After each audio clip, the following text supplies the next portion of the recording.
New urban area. New urban area. New urban area. New gameplay. New gameplay. New gameplay. New gameplay. New gameplay. New skills. New skills. New skills. New skills. New skills. New mechanics. New mechanics. New mechanics. New mechanics. New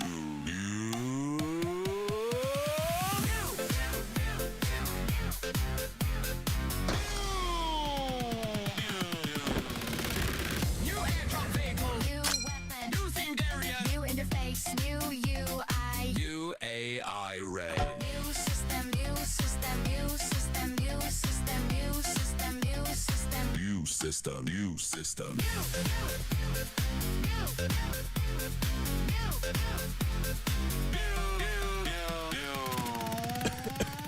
PUBG Mobile 8th anniversary.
you calling?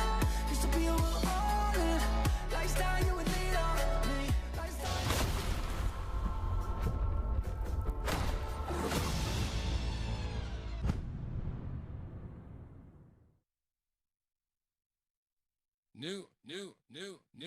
New urban area. New urban area.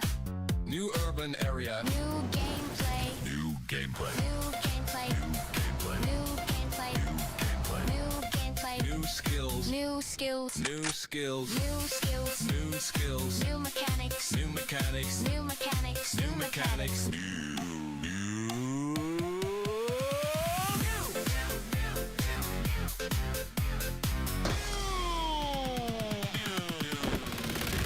New airdrop vehicle, New weapon. new themed area, New interface. New UI. New AI Ray. New system. New system. New system. New system. New system. New system. New system. New system.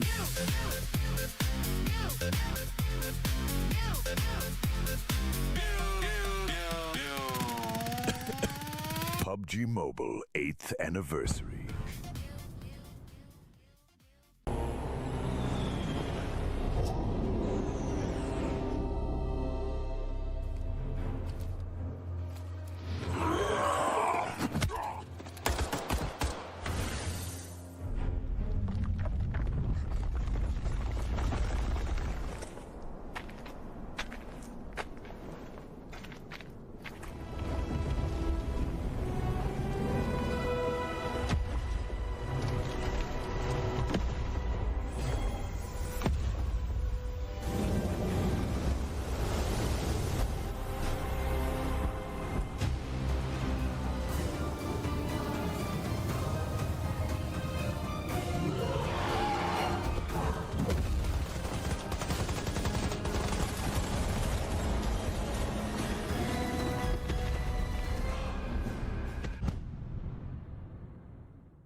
Ladies and gentlemen, welcome to another exciting day here at the PMCL Spring 2026. And of course, it's your boy here, Contra, with the lovely Tash Bunny to, of course, cast it throughout the entirety of the week. And back in day one, we've seen phenomenal performance coming from Hive International taking the top spot. But today is going to be their break day, and we welcome the return of Group B. Well, actually Group A, that consists of Yangon Galacticos, Nemesis, HKG, as well as ATHR. So it definitely will be super exciting to watch.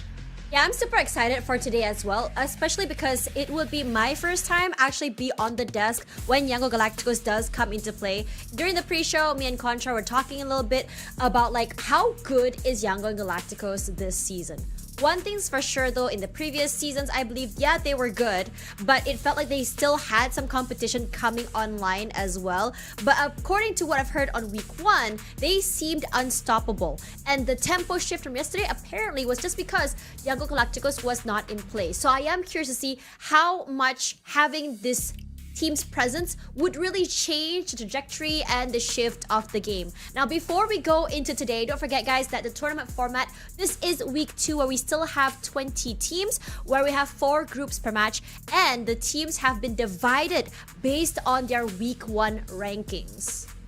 That's right, and of course, this is the traditional league rank points that will be utilized throughout the entire PUBG mobile esports circuit for the entirety of 2026, as you guys could refer to the on-screen for a split second. And of course, there is a huge sum of prize that awaits all of the victors in this league. First place spot, they will walk away with $1,600 and of course a confirmed slot into the grand finals. So long as they make it to the top 16, they will be eligible to play for so much more prize money. And of course, there is a spot in the PMG OSCA that awaits them later on as well. So it tallies up to a total of $30,000. So of course, if they're gonna be motivated for ending, it is to back more and more of all these cash prize and of course bring pride to the nation.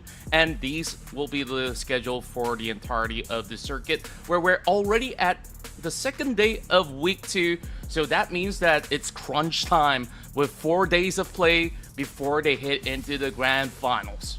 Yeah, and only 16 teams will be going through as well. So there will be teams we will be saying goodbye to. And most importantly, only a few teams can make it to the weekend as well. So the week is very, very short. Think about it like this. You have 3 days of trying to qualify into that weekend.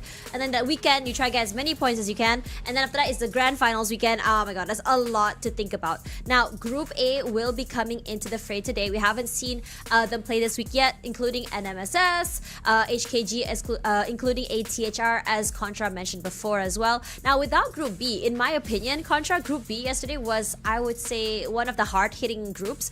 Ozja, TTQ, Hive were top performers throughout the entirety of yesterday.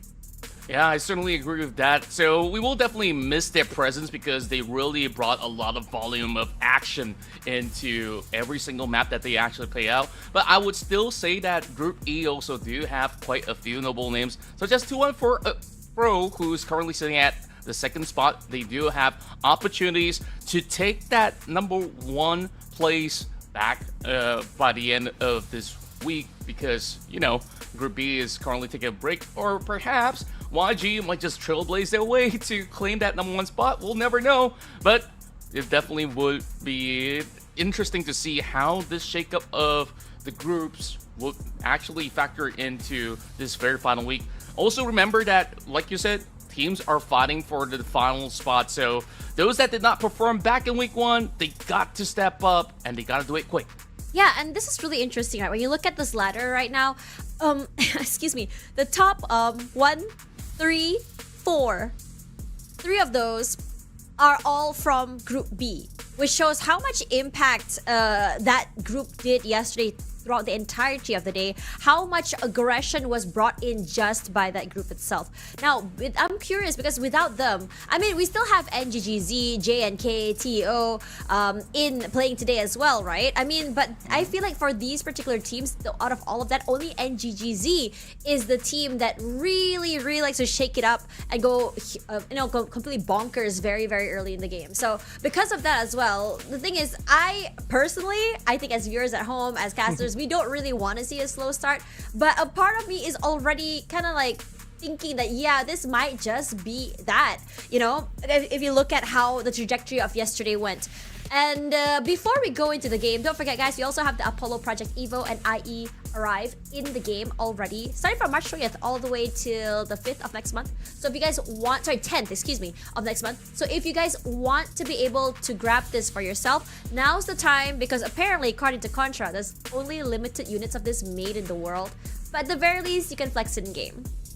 That's right, and this is definitely a huge privilege with the collaboration between both PUBG Mobile and Apollo to bring such an exclusive hypercar into the garages of your home screen if you guys unlock it, of course. So you guys got about a month, just like what Tash just mentioned, before it will be shelved forever. So that being said, though, I think you're absolutely right. Group B yesterday was just star-studded, right? Overall, every single map, they were on the hunt. They were always playing so actively.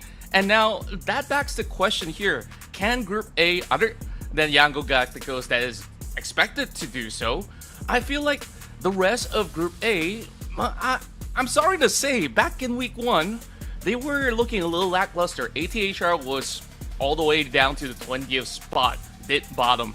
And now they're being matched up every single game with YG, so it is going to be very, very difficult. And of course, you do have HKG that started off really well throughout the weekdays, and then on the weekend, it really felt like they lost a little bit of steam. But I do think that perhaps they will be able to perform even better than they did over the course of the other week, because it really felt like it was a stamina issue for the side of HKG. Other than that, I'm hoping to see them eventually move into the grand finals, because first week performance, they were somewhere in the middle pack as well, which, for a newcomer, they are absolutely on the right trajectory.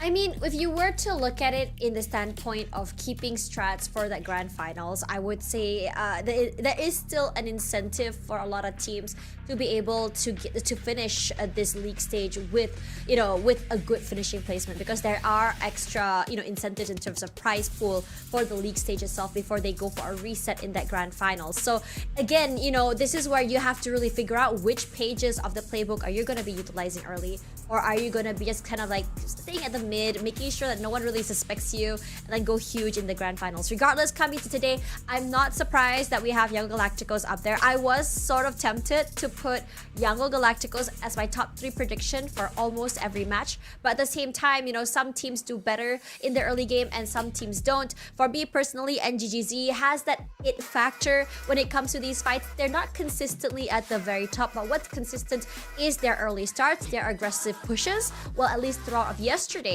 And I'm really hoping that this performance, or rather that high or momentum, is brought in it today, because they may not be able to cinch or clinch the last few fights, but they do always end each round with at least some points. So for now, guys, pay attention to the screen, because Rondo is coming right here, right now.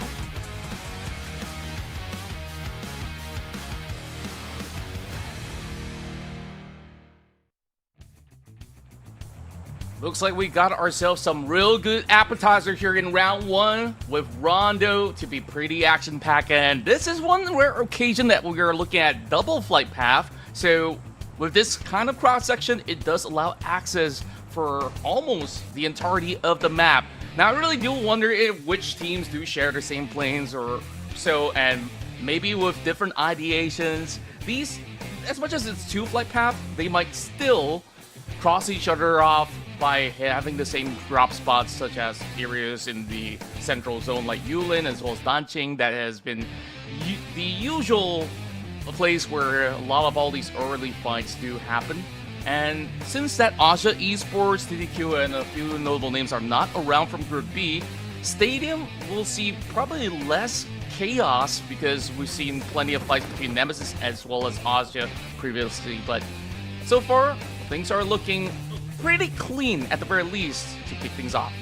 I mean, I am looking at the northern side of that map as well. There are like, what, 3 teams just dropping at the same area? Oh, okay, hello.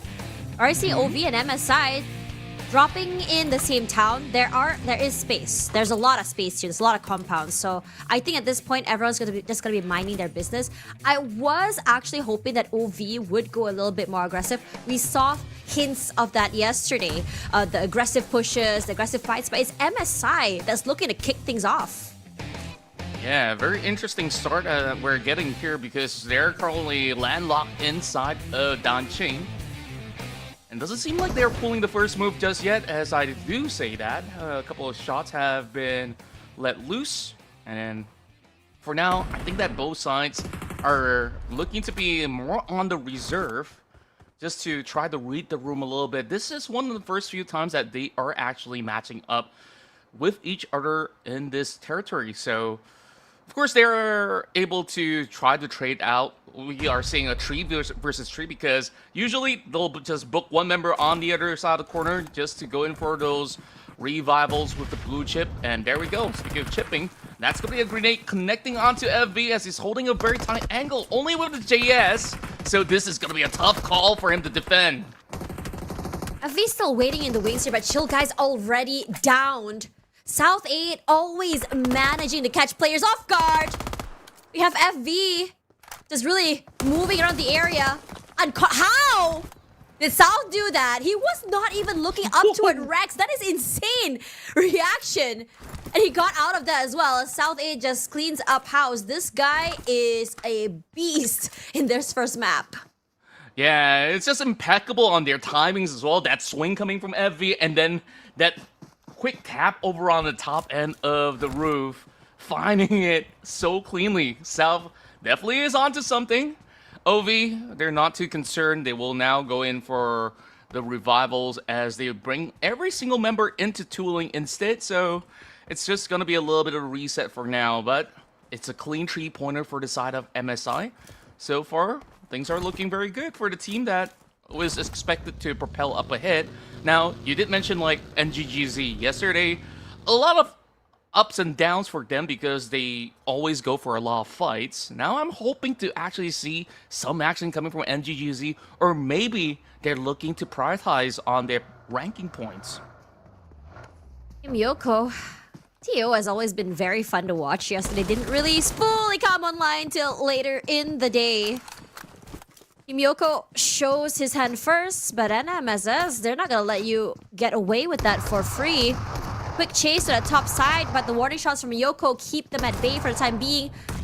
Somehow, Kim Yoko, great opening onto one play of NMSS and kept at bay by the gunshots. I don't know how he's matrixing his way through this, but nothing is clipping at him. Yeah, and there's also just about enough backing coming from Baby Shine to allow Kim Yoko to absolutely let loose. Nemesis has to bring those two members back very swiftly, though. So I wonder if they will opt to, once again, drop towards that area to continue on with the challenge. But very likely than not, they will not step anywhere close by as Demios goes in for a quick reset. SKC very proactive in the early game to try to set up some choke points on the high hills right above Neox Factory. But I'm kind of concerned that maybe it's a little too early for these guys to really plant themselves in the middle of nowhere. It's still stage 1 though, so plenty of areas that they can navigate around. And I believe the last time we looked into the first zone, it's set around the eastern corner of the map. So areas like Miramar, Neox Factory, as well as Danqing is still pretty much covered. So we'll still have to figure out where exactly it will land, but we'll see some exchange going on between BKE as well as Nemesis. This is the second time that we see Dabe getting pinned.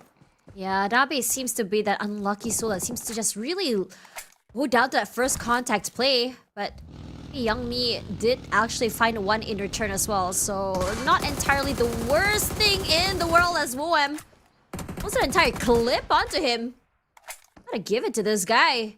As soon as he heard the reload, he immediately got off that buggy and immediately just sends hellfire toward him. Now it's all about just cleaning house, so shouldn't be too hard to do as the rest of Nemesis just gonna say, okay, cut our losses, we're not about to get baited here. So it shouldn't be too hard for them just really secure that that score.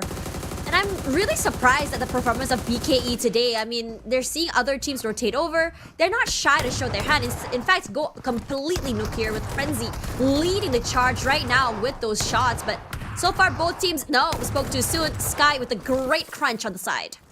Yeah, I was about to comment on BKE. They're doing really well, but they are also very scattered around the map. Kane was camping out. Yeah, I felt like maybe they're just biting way too much more than they chew. And now, a little bit more action. 2 versus 2. Pretty much a fair fight for now. A simple vein.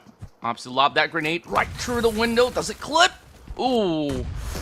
For a moment, I thought it was, but of course, just enough members of KE have arrived to the scene just to clear every single sector. And he's just hugged by the corner wall, a couple of shy shots, and there we go. Campus secures it. Campus has been great when it comes to these last moment sort of frags. A lot of teams are getting a little bit more aggressive right now, especially when you have one dedicated player that's just very much ready to bring your teammates back into the game. Shades, Falls, Spyro, really quick on that as well. As the rest of the team looks just completely collapsed into the final member of Nemesis, and this is not looking good. Because for Nemesis, they cannot go down. They have to be able to stay alive just a little bit longer. It is DemiOS after all, so we have seen this guy make, magic throughout the years. And I don't think that OF can pinpoint where exactly he is. So I think for now, he should be golden. Yeah, perhaps it's only about a matter of time, but so long as he stays stagnant here in the shack, he should be A-okay. As the rest of On Fire is currently dispersing as well. So that's good news for the member of Nemesis. And for the fact of the matter that they've already utilized that recall very early on, I believe he's just going to play solo bolo for now. We're finally getting a little bit of action between JNK as well as those members of NGGZ. But we go straight into the territories of this compound. And then it's a quick pin out, one for each side. So it is going to be a tough one to still navigate around.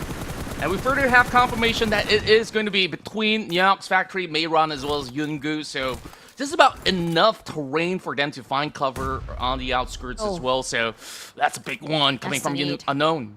Yeah, insanely nasty nade. I gotta give it to JNK today. I mean, they started off yesterday rough, but somehow woke up toward the middle of yesterday and still riding on that high, especially Lilyat Kai yesterday, who somehow managed to turn a round that seemed impossible for his team and revived everyone back online and somehow making it to that top 4 finish. Now, this team still hasn't really gotten that chicken dinner yesterday, but consistency did bring them up here into that 6th place spot. I mean, starting into today as well. You can see a lot of fights happening throughout the entirety of this map, and I think everyone's just sort of scattered. We have someone just getting completely run over here by 214. And of course, it's Ryujin to fight PNX. And I have to say, for 214, patience is virtue, and I have to say that they're not really super flashy, but if you are gonna run into them, it's most likely that your whole team might get completely run over. This team is known for firepower and late game finishes. Yeah, 214, always an exciting team to watch, and we've seen a lot of times that the PH squads, they absolutely do love Will. I'll hold that top. Mix! He just drives straight into the tower, but this is not exactly the best of plans, but PNX could not hold firm. Enough damage have been done by Mix, so Capo comes in for the cleanup. 1 versus 1. Oh, incredible finish from Capo. What? No, that is ridiculous. Somehow, he just manages to solo them 1v1, isolated these fights, and then cleans up house. His teammates wasn't even there for that trade. You gotta really give it to them. They're incredibly ballsy. Now, Yangon Galacticos, the team that I don't know, change the entirety of the momentum, shifting the entirety of the speed of yesterday's game till today. 1 eliminations, but we always know them also for a late game finish. We saw them get 1 pickoff. We heard some gunfire toward the cars, and they're just saying, okay, we just stay here in the blue for the time being. Hope to find someone in the midst of rotations. We do have a buddy system going around here. A crossfire, we're not too far off from one another as well. And then finally making it into the circle a little bit later. My biggest worry for Erangel Galacticos has always been, how exactly do you break through the defenses of the players, kind of gatekeeping you outside of that circle? But they've never seemed to have a problem with that. Yeah, they always stay elusive in the early game, and then they show up as a 4-man squad and just absolutely trample everybody else. So I really do like how they are so methodical on their play. But we go into the tick scrambles of GG versus JNK. This fight have been lasting for a good 3 minutes or so. It was initially between those members of NGGZ versus JNK, but we absolutely do understand that there's barely enough compounds to work with, so a lot of these teams would like to take refuge in some of all these areas. Now, one tricky part about this brand new update to the circle is that there is a river in between Neox as well as Gunyu, so it is going to be tough to really go from one side to the other. So you will expect maybe a couple of teams to stay put, play through the high grounds, and did mention about Yatka popping off yesterday, being the savior of his squad, and now he's showing it up again. And this is just a stronghold of a spot for JNK. Yeah, I think just honestly looking at them yesterday, early yesterday and today is just night and day.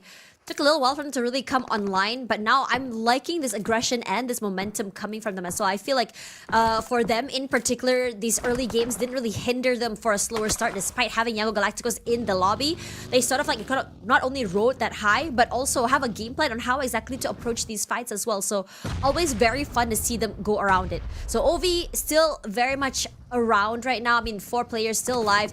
ATHR, as you mentioned, rough start last week, looking to play catch up, and right now it just feels like they're just slowly trying to find that footing into the game. They're not going full send onto the fights as well, so I think somehow making sure they survive as a 4 might be a priority for them. Indeed. Whereas Rujin piling up the pressure up against those members of On Fire. It took heavy casualty initially, and right now there's barely enough space for that member right behind the rock to really wiggle around, but he's trying to at least take a swing to challenge up to Rujin since he does have some slight high ground. There is enough backing coming in from the far end though, so Rujin cannot afford to over-peak as well, which is why they're just utilizing every single frag grenade that they do have in their back pocket for the meantime. 2-1-4 so far. Is just holding this entire area hostage because whoever wants to go for revives, that's where they will find those kills. And Rujin so far, massive. Just juking it out so that Mix can find the perfect angle to pop that member of On Fire. Also like ping pong, how they're just communicating and moving off one another, always very, very fun as well. So Molly's in the smokes, just really flush him out in the open, and then immediate spray as well kind of helps. There we go. And you really got to give it to Ryujin. His movement has been incredible. See him move around the terrain. I think he's managed to just really outmaneuver Spyro there. And with his teammate coming around, I think Spyro sort of got caught off guard that there's more than one player around, which means that they're able to just tag team off one another. Regardless, Sky is still alive right now, and he's going to have to be the sole member that not only survives but also somehow manages to steal away a few more frags just to keep his team at the top of that leaderboard. And it's definitely not going to be easier. I mean, yesterday toward the 3rd circle on this map, we only had 9 teams left compared to now we only still have 15. So yes, a lot more of a slower start to this day, while a lot of teams prioritize not only survivability but also avoiding the bigger teams, sort of trying to figure out where the rotations of each team might be and hoping that the game plan hadn't changed. Yeah, overall, when I take a look at the new updated zone, it is going to be very chaotic over onto the southwestern corner map because that is a zone that is absolutely filled by the entire river. So a lot of teams will be looking to cross. And speaking of which, it's all about whichever team that gets a firm hold of the bridge that will be able to yield the best results in the form of elimination points. But will they survive the cut is going to be a big question to be answered. Nemesis, we see one to be the last man standing. no more revives for the side of Nemesis will be a very, very tough task for him to even try to get into the zone as he's tanking out the blue. OV, on the other hand, playing through the south side, guarding the edges, waiting for teams to try to move over onto this territory. I also do like the fact that Atra is also putting themselves into a spot that they could also farm numbers, because last week they didn't really get too much until the very end of Sunday, where they start to pop off. So it is a very steady pacing that we're looking at, as a lot of all these early action have subsided.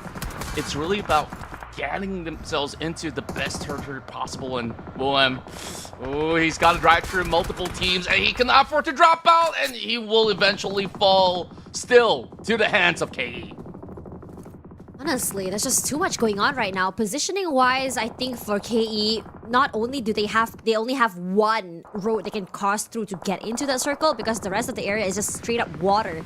Getting into the area is gonna be tough as well, since it is gate kept by like what, 3-4 different teams in different parts of that map. Meanwhile, JNK, nice first shot onto support, means one member of GG knocked down, only 2 players left. And I think for them, prioritizing this fight and winning it means that they have access to that terrain, that area, and also a bit more freedom to wiggle their way into the circle without forcing a fight with MSI as well. But I just know that for MSI right now, being able to just really put their hand into the cookie jar, steal away a kill or two, would really boost your numbers in terms of eliminations as well, without too much casualty.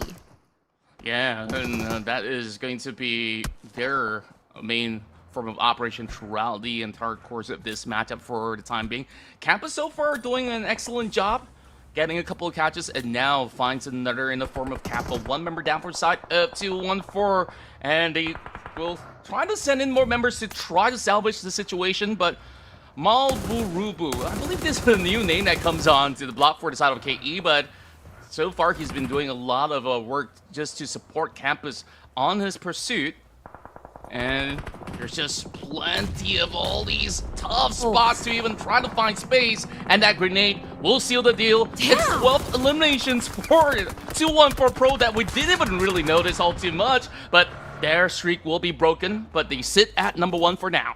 That's insane. I mean, the fact of the matter is they're still going by what they believed in yesterday, which is frags is king. And they're doing just that.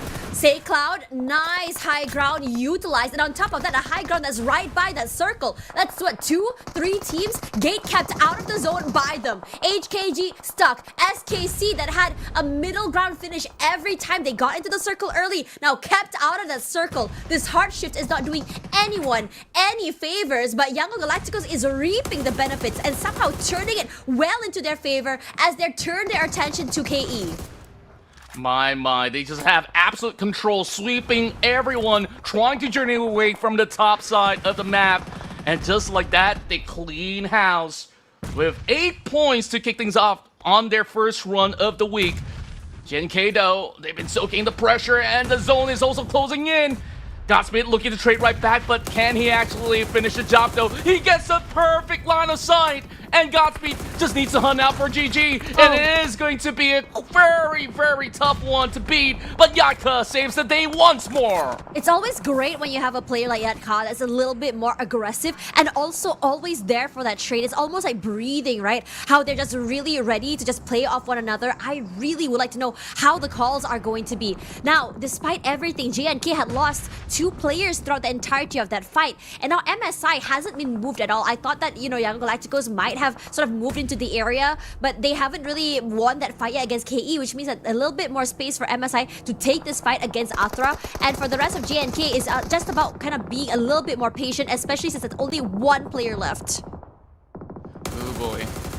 It is a very tough position for the rest of KE as they try to surge their way straight into the crosshairs of YG. Yangon Galacticos is 1 point away from matching the tempo of 2-1-4 Pro. And the best part is they're still in the game and now in the top 5. MSI, full squad, trying to rock up against the rest of Atra. An instant response coming in from Boki to cover grounds, and they're hunting out for Master Ichi, but somehow from the off angles, it's Observation Esports stopping them on track. Asian Esports today somehow managing to find a little bit more of that footing that they weren't able to really find yesterday, at least on Rondo. And now MSI, the team that's been bullying other teams in that particular corner, find themselves cornered. Athra definitely today a little bit more aggressive, a little bit more prepared to take this fight. They've been very great at utilizing that off angle as well as that terrain to make sure they remain alive. And as soon as maybe MSI make the wrong move, maybe it's a rotation, maybe it's the wrong timing on that reload, they move up and suddenly MSI is just pushed all the way back. And while all of this has happened, you can see the kill feed go a little bit more huge for OV, who's also going in for those backstabs. And the same goes for Master Ichi. Last player alive, but still managing to get a kill or two before anything happens. Wow. I like the fact that he is so resilient and he finds another! Just by switching to the SOK, and he might just put them all to sleep, but YG says, your time is up. My goodness, that could have been something huge for Master Ichi. But still, valiant effort, top 5. And still, Yangon Galacticos dominates here in Rondo. They've done it in the past week. An average of 2 chicken dinners per day is what they have. And there we go, Observation Esports finally gets a good glimpse of the side of Atra, and there's barely enough space hiding right behind Adessia. Great stuff coming from OVK this time around, a little bit more later on those rotations. But there's a reason why the high ground was just used very, very well. Now, ATHR does finally get eliminated, and that's always going to be Yangon Galacticos here. They're playing so far back. I would call it the Yangon Galacticos classic by playing right at the edge of that blue zone and slowly moving forward. And that's a very high risk and very risky play, because if you get gate kept out, it's going to be a big problem, the amount of damage you get from that blue, and also the possibility of not being able to win those fights. But let's be for real right now. You know, Yangon Galacticos has just been really good at taking these fights. Spoke too soon though, because OV has just been really keeping a close eye on this team. So one member of Yangon Galacticos does get dropped down, but not before Romeo finds a pick of his own. Yeah, I like that they really do get plenty of intel for the side of Observation Esports. So this fight, as much as it's being spread out pretty wide, I really do think that YG is also going to be looking to wrap around and choke out whatever space necessary. They're sending Marnet all the way up north for a 1 versus 1 as well, while Romeo deals with the situation directly at the center. And instantly he gets popped out. Kid now gets a little bit of upper hand, but it's still gonna be 2 versus 3, and now it's gonna be a fair fight. YG, they're slowly shredded out, but they will still get the chicken dinner in return to kick off their run here in week 2. Honestly, you know, when the codes hit the server, everyone just stops, and that is the amount of respect this team commands. Very quiet, less flashy in the early rounds, but very, very demanding. Commanding will be the right word toward the final few circles. Late to the area, but also a team that's very, very meticulous on how they move around it. I am loving the calls coming in from this team, making sure that they do what they do best, which is the mid to long range fights. They tried to avoid as many CQCs as possible to avoid tunnel vision, and also because they were able to utilize the high ground on north side very well. A lot of teams that were fighting in the other quadrants of that area found themselves getting picked off one by one. Say Cloud, I think and Mernat especially, got a lot of pickoffs just by being the spectators and third parties from far, far away.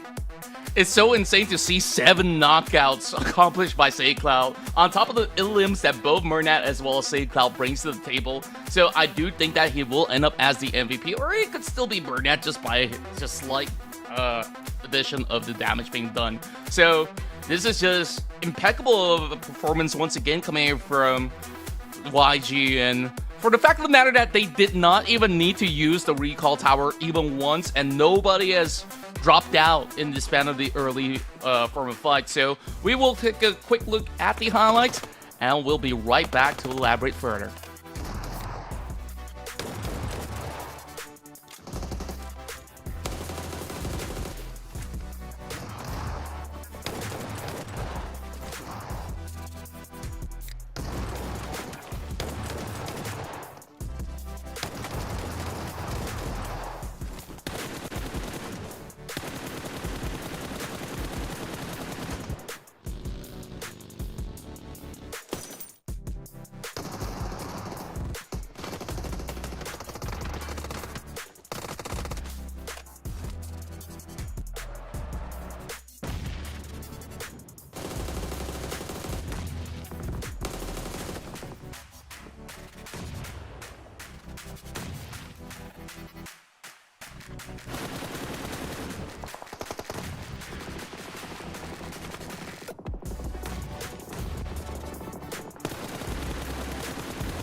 And of course, with their return into this brand new week, Erangel and Galacticos have secured their 9th chicken dinner with another astonishing number, and that is a total of 27 points, and of course, Crazy. a hell lot of damage to offer. Yeah, that is actually insane. I mean, week one, usually we'd see a little bit more of I would say, maybe one-sided fight, right?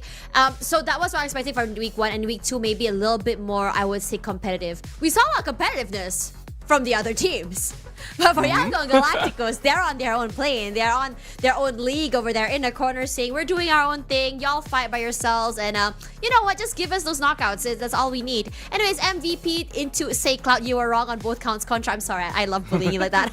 But it's Say Cloud that's getting that with 6 eliminations and 7 knockouts. And at this point, I am not surprised. Again, when you look at how Young Galacticos plays, it's less about that full send fight. It's less about trying so hard to get an area from another team, but rather trying to play your own game and sort of dictate the fight on your own terms. And I'm liking this strat. It's very clean, it's very safe. They only lost 1 player in the middle of rotation, but in that situation as well, because the other team members are just so far away, because they're prioritizing that mid to long range fight, they feel almost untouchable because they won't be moving unless the blue zone is moving.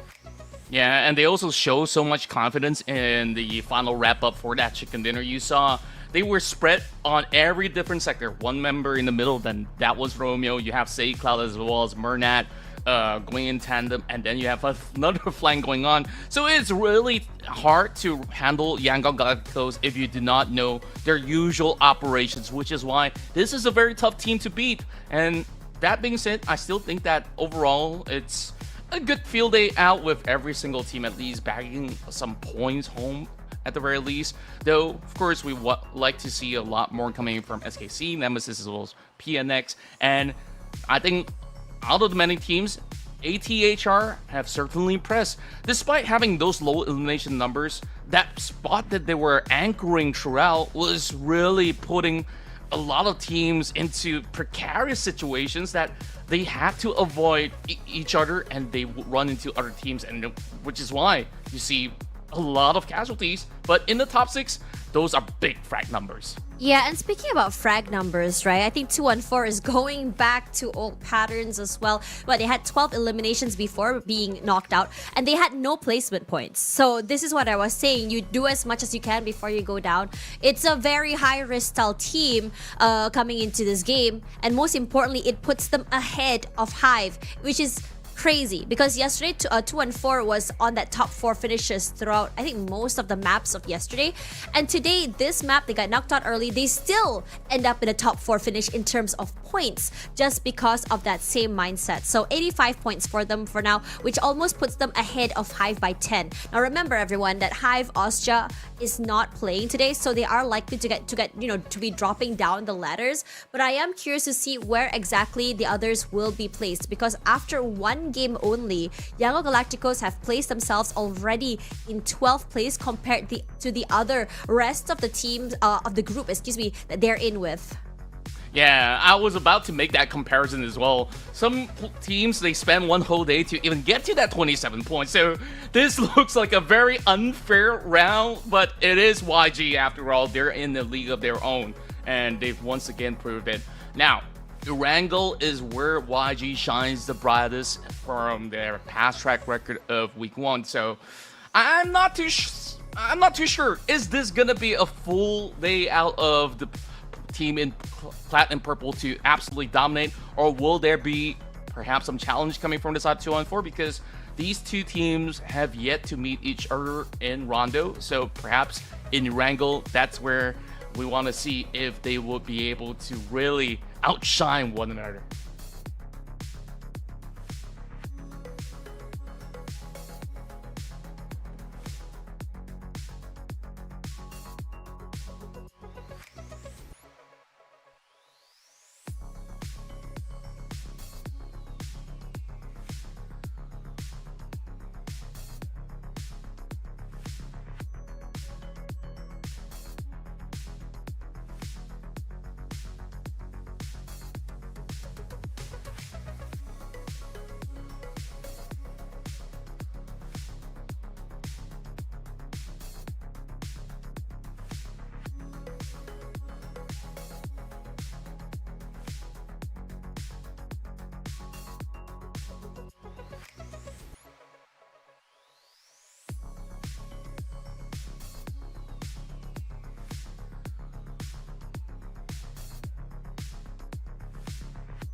I hope you guys had a great break after that really hot opening match. But before we talk more about what we have to offer in Erangel, don't forget that Mini and Bam Bam, our friends of PUBG Mobile, will be squatting up and teaming up with everyone very, very soon for their theme song, Carry You. There's going to be exciting events and exclusive items coming your way, so do not miss out, because when else are you going to be seeing this collaboration happening in the future? That's right, super exciting stuff with the brand new single Cover You coming very, very soon, so you guys can enjoy a little bit of what they have to offer and also enjoy plenty of all these latest updates in the realm of PUBG Mobile. So make sure you guys update your app on Google Play as well as App Store and enjoy the thrill of securing those chicken dinners. So that was round one, YG coming back, and it really felt like they've never left with them just, clinching the top spot, matching up to the pace of even those that have already spent an entire day to even rack up a total 27 points. Imagine, that was just one game. We still got 5 more rounds to go, Tash, so I'm starting to get a little concerned for the rest of the lobby if this is what they're showing us, but I'm pretty sure that, hey, everyone's got enough time to prepare for week 2, so we've seen improvements coming from Atra, Nemesis, maybe a little bit of a shaky start, but I would dare say that, from the rest, like KE, they really show up huge, and wow, that last round, 2-1-4, unsuspectingly claimed 12 points by just assigning themselves to fights after fights. That was Rondo, but this time, everyone's got to conserve it a little bit more since we're going back to Erangel. Yeah, Karen said that today is the second final day. Yes, today is Thursday. So today is the second final day of the of just fighting to get into that weekend as well. So it is going to be a little bit more difficult for some of these teams. Now, since some of these teams will have been playing twice already today, this is where things get a little bit difficult, because you want to be able to get as many points as you can before your team goes to rest tomorrow. So how exactly will some of these teams sort of like be moving around this trajectory, right? Coming into this one as well, I feel like for Young Galacticos, perhaps yesterday's change in pace was something that they really paid attention to, and they probably realized a lot of these fights have been full send in. So for them, it was saying that we don't want to kind of like fight and we want to do our own thing. And I'm hoping a lot of teams are starting to understand how Young Galacticos approaches these fights and these rotations. I understand a lot of teams don't want to take Young Galacticos early and hoping to survive all the way till the end. But if you ask me, I don't know, maybe a quiet, sort of like not like, maybe we have a common enemy in the server. Maybe we should kind of figure out how we can play against them to just really stop their reign and their climb. But if I'm being so for real, I think that if that were to happen, Young Galacticos would probably have a game plan in mind as well. So again, that's why it's so fun watching Young Galacticos, because they've been put into so many different situations and styles of play that it's rare that we see them actually go down. Now, because of that as well, I still go with Young Galacticos and even 2-1-4. I'm adding in OF in there as well, just because I'm really liking the momentum and trajectory of how they approach these fights. I just would love them to survive a little bit longer. Yeah, I really do hope that they could actually do so. And overall, when we take a look at a team that's of similar stance, JNK, I think when we rave about them a little bit yesterday, and it really does seem like a lot of all these instances of those early fights kind of put them into a rough spot into the later span of the matchup. So I think if they couldn't fix it, then it will be rough, but they do have plenty of potential and of course immense firepower. You even saw Master Ichi was doing some insane moves in that last round Rondo, and that was still what, a top 4, top 5 kind of finish for them. So yeah, I'm thinking that in Erangel, maybe it will bring them a little bit more of a better balance with, not too many fights to go around with for them to slowly adapt to the pacing. Yeah, because just now GNK did end the map with 9 eliminations regardless. 2 of those eliminations were actually just Master Ichi trying his best to just really, go down with at least some sort of anything going into that. That's a desperation play, which worked very well in their favor, kept them at the top of the charts. My question is, can the rest of the flock also do that as we go into our first Erangel of the day?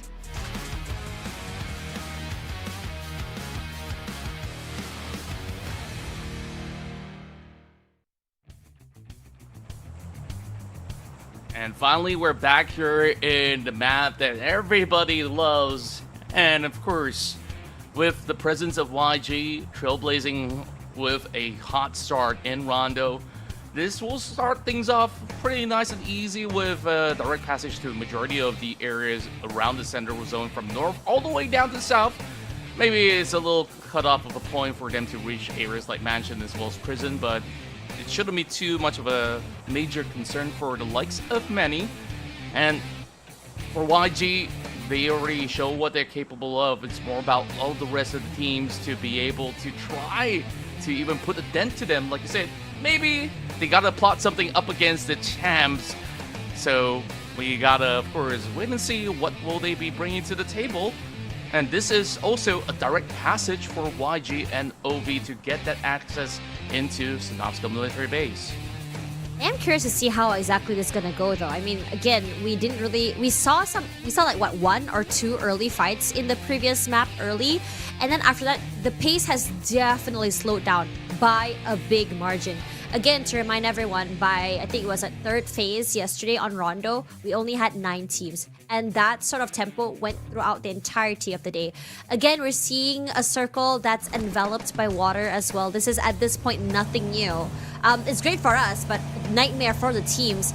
The biggest problem right now is on how the rotations are going to be happening. The hard shifts yesterday caused a lot of teams to get eliminated or knocked out fairly early as well. And on top of that as well, since it's going to be a choke from the eastern side, it's going to be a big problem for many of these teams. Ooh, it's problematic for that member of NGGZ. He's only got a machete and somehow he still slices one down. What on earth are we watching here in the early game?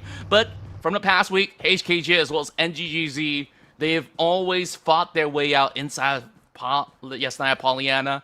And the problem with this flight path is that they don't get direct access to the city. And that's going to be second pickoff up against Gerald. HKG finally getting the last laugh in some of all these altercations that did yield it. Majority of the wins headed over to the hands of NGGZ. But this time, HKG, since they returned, they're actually starting off real good to show them who's boss of the city. I think it's good that this time around NGGZ knew when to actually sort of like forfeit themselves. And HKG as well, you know, you can tell that they are really hungry to find the last 2 members of NGGZ, especially since you mentioned that it's always going to be a turf war between them. At this point, at least for this week, for day 2, we found a clear winner for that particular area, at least for the first Erangel of the day. Now, without Gerald and Red, I do have a cause for concern, especially since one of the biggest impact makers for this particular team has been Gerald. He is the kind of player that's not afraid to take up space in the front line. He's always kind of flanking around the area as well. Very self-sufficient. And now, what is the game plan for NGGZ in terms of surviving, in terms of their game plan? Because their game plan is very similar to 2 and 4, albeit a little bit more disruptive compared to 2 and 4. That's a little bit more, I would say, structured on how they approach their fights. Yeah, I definitely think that a lot of that firepower has been depleted without the presence of Jarrell. And also, Red have had his great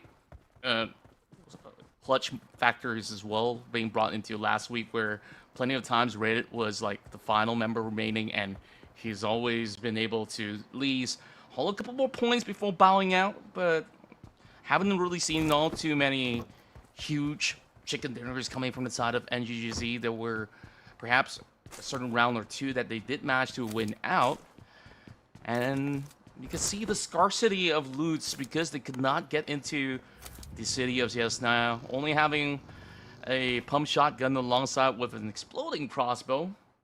And what makes matters worse is that Unknown might actually rock up to him. I think he might have actually sniffed some movement, but chooses not to operate all too far alone around this vicinity of Rozak. So it'll be pretty much A-OK for the moment for NGGZ. Now Nemesis, last round, they've only got themselves 1 point. So it is definitely far from the best showing that they've actually had from the past week, as they were within the top 8, I must say. So now they're sitting at the bottom of the ladder, but still, this is their first 2 games of the week, so we can still give them a little bit more time to work with. KE has a nice hold on this entire area. Nemesis, oh man, I was worried about that because you are kind of like, you know, chunked in, coming in throughout 4 different buildings. So Wom goes down there with no chance to be saved or traded out here.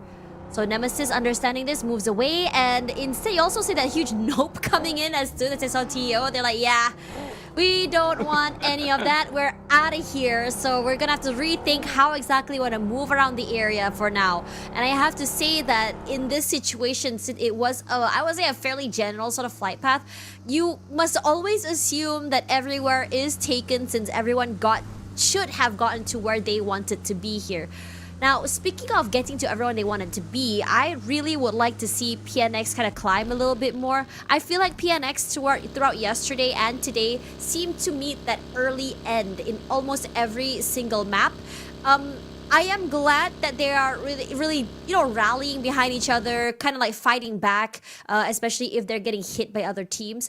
But at one point, you just gotta say, you know what, I don't think we have enough firepower to fight these teams very early or take these teams head to head. Perhaps a different way of winning should be the key. Maybe it's just surviving, maybe it's just kind of relenting and letting them take that space, just moving away.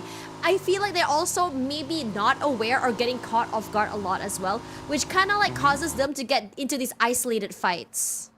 Yeah, I really do think that when it comes down to duels, they didn't really trade it well, and they didn't really work in tandem at the very same time to try to do their level best to clear out a team.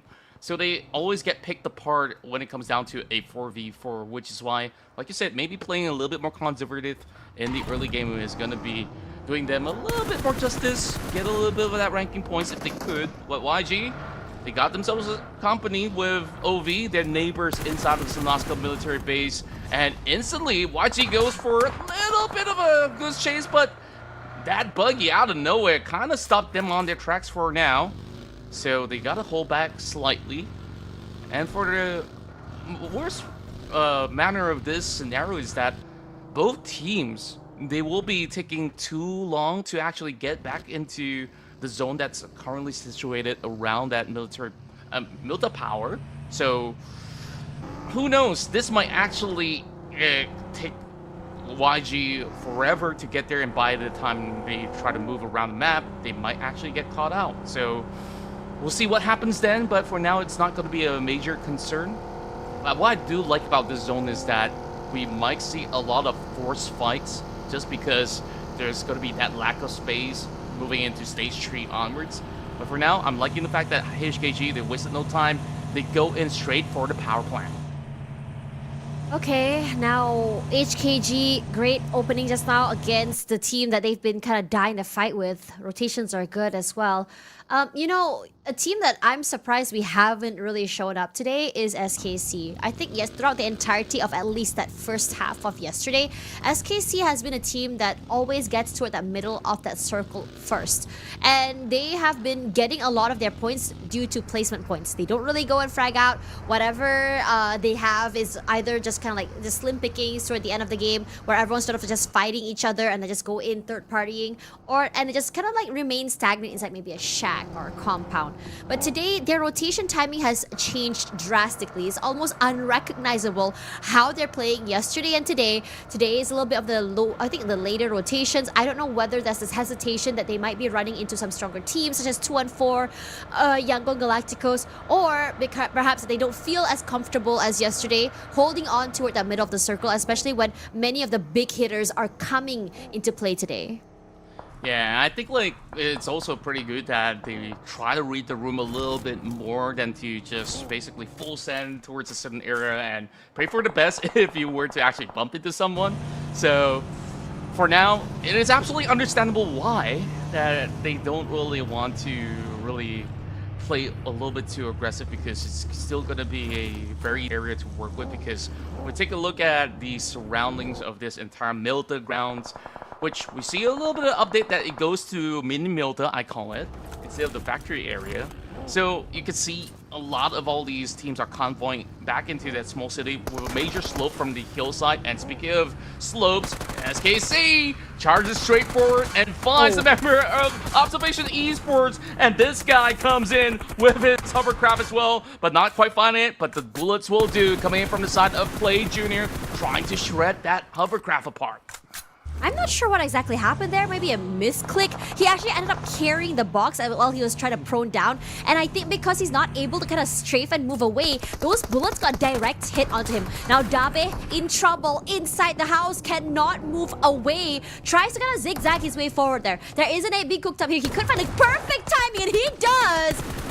Perfect angle, perfect plays, and Dabe is sort of on a redemption arc for that fumble he did on that first map. So this is a great thing coming from them. Living Kid all alone to just run away into the compound. But SKC is not allowing that to happen. You can start to see a bit of a chase coming in from K's on the back set, for Ice, excuse me, for the back end. But I don't think they want to commit to it without any info of any teams around the area.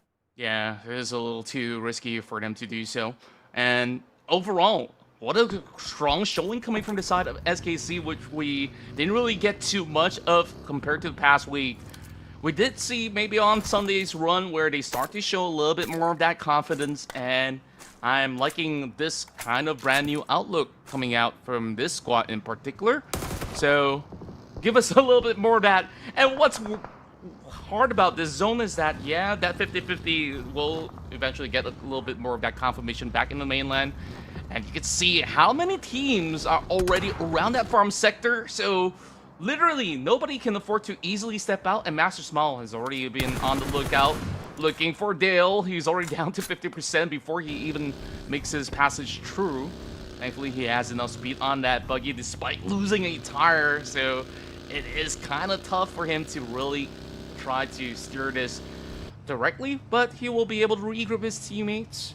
Whereas HKG, they know that there is somebody in the lumber shack, so they try to wrap their way around. Xiaojia sees those movements, and that gives them further confirmation that GG is a team that they absolutely want to avoid. I'm just waiting how GG just starts this. There's a lot of noise made. HKG crosses that. Wow. Nasty clip that they've done onto the team. And HKG that want nothing to do with this. Again, it's only stage 3. So the blue zone is still forgiving. So they're able to do a bigger rotation and still make it towards shelter as well. Where I think there's not a lot of teams hanging around as well. So they can make use of this terrain if they want to. They can go for those long range fights or even hunker down in that area for that time being. But over on this side, I think for NGGZ, I mean, remember, they had lost 2 teams earlier into the game here. And going up against OF, a full squad is going to be a big problem. If OF decides to crunch from all angles, I don't think NGGZ would be in a position to be playing off one another. But at the very least, they could kind of like cripple down this team a little bit more, maybe steal away a kill or two. Since OF is sort of separated into different compounds, they can sort of like take advantage of these 1v1s. Yeah, I think that's going to be the best case scenario for them to really just be defensive for the moment, but it's going to be a hit-to-hit between the members of PNX as well as HKG. Despite him being so low, somehow he's trying to trade off up against A1 and he gets run over by Xiaojia. A very unlikely scenario as he goes for a double. This guy's an absolute bat lad.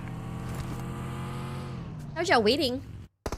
Now PNX once again find themselves in the same predicament from the previous game, not winning these crucial fights. They're so separated, it feels like their comms are just so all over the place. They're fighting different players at different times, and HKG, knowing this, all they have to do is just focus on one, set full send firepower, and because they're just so scattered, they're able to really isolate these fights. They're not able to play off one another. And speaking of playing off one another here, we were thinking that OF would be putting all of the attention on NGGZ, but you could tell they're not shy about taking fights against GNK. They're not shy about having a look toward SKC, and this team in the freaking middle of the circle will still remain here. They have, what, 4 compounds held with crossfire set up as well. So if anyone were to cross, were to come through, either toward Nemesis side, either BKE side, Northern side, they are 100% going to get a full load of a clip coming toward them. Yeah, this entire farm sector is absolutely closed off. Already marking territory, so Hannah will be stuck inside of that shack for quite some time, or should I say Dabe. They've already got themselves 3 points apiece, only 2 members left, but they're sending Panda out. Well, that's actually Trophy. I don't know why I keep saying Panda. Panda's already out of the game. So, yeah. I miss Panda. Yeah, you know, the last time I went to Japan, like, I was hoping to see some pandas in the zoo, but yeah, I couldn't really manage that, despite the zoo was just like 200 meters away. But of course, I've digressed for a little bit. A tough scenario for the side of SKC. Surrounded by OF, surrounded by the rest of these other members of NGGZ as well. Despite NGGZ also in pretty much the same predicament, with only 2 members left. Afra now has to find themselves a spot, and now they crash right into the gates of JNK with Unknown looking by the roadside with Godspeed, bringing out that DPS into action. Quick taps there to secure the first point. Is there going to be a whole lot more as there is an arrival coming in the way? Aster Ichi just goes in for the jump shot, and it is Unknown to find him. 3 points just like that. Absolutely clean stuff up against Afra. Yeah, GNK, I think that if anything, this is not the worst positioning in the world. Athra can keep them out for the time being, but they need to remember that their biggest problem has always been that firepower. It felt like they were a little bit more scattered on these fights, and I think GNK is aware of this as well. Zin's position definitely noted, and also last person standing. Right now, they have 5 points. So if anything, Zin needs to make sure they can maybe steal a kill or 2 away just to keep themselves afloat. Granted, it is their first day into the league. But for the time being here, JNK also noting the fact that Yango Galacticos is also close by. And look at the positions of how Yango Galacticos play. They know that they're really, really good at that mid to long range fights. So they're not vacating their areas. They're not going full send, unlike this fight in front of us against GG and HKG. Oh my goodness, HKG just went in for another drive-by, and this has been their biggest showing so far. 8 points of eliminations from just sweeping by the edges, and perhaps there's going to be more to come. I love the team coming from the side of Hong Kong SAR. For the first time that they're representing the region here in the PMCL. And they're definitely bringing up the heat, and in comparison to positions, a very desperate space for Kaya to work with, but eventually it'll be seeked out if he continues to camp right behind the Dacia wall campus, expecting an arrival coming in, and oh, that tread was just about enough for him to handle the situation. Mankey now looking for a push upwards. But he is going to set up a couple of smokes just in case if they were to go in for a jump shot. And there we go.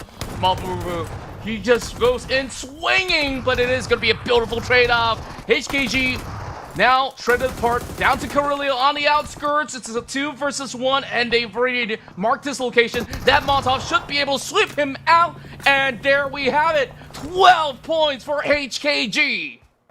This area is incredibly busy and incredibly popular. We saw the fight happening with 3 other teams just joining in the fray. 2 and 4 also is around. So you could definitely tell that that's definitely a hot spot for rotation. Meanwhile, for the teams that's already inside of that circle, great for them as well. Position-wise is looking good for many of these teams. I highly doubt they're going to be moved at all, as Kaya taking advantage of that ghillie suit. Now, it's a very interesting way how he's going to be moving around. He is kept at bay, has a bit of cover from the smokes from the car, but if anything at all right now, NGGZ, despite only having 2, has just hunkered themselves down toward the middle side of the circle. And if a team were to try and run toward them, they always have the cover coming in from OF as well, which is why they are in a little bit, I would say, of a secure position. Like it or not, my enemy might also be my bestie, at least until the final circle. Yeah, it will stay that way until it shifts away from that location, and then they will start taking each other out. So, can't wait to see that happen. Whereas, I gotta commend HKG once again. I mean, they are looking in their prime shape. Like, this is one HKG side that I did not get to witness because they were popping off on the weekend. They kind of lost a little bit of steam. So now I understand the absolute rate of what HKG has to offer. They were somewhere within the top 10, so long as they maintain their order, they should be able to climb up. As for Nemesis, they've been on a little bit of a slump here to kick things off on day 2, but they heard a lot of commotion on the outskirts. HKG with their Death Ball squad now arriving towards the toll, and Motion absolutely gets spotted out. Another drop by coming in from the side of Zero, and they're just tearing each member of Terror Esports apart, and there's just not gonna be an easy way out of this fight up against them, as they will take 2 points, but there is also another challenger involved. MSI crashing the gates, and Nemesis trying their level best to hold on. Yeah, I don't think they can do much right now as well. HKG has done a lot already. 14 eliminations. They are on a rampage. But granted, this is a very similar style, trajectory, and play as what we saw from 214 in that previous game. And I'm glad to see that this team has really sort of rode the momentum from that early win they had against NGGZ. It's funny because NGGZ is the one that's still surviving longer with only 2, but you know, like it or not, having those 14 frags definitely puts them ahead from a majority of the teams currently in this lobby. Now, waiting in the wings here, it's not going to be an easy shift later as well. MSI, Yango Galacticos, Nemesis, as well as TEO is in this corner. GG as well, waiting in the wings. And, you know, if you were to see that map as well, there is still a body of water toward that southern side. There could potentially be a situation. Sorry, I don't know why there's a delay on the map feed. Anyways, there could potentially be an open area that many of these teams could go for. So NGGZ being in the middle, I would think that their compound might be hotly contested, which is why OF isn't moving quite yet, because they can take advantage of these fights. Yeah, they just have to really wait it out for the time being while everyone is just tearing each other apart on the outskirts instead.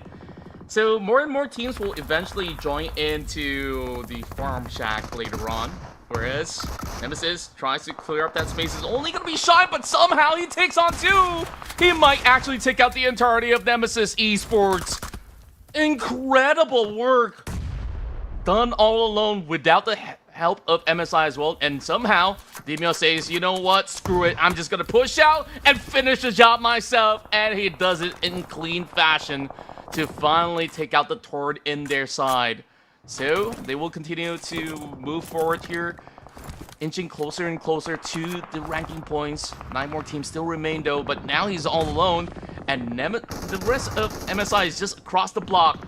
And going into the other corner, BKE gets absolutely shredded out upon arrival, because this space had been preoccupied by NGGZ for a very, very long time. Honestly, it's frustrating if you're BKE, you know, surviving this long, and you could tell that they've been going through so many different fights and haven't really had the best outcome out of it. And speaking of best outcomes, it's going to be Nemesis with only 3 eliminations at 7, and it felt like a desperation play. You're forced to drive out into the open against many, many teams. As for OF, this time around, they decided to get active. JNK tried to get into their compound, and they said that's not going to be happening. We want to take this fight. Cha-Cha is inside that compound, so if anything, OF have a great possibility of just crunching from different angles, kind of pulling away their crosshairs by, you know, pulling away their attention to the outer side. With Spyro and that nade, it's huge. Cha-Cha hasn't been able to move at all quite yet. Now, with that movement, Spyro says it's time to get a little bit more aggressive. Let's breach the compound, secure those pickups, find the other members of JNK currently on the outer side, because that blue zone will chunk, will hurt, and all we have to do is just spray. Yeah, and there's now only about a couple of minutes before the next zone shrinks right in, but I believe all these teams are already in the right spots possible. Not so much for the side of Godspeed, as he's just lurking by the outskirts, hoping not to be spotted by these 2 busy squads of OF and his teammates. So perhaps if he could just find a little bit more of that spacing to wrap things around, to deny the exit plans of OF later on, it might just be good, but he's being spotted by YG. Insane. Again. Yeah, this again is just a simple style play that Yango Galacticos like to take advantage of. They are so further away compared to the other teams on that southern side. They're taking full advantage of that terrain and allowing everyone else to go for this fight. And again, is Master Smile that benefits out of this by stealing away these kills. 214 has been locked in on MSI, and I think a few other teams as well as they're rotating over. And all Yango Galacticos has been doing is just stealing away. They have 4 elims this game, all from just pickings. Yeah, for the fact of the matter that throughout the entirety of this matchup, Yangon Galacticos, we saw they slowly move into Milta from the southern side of the islands, and there was certain moments where they were just expanding out of the territory just to try to look for some slight pickoffs, and yeah, it's been paying off so far. Another top 5 performance. Maybe it's not as flashy as compared to the past week, but they are playing this very distinct playstyle where they keep themselves out of harm's way. They will try to basically be vultures to pick onto anyone that's pretty much preoccupied in those fights. And maybe the next ones might just be between 214 as well as MSI. Now, these are Titans from the past week that we're looking at here that's still on the block. And of course, on fire right now, adding another 5 points to the tally. If they can secure a top 3, this is going to be them leapfrogging up ahead, even overtaking MSI. So it is definitely going to be a tough call right now, but they're bringing the fight straight up to NGGZ. Honestly, iTurks is just not moving at all, so gonna just top up that shields, wait in the wings, and then GGZ finally, their compound gets breached, and I was waiting for this to happen. Took a long time, but now it's all about just trying to protect what's theirs. Spyro and the rest of the team is just waiting in those corners. Those smokes are doing great work of like keeping them alive, but you also have to remember that NGG does have the corners secured. You can hear a lot of sounds made as well, some pre-fires, but iTurks was ready for it. Takes a lot of damage from people shooting on the outside of that compound. Minor still very much up there. Gonna have to heal up a little bit. Trying to catch Spyro before he goes for that reset as he tries to withstand the hail of bullets coming in from Yangon Galacticos that once again does what they do best, stealing away kills. My. They made the job a little easier for OF, but they will be the next one on their crosshair instead. So, on fire, what I really did like about the fight is that they understand how tanky the hovercraft is, so they're willing to exploit that fact just to ensure that NGGZ wastes a couple of utils. You saw like maybe 3 detonations coming from the frag grenades and it result into nothing. And then after that, receiving all that intel just to go in for that full send despite not catching the final kill is still absolutely okay because now they're in the top 4, fighting for even more points. 214 Kira as well. 214 Pro with their update of the name. I'm too used to their old name, by the way. So, yeah, they've been having a little bit more of an exchange between themselves as well as MSI, but now they're hiding in a blind spot. And I'm afraid that eventually, when MSI as well as 214 Pro will have to move, they will have to quickly sort out that fight before the rest of YG takes them on. Everyone's just playing at the edge of the circle right now, of course, with a majority of teams, 2 of them being toward the eastern side. It's going to be MSI and 214 locked in the corner. OF's position is very out in the open, but not close to the teams. Young Galacticos this game decides to get active, and MSI waits for them with open arms. Love to see this shift, but once again, MSI says, why don't you stay in your long-range fights and let us take this out? And 214, knowing it's happening, decides to take full control of this situation. And regardless of everything, 214 says, we're not gonna let you reset. But somehow, 214 is the one at the lower end of the stick, and everyone is just falling as OF decides to just prone into the area and just shooting from long range. South 08 wants to make things happen. This is his hero time, playing in the wings and the smokes, somehow weaving in and out. Spyro aware, but he's keeping the rest of 214 at bay. So Ryujin will be the next one to fall. With 6 eliminations, 214 is out. My goodness! South, all alone, he handled that 1 versus 1, and now they secure themselves top 2. Can he actually revive all of his fallen teammates? He still could make it a 3 versus 3. Enough time being bought, and now OF spreading across a 2-prong attack. And I absolutely do understand why YG desperately rushed into that space, because they really have no other area to play with, but I would say that it's a little too soon to actually call that shot, which is why that they just absolutely got crushed the moment that they do so. But of course, now we focus back into this final battle. A fair fight between both MSI as well as OF.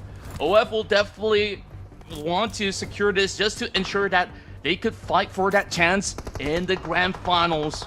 Week 1 wasn't their best of showing, but this time, this is as good as it gets. Definitely could tell that the tempo has slowed down a little bit. Perfect nade. Spyro says Kobe. Spyro gets a knock. But the rest of MSI is just slowly proning forward. They have a bit of an advantage in terms of terrain, but still, it's OF that has a bit more of that speed.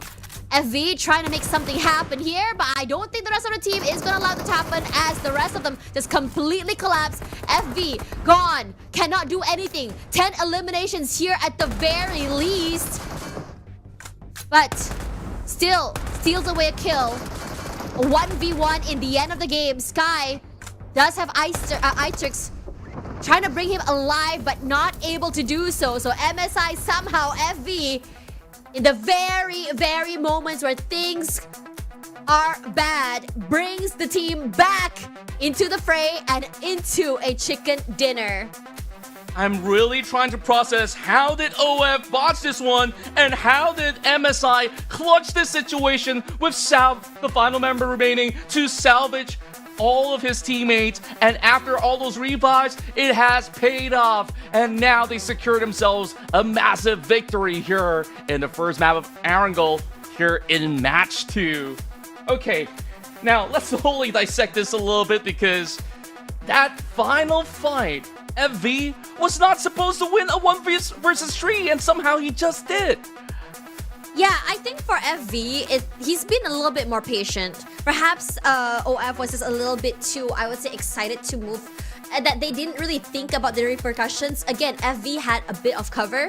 And also, when FV managing to get one of those knocks, you could tell, like, okay, there's hesitation, right? So they want to go for that revive. FV knew this and decides to go a little bit more aggressive, jumps forward, gets another kill.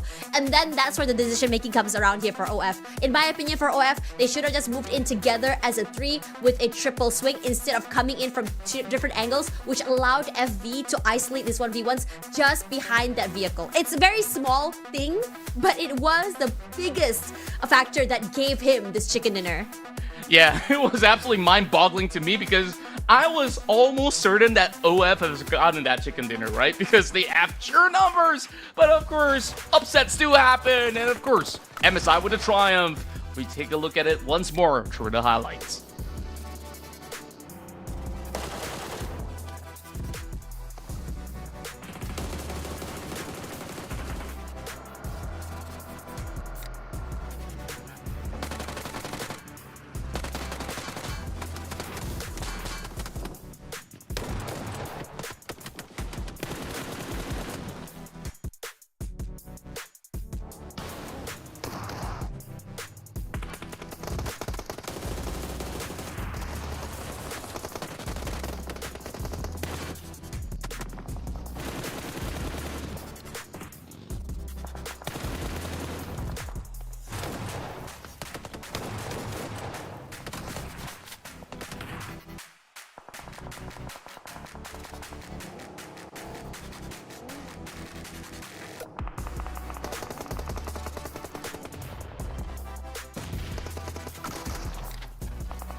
Game. We saw it being attempted by HKG that has managed to almost top the amount of eliminations we saw from Yellow Galacticos on that first map. We saw 2 and 4 try to do the same, but this time around, since many teams have started to understand how to deal with this aggression, and on top of that as well is a very rough circle to say the least, it felt like everything was just going haywire. But you know, I didn't go haywire. MSI's game plan.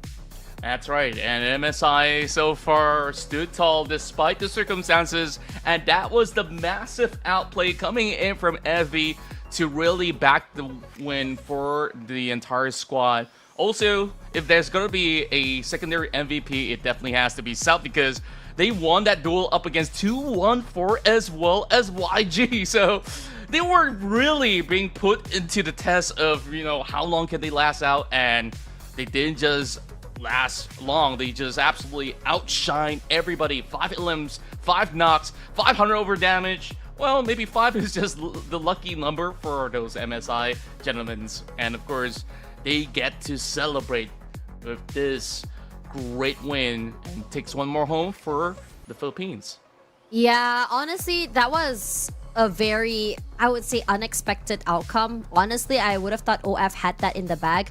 Regardless, with Yango Galacticos also getting knocked out at 4, this time around, frag numbers are not as high. Remember, Yango Galacticos has an interesting win con, which is the high ground, putting themselves at mid to long range, and also into a situation where they don't have to really fight for space.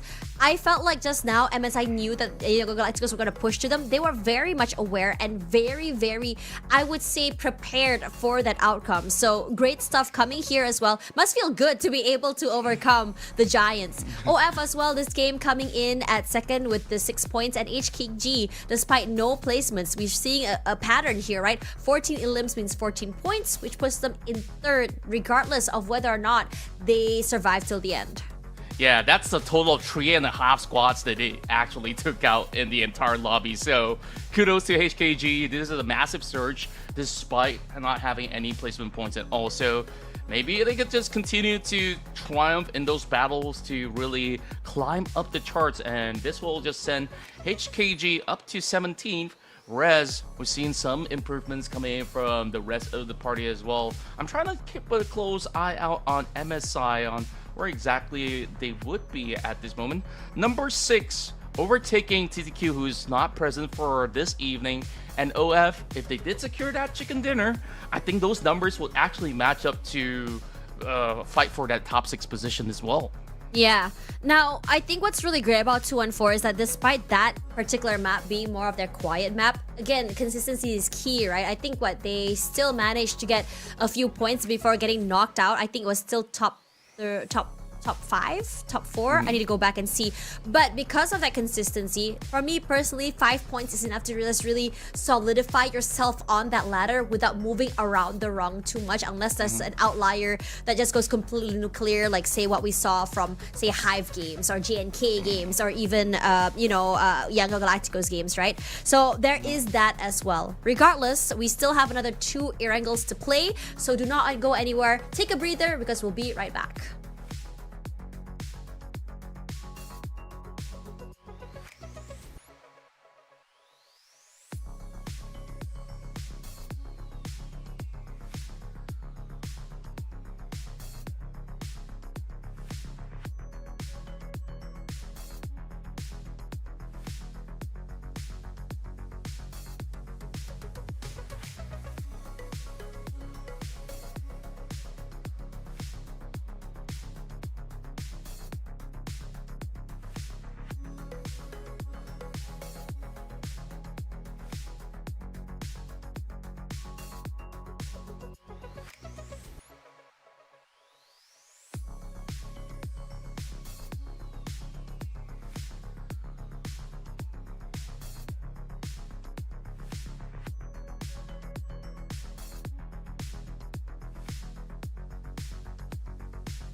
With such high action and performance in the PMCL, you guys want to up the ante with the brand new Apollo Project Evo as well as IE that has arrived to the game on March 20th, so you can accelerate to a new dawn with this exclusive hypercar that showcases the best of German engineering. So you guys got pretty much a month for you guys to secure yourself this hot vehicle before it is completely taken off from the store. So make sure you guys top up just about enough UCs and of course get it while you can. So of course that's pretty much all that we do have for the Apollo, and of course plenty more offerings in the realm of PUBG Mobile for you guys to check out. And I'm just super excited to see if any of these players will flex this in the lobby. Oh yeah, I think one thing's for sure, if you are going to be getting this, everyone will be staring at you as you kind of like zoom to the lobby as well. So that's always very, very fun. Now let's go back to what it's had. Let's address the elephant in the room here.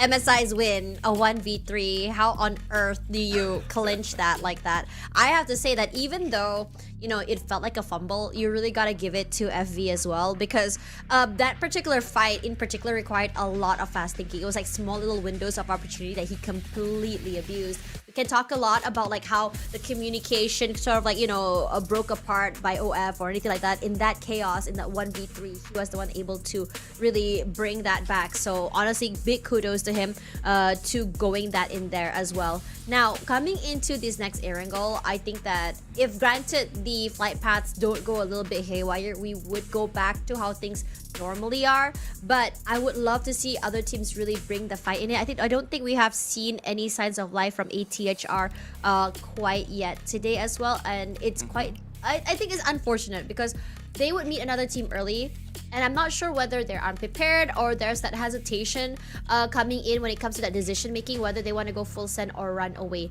NGGZ has really good decision making, if you ask me. They survived a lot longer compared to the team that took them down, or at least two of them down, which is HKG.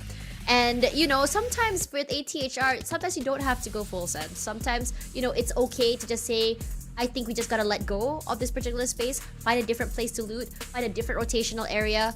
But at the same time, we have to have the game awareness that in a place that you're rotating, there should 100% or might be a team there as well. And I felt like that their reaction time was just not it for me. Yeah, I definitely think that at least they're having some good showing of exchanges when it comes down to those early skirmishes that they're starting to win out. But the longer the game progressed, it really feels like they're easily overwhelmed, and there were certain instances that they were forced to make decisions. And I think like last round, there were a lot of teams that were forced to making drastic decisions. One example was YG's approach towards the top 4, right? Like, maybe they could have just held back a little bit more and wait for the rest of the teams to make an advancement before they rush in. Then that could have actually been a better finish as well. And then looking at the side of OF, I'm pretty sure you're convinced already that, you know, they do have the it factor and they've already secured themselves, you know, a top 2. Maybe this is finally the time that they'll be able to secure it. But this few names on my list, maybe I voted one round too late, right? MSI, they already backed one more. Hey, another one doesn't really hurt. So recalling into forcing a maneuver, right? So I think like in that instance during that MSI versus OF battle, I can't help but to notice there was this miscomm that was very jarring to me, that they already got the 2 knocks. They know that there's only one more guy, but they use some bullets just to confirm those points rather than having 3 members swing at the final member live. I felt like that costed them a little too much, which is why the isolation happened. Hopefully no more of such mistakes, because we're finally getting ourselves into our second matchup here in Erangel. And of course, with only 10 seconds left, it's time for you guys to vote. Who's gonna be the next big winner here in the PMCL 2026 spring season? Let's get it on.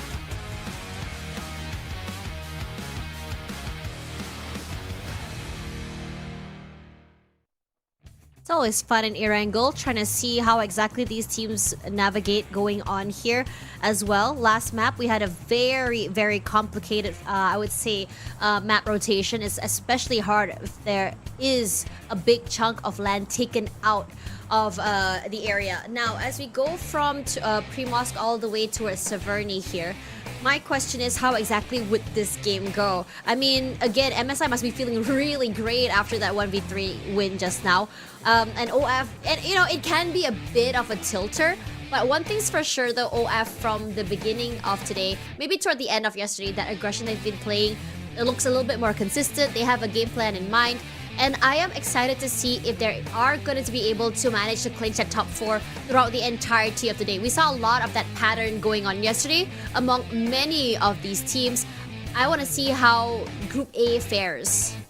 Yeah, Group A definitely do have quite the potential overall, where we saw even the likes of HKG had such a pop-up. That was like, what, 14 elimination points?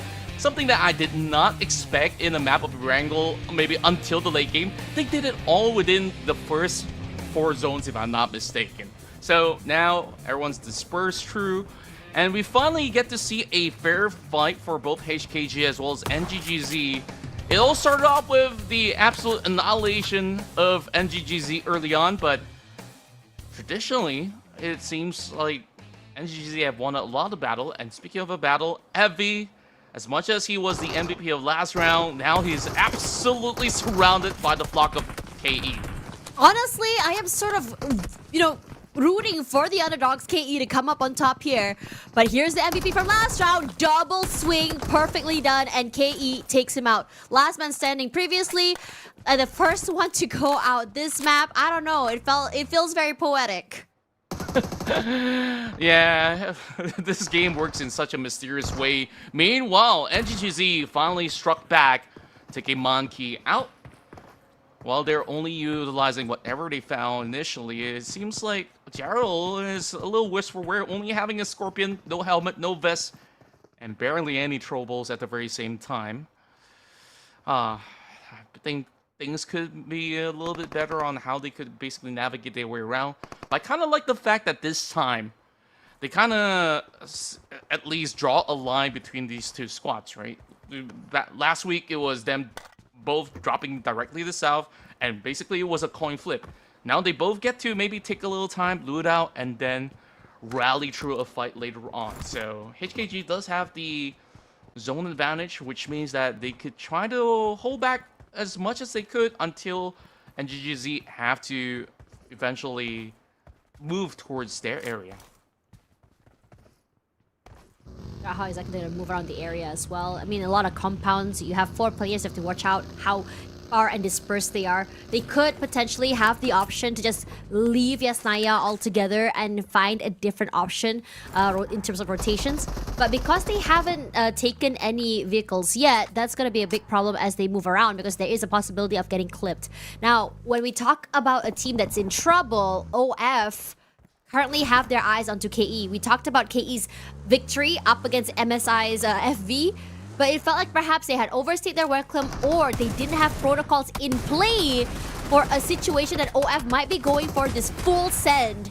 And you know ITerX is the kind of player that loves to go all in. Oh, yes, he does. And I kind of really do like all these small little exchanges that we're getting so far. Despite it being pretty much long drawn out. A lot of damage being done towards the side of KE just to, you know, back with that 1 point. So we go back to the question, was it truly worth it?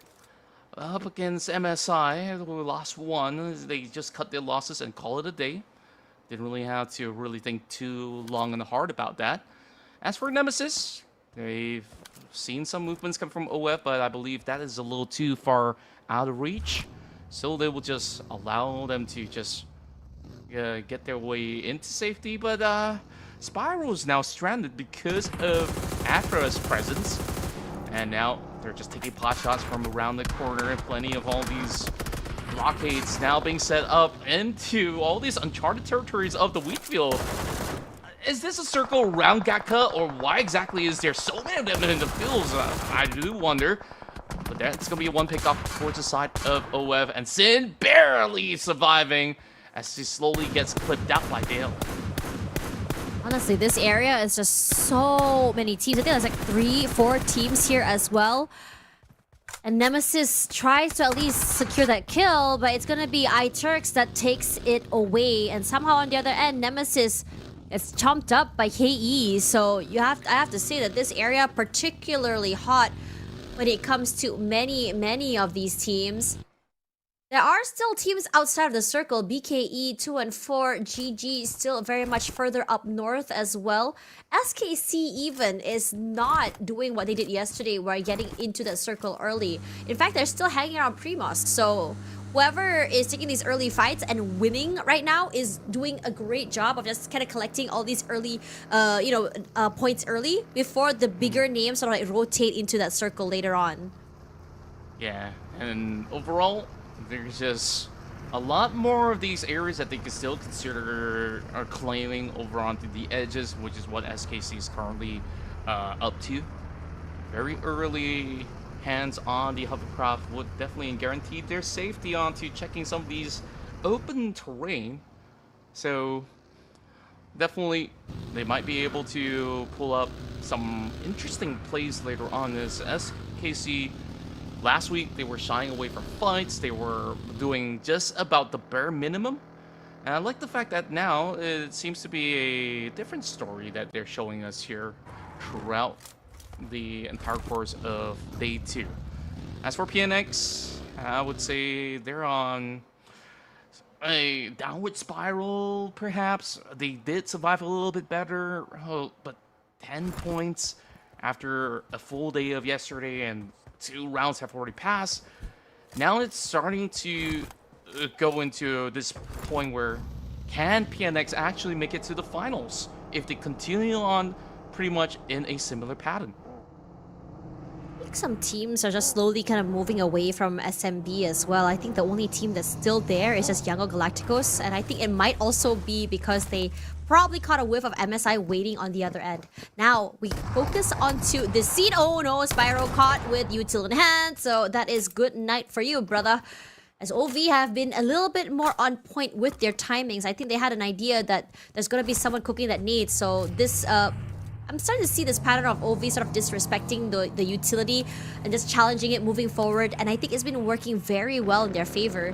So if anything right now, OF, despite losing 2 players fairly early, I mean, done well getting 3 very early into the game, but still, surviving as a 2 is not going to be easy. I think we have seen it happen before. JNK has done it, not MSI, sorry, excuse me, it was NGGZ has done it as well.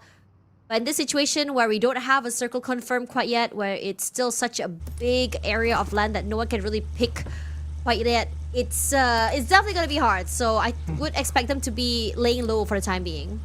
Yeah. And finally, we're getting ourselves a Sonoska military base ending. And take a look at how many other teams are just out of the island. Even OV as well as Yangon Galacticos was prepared to move into the mainland, and now they get to play absolute spoilers for denying any form of space for these teams to move around. And take a look at the major U-turn that OV's getting at. It's like, okay, the zone's gonna be just by this corner of the bridge, so they could just afford to hold inside than to play by that lighthouse that they usually do. Kind of really do like the fact that those who have secured their hovercraft, they say, okay, this is just going to be a walk in the park. I'm just going to drive through that river like it's nothing at all. TEO, you know what? I had high hopes for TEO today after their performance at the end of yesterday. Especially Kim Yoko, that has gone completely nuclear. I think he had like a whole highlight reel throughout the last 3 maps yesterday, making huge plays. Currently at 11th place right now, I don't think it's the worst ending for them. They're quite consistent. Granted, I think towards the beginning of the day, very, very quiet. But we haven't seen that sort of pop-off moment quite yet. And I really would like for them to wake up and just bring it back. Because it's been quite fun seeing the aggressiveness come out from them as well. The rotations today have been fairly, I would say, slower and strange. Since yesterday we saw a quicker shift and rotation toward that circle. Right? Remember SKC in the middle always, and everyone just playing toward the sides of the circle. This time around, we're in stage 2, stage 3. There are still many teams not even close by to that circle. And now, since it's a hard shift down south, I feel like now is the prime time for many of of these teams to really, really, step on the gas and try to get as much space as possible. Yeah, can't really blame them on how difficult this game could actually turn out to be. So, of course, most importantly, they need to survive the cut and get themselves into the island, which is why we're taking a look at a vast majority of them just soaking in the blue zone. Still stage 2, so hopefully they just got enough mets for them to work around. I think he was trying to get the horse through the boat. Was that the game plan all along? Okay, creative, but poor horsey. Okay, thankfully... He's taking a shower. Okay. It's just a little bit of swim. For a moment, I thought, like, oh, don't let that little guy drown. Horses can actually swim. Like, they can actually swim. Never seen one swimming, though. But yeah, they can. Can we have imagine. PUBG Mobile add that to the game? Like, I want to be able to ride my horse in the water. Imagine how cute it will be, but also maybe scratch that thought because your full body will be exposed by the river that it's just gonna be a clear sight for everyone to target. That on second thought, yep, we probably think that maybe that. Wait, I love this. Well, wait, I love this. Let's be real here. You have to pick which body of land you want to commit to. It has to be this south, no? It has to be, but we've had hard shifts. Yeah, I could certainly agree that sometimes it will be wonky like that, but yeah, I just feel for all these guys. It's like, I would say maybe at least 4 teams, they won't get to play this game at all. Nah. OV knocked down already. Well, this is, that's rough. Only Eyes is left, so yeah, this area, northern side of SMB, fully in SKC's control. And this is the SKC that we saw yesterday. Fast toward that middle area, fast to hold as well. But then there's that worry, right? Since Young Galacticos is also close by, and OV is taking full control of this other bridge. Now they don't have a lot of space to work with. OV, the blue will eventually come out. So they need to find a rotation into that circle, and many teams are already there and hunkering down. So those inside the blue, I have a feeling it's gonna be a rough time getting to the circle. OF is not having this game going as swimmingly as they want to. So eventually will bleed to death and go down. There you go, as expected. So they are out with only 3 eliminations. And it's such an unfortunate situation, granted that they had a stellar game in the previous map. Yeah, it is. Just getting worse for wear for those latecomers, and OV as well as Young Galacticos have been making matters worse for the rest. Same goes to the side of JNK. They say, okay, if we can get to the island, so can't they. So they will continue on peppering through every other team that passes. But I do wonder though, do they want to try to partake in joining into the island? Because I do see a handful of opportunities that they could just basically cut across safely, but they are not doing so just yet. As for the rest of GG, great on them that they finally get a glimpse of those passerbys. And they are on the middle side, which means that there is one tight corner that they can still work with.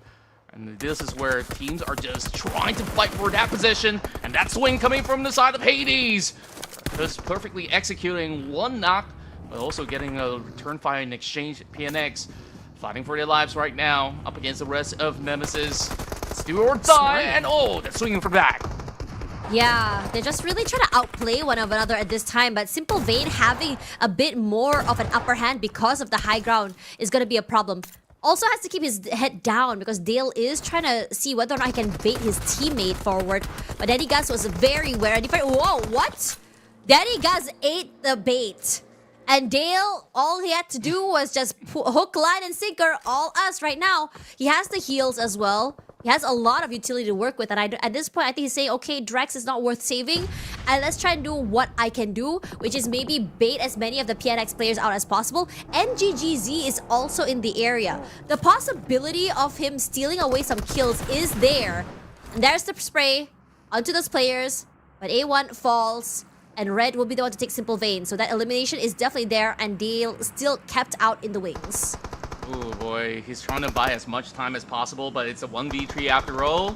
Maybe he's been inspired by MSI to try to pull out in the clutch, but it is very unlikely from this angle. Those nades are flying directly towards this area. Ooh, that's a 3-point toss coming from the side of NGGZ. What I really do like about this kind of zone is that if you're on the blue and you're taking up fights, which, you know, you should if you kind of really make your way in, the fight's still rather straightforward. Like, the moment that your teammates are knocked, don't even think about saving them because it's not worth the time. And Nemesis just tries to see if perhaps this speedboat might actually bring him into safety. Oh boy, I think he just might. Okay, that is quite the play from Nemesis. I'm super excited. I mean, I was really hoping that the circle would actually hit that bridge as well, but didn't quite hit the mark, but it's still a big chunk of land. Granted, it is a lot of open space. See, when you look at and pinpoint where exactly Yango Galacticos will go, it's always going to be toward the terrain area. Now, looking at this fight, BKE and JNK are forced to take this fight. It is a terrain they have to traverse if they want to get into that circle. So like it or not, if they don't take this fight, if they disrespect each other crossing into that circle, there is a possibility of getting sprayed either for the middle side of the circle or SKC as well. And I think they're very, very aware of that. Regardless, it's BKE on the back foot. BKE, they've definitely had a lot of better days. But hey, they're drawing decent exchanges through the blue zone, so it's going to be a last stand for the surviving member. MN doing exactly the same. They know that they cannot really take too much time to really fend off some of these guys, but a point is a point, and they've already farmed 6. Might as well make it 7 before they crash out. That nade almost really connecting, but that swing will certainly secure it before MM goes down. That will be NGGZ taking a total of 8 points, so... well, that's pretty much equivalent to a top 2 finish. That is so rough, Kaya. He was almost there with the heal, just a little bit too late. And Dabe, once again, always the first contact, but this time around gives a bit of space for Ice to go a little bit more aggressive. So, does get a knock onto JNK, so they're out of the game. SKC looking very comfortable at the very edge of the circle here, catching so many stray stragglers as they rotate into the area. I have to say BKE did win it out against JNK earlier, but at what cost? Losing 3 members and with only 1 having to carry on the mantle. Wow. You gotta also feel for Dale because he made some really great effort to try to get into the island. The moment that he run by the corner, he got clipped by Chais as well, so... yeah, it is just tough everywhere you go into the island, especially when YG is taking full charge. And when I say take full charge, take a look at them. They've got the entire shoreline to themselves. Master Smile is gonna look towards anyone that's trying to cut back from the south side as well. SKC, this is definitely one of the better runs. As for Seoja, 0 points this time around, not as hot and furious compared to our previous map of Erangel, but hey, you can say the same about almost half the lobby. Everyone just crashed out by the time that it's only stage 5. And there's only 7 more teams remaining, so we'll see if SKC can handle YG. YG have really positioned themselves well here. They took the northern side of SMB. They didn't really rotate out that much as well. And the circle really, really favored them this time. Gave them a really prime area with compound, a large area, and a terrain on the side. So SKC is not going to have the easiest of fights if they were to try and get even close to them. Even then, they also have Marnet Boy just hanging around further back as well. So they can definitely be traded out. But SKC decides to take this fight in stride. They push forward toward this team. Young Galacticos had already strategically placed themselves forward. It's just a matter of waiting for them to come through and just spraying them. So I am wondering how SKC wants to approach this. One of their players barely alive, clipped. The other 2 still stuck at the side of that terrain. And Master Smile, understanding this, says, okay, let's put on those smokes, move away, and play together as a team. Maybe just give away the compound so that we have a little bit more breathing space and flexibility to move around the map.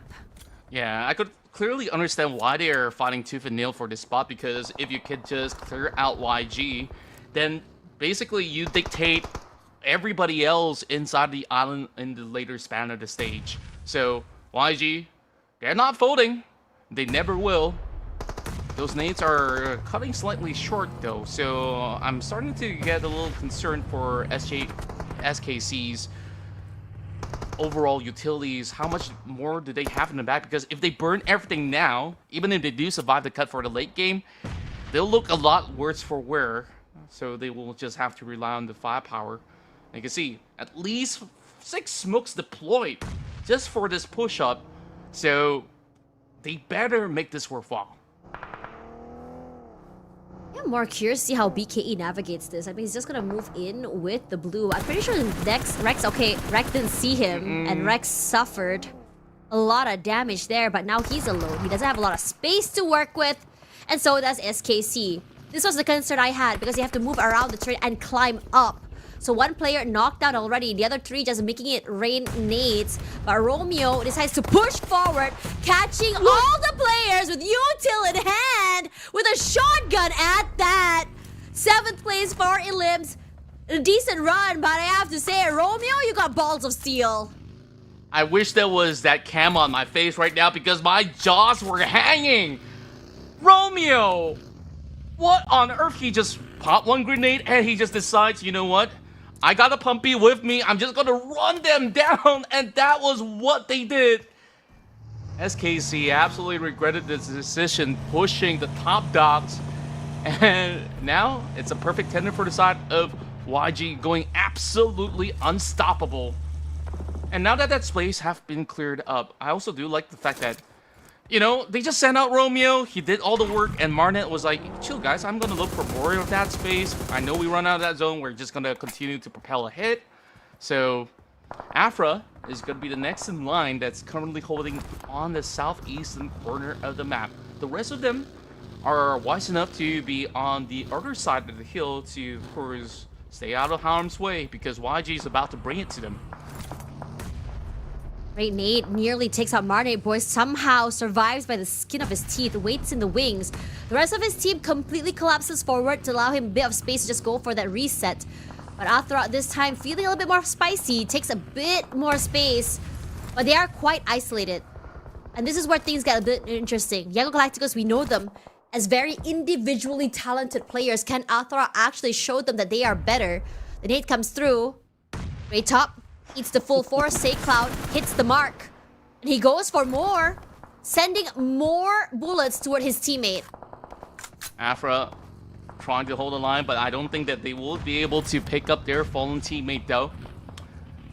Rest of YG starting to sink their fangs onto the rest of Afra, and there's also more involvement coming from the side of Observation Esports. I like the fact that the 2 teams that started off inside of Sandaskar are still hanging on, and of course one side thriving, another one also managing the situation, whereas SayCloud finally secures the fallen member of the side of Afra. Boki tried to play around the edges there, but gets spotted out by Rex. Wow! Quite the angle that he had to work with, and he finds it. Top 5 finish, to say the very least. An improvement in the standings for the side of Afra. Whereas, we haven't seen too much of movement or even sound coming in from the side of MSI. They do have a squad strength of 3, so I think they would definitely be challengers later on towards either the side of OV or even YG. These are the 2 that are being absolutely proactive, whereas the Filipino squads like 214 are also trying to shy away for the moment, waiting for the right opportunity to come. YG already with 11 eliminations, just fresh, getting pickoffs from anyone rotating from either side. You go in through the water, they just shoot you out. You go in from the west and the right, you also go down as well. They had prime position so early into the game, and almost challenged as well by SKC. But SKC a bit too greedy, I feel. But for now, they are not currently on the back foot here. They have a 3-1 formation going around with Marne Boy hanging toward the northern side of that area. The other 2 just hanging around the bottom side of that terrain. It's not going to be easy trying to take this fight either. Now, that circle shift is definitely going to be annoying, but it still benefits Young Galacticos. Is Marne Boy just hanging around there? There's 2 airdrops, I feel, that they've been able to loot as well. So they are perfectly stocked up. Yeah, and I really do wonder how on earth do some of these teams actually cut through to where Marnet is currently at. Master Smile knows that some of these players are going to be around the compound. And speaking of which, Marnet from the zone, he's been able to sniff one out. Capo's inside the shack, barely hanging on. Another cook up from the grenades of Master Smile. He might be able to connect, but he gets taken down first and foremost. Oh, this certainly turns the tides around. Okay, Martin Boy setting up the team for success. Smoke's done as well. Just allow him a bit of flexibility to move around the area. We could start seeing MSI starting to get a bit more antsy, trying to take this fight a little bit more up close and personal. And Cloney almost gets away with murder. But he didn't factor the fact that Yango Galacticos would have had perfect crossfires set up. So Yango Galacticos now on the back end because 214 decides to join in on the fray just off that one knock. That push, that was absolutely incredible. And that one tap makes it even more unreal. That grenade seals it off for the side of YG.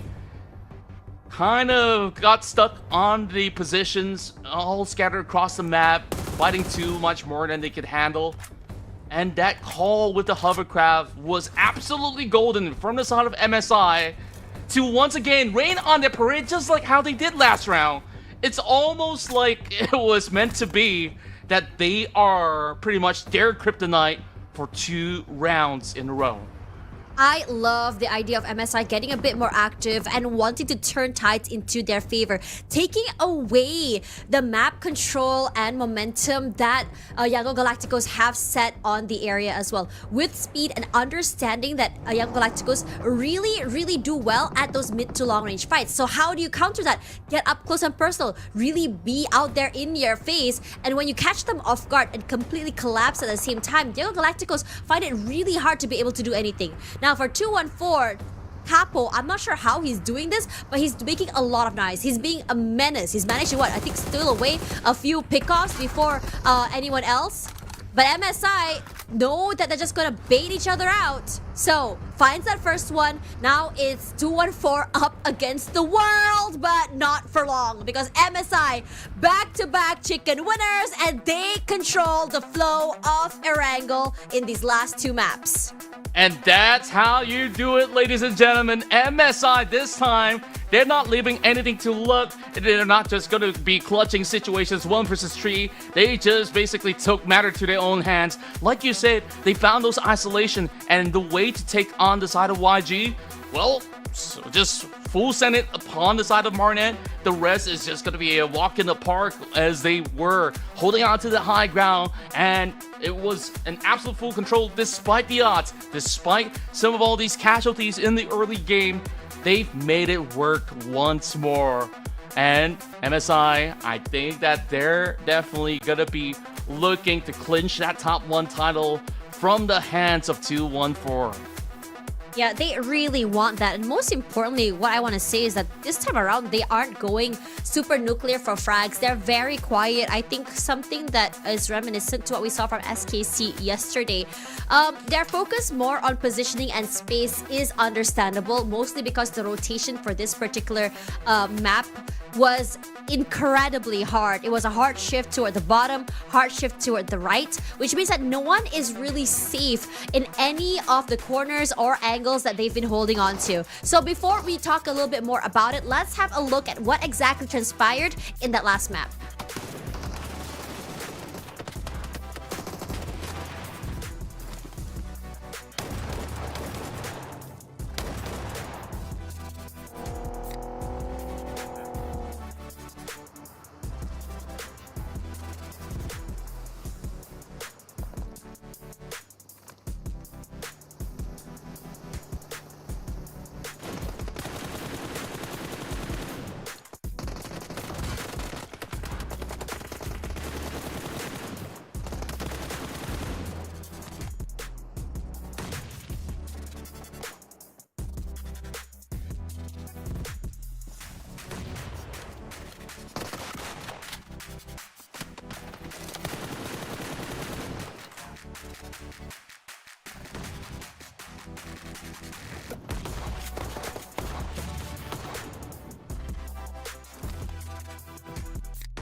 And there we have it, MSI with the back-to-back win. Despite all of that, they were on the lower spectrum of the elimination points, which is where YG still thrive as they were the kings of controlling the entirety of Sonovska until they faltered to the hands of the victors MSI, where, of course, we give credit where credit was due. Like you said, Sonovska military base endings have always been super difficult to navigate their way around, and Cloney was the man that we should be watching all the time, as he's been able to really pull all the stops, and that one tap exiting that hovercraft against Barnett, that was golden.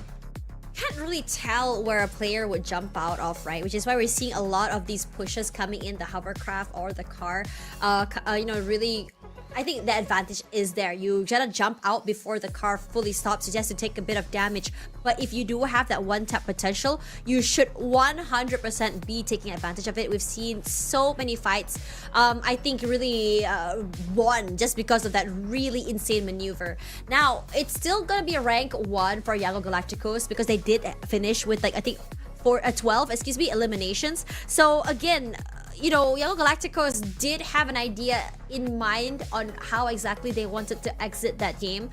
A bit more different than what we saw in that previous round where they're a little bit more quiet in terms of eliminations, right? I think for them, I think Yango Galacticos is one of those teams that when we see an unusual circle, they still also have an idea on how to navigate and play and turn things in their favor. I would say the experience that this team has is on another level compared to the rest of the teams, and I am super excited to see where exactly they end toward the end of the day here, because now still 2-4 is still on the top side of that ladder compared to the rest of the teams. But Yango Galacticos, I think they started off at 12th and now they're already at 8th place. That's incredible. In a day's work, mind you, that's 53 points in total as compared to those who have played for 2 days. So, in consideration of Group A, they're definitely the winningest so far. And who could forget that crazy clutch play coming in from Romeo, going up against the rest of SKC, which we didn't expect him to literally run at him. And they got all 4 points by doing so. So he actually brought in plenty full more. But MSI, now they're starting to also search into this huge momentum of a win, 2 back-to-back.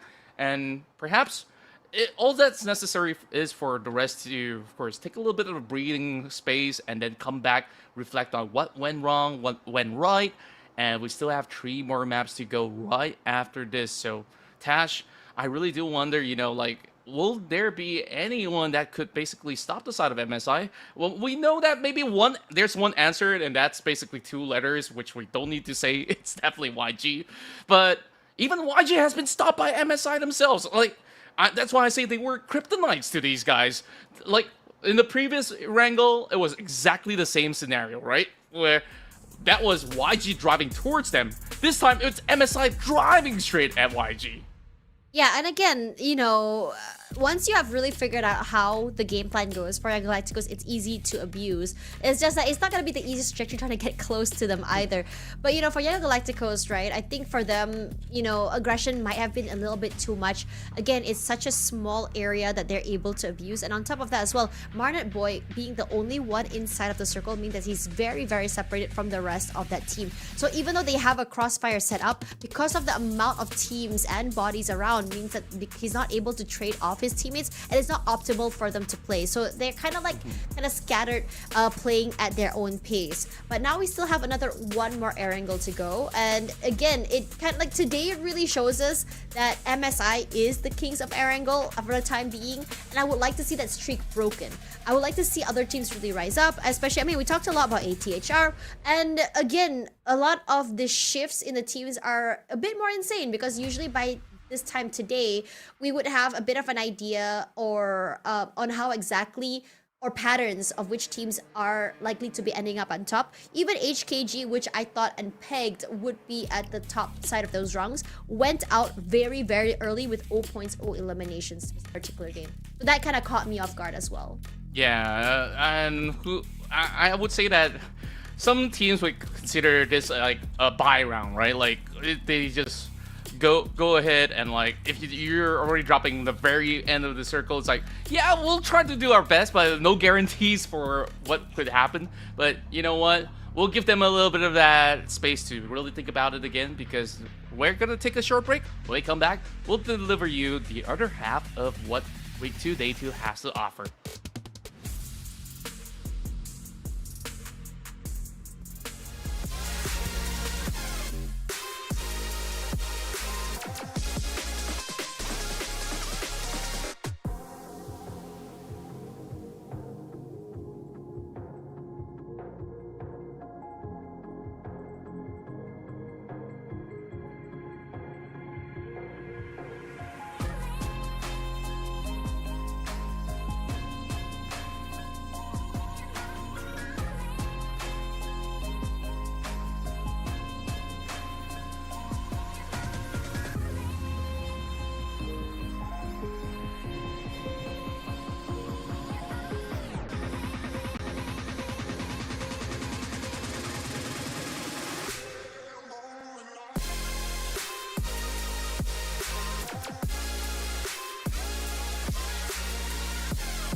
Used to hear a new calling.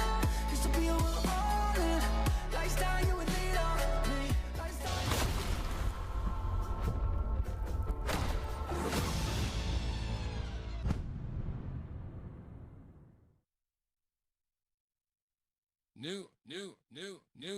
New urban area.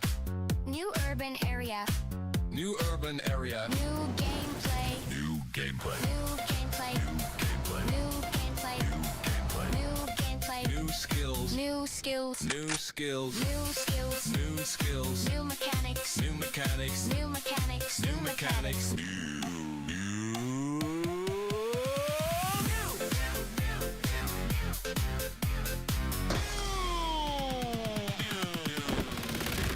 New airdrop vehicle. New weapon. New themed area. New interface. New UI. New AI Ray. New system. New system. New system. New system. New system. New system. New system. New system.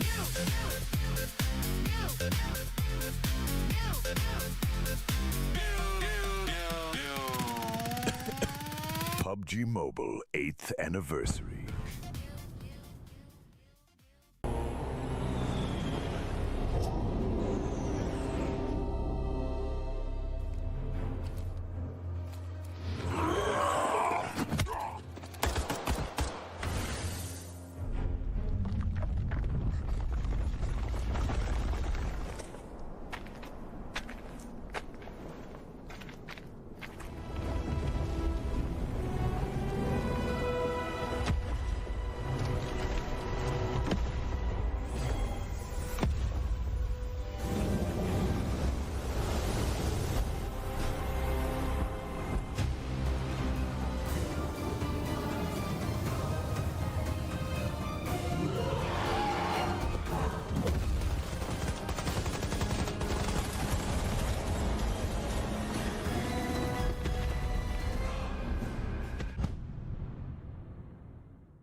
Welcome back, everyone. We are at the halfway mark for today as we go toward the last 3 maps. We still have 1 Erangel and 2 Miramars to go on for, but most importantly, we've seen back-to-back chicken dinners by MSI, and who would have thought? Because today is the day, after all, that Group A came into this fray, and the day where the tempo shifted just because of one singular team, which is Yango Galacticos. But then again, they weren't the ones that stole the limelight away.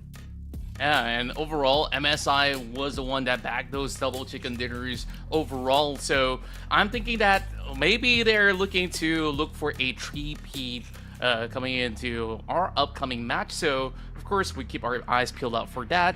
But we've seen some really hefty fights happening, through the mid-game. Despite all of the circumstances in Sonoska military base, I guess that all the teams are hoping and praying that that kind of circle does not ever happen again, at least for today, So at least when it comes down to the rest of the days, it's like, we've done it before, but it was traumatizing for maybe half the lobby, where we saw NGG struggle, HKG could barely make it to the zone, and the list goes on. But for those that did make it, oh boy, that was quite a phenomenal fight that we've got to witness towards the tail end. And, with 2 PH teams and 2 Myanmar teams going head to head, who would have thought, the PH teams that were available, they were initially outnumbered, but they still managed to make the top 2 cut. So this battle for this week so far is looking very PH favored in the form of 214 Pro and MSI. So the list goes on. Well, YG, this is their first day out. They're still going to be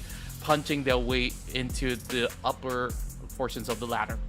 Yeah, I think that when you come into today as well, right? Another MSI is definitely riding off that high from yesterday as well. And again, I think that's understandably so, because since they did play yesterday, today will also be their final day playing as before we go into that weekend. So there will be this idea that you need to be catching up. You need to place yourself as high as you can on that ladder. And the downside is, yeah, if you play day number 1, you go in hot. You go in with the teams that really understanding what to expect. But when you end your game 1 day earlier, and as day 3 goes, all you can do is just stare at the leaderboard, praying that your stats don't go lower and lower. This is what the motivation is. And for many of these teams, I think I wouldn't be surprised if this was the end of the day. I mean, when you look at teams such as Yango Galacticos, right? I mean, they just played today, 8th place already. That's already a very insane flex, if you ask. Yeah, look at the recap of their run so far. First game, chicken dinner, of course, that actually tops the board. And then for the past 2 matches, they were always within the top 4. Doesn't matter how many eliminations that they do bag or they don't bag.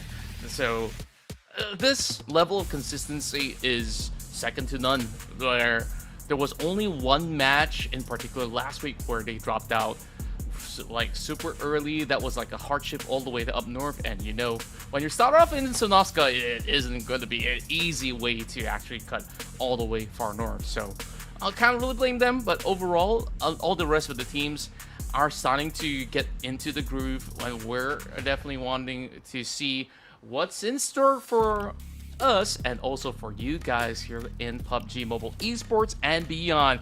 And of course, you guys have been collecting some fancy cars in the game. This is another one to add into your garage with the latest Apollo Project Evo and IE that has arrived in the game since March 20th, and this is going to be lasting till probably the end of the month or so. So make sure that you guys grab it while it's available.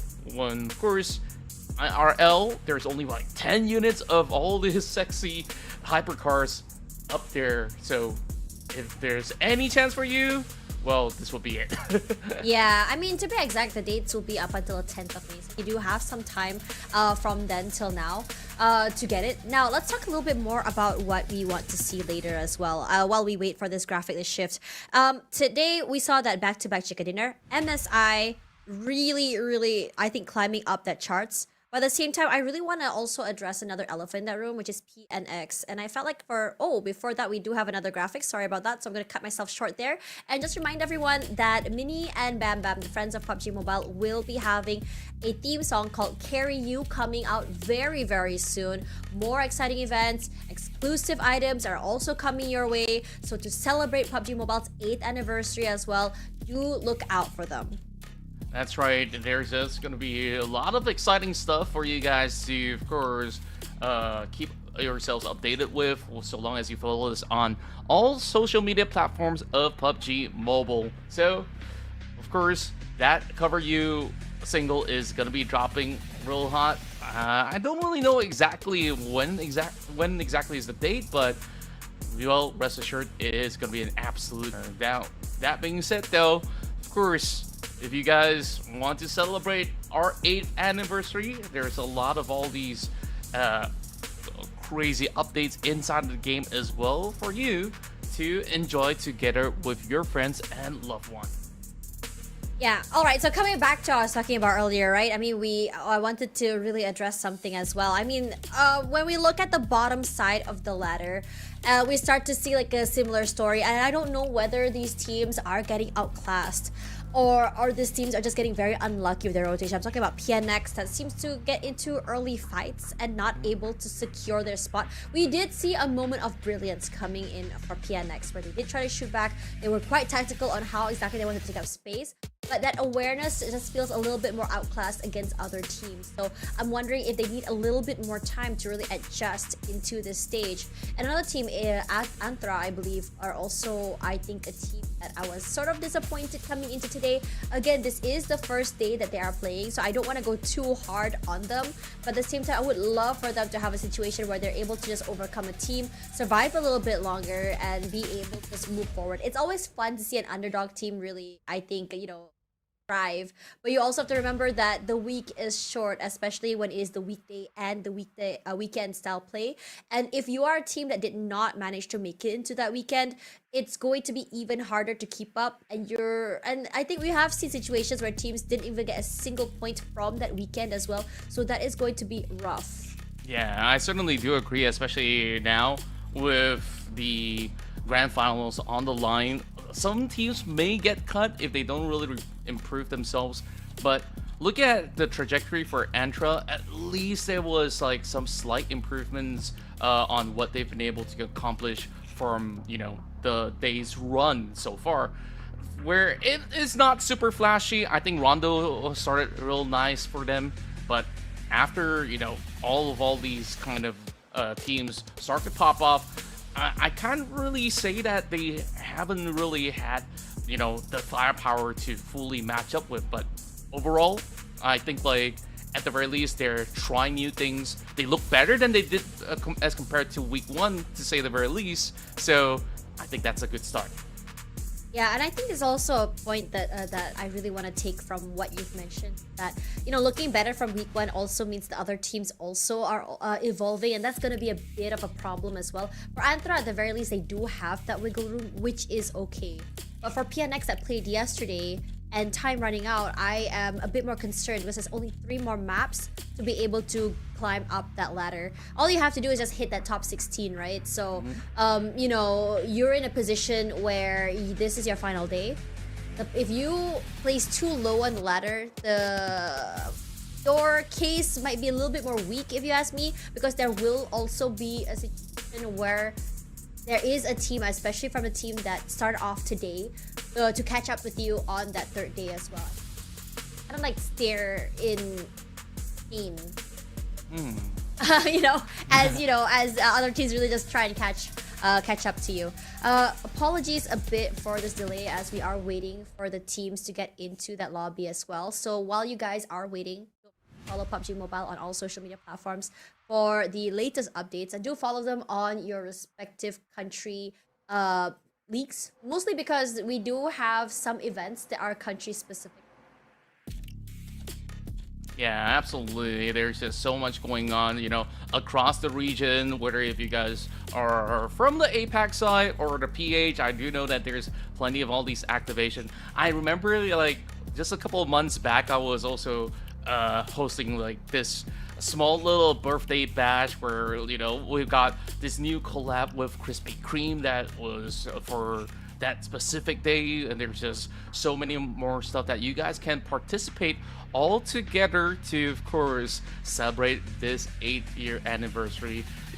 When Chichu was around, she was like telling me, oh boy, I've been spending like 8 years together with you here. It's like, could you just reflect for a little bit that we're just getting older, not by the day, but by the seconds. So, yeah, but hey, we grow beautiful together. Of course, speaking of which, we are also looking at the team's growth overall.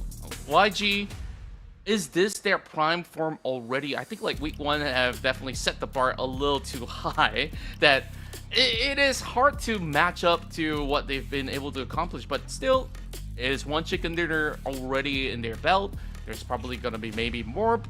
With MSI actually showing up here, I think like there's just gonna be firmer challenges up ahead that they probably won't hit another 8-pointer of a chicken dinner throughout the week. But hey, I got no complaints, because at this kind of run, I think like they're already very, very well set for the grand finals. Yeah, honestly, while we wait as well, I really want to talk about predictions. I'm just having a look at all the other casters from the different regions, predictions here, right? Follow B, I believe, is just one of those casters that has been really on point when it comes to prediction. I think he has a great eye for this as well. I think that so far today, he has hit the mark on 214, hit the mark not too much on NGZ. He's a very heavy NGGZ believer. I think out of all the maps today, 4 or 5 out of it, he had NGGZ on his predictions, as opposed to us who are a little bit more heavy on the Yangon Galacticos. So I'm wondering what he knows.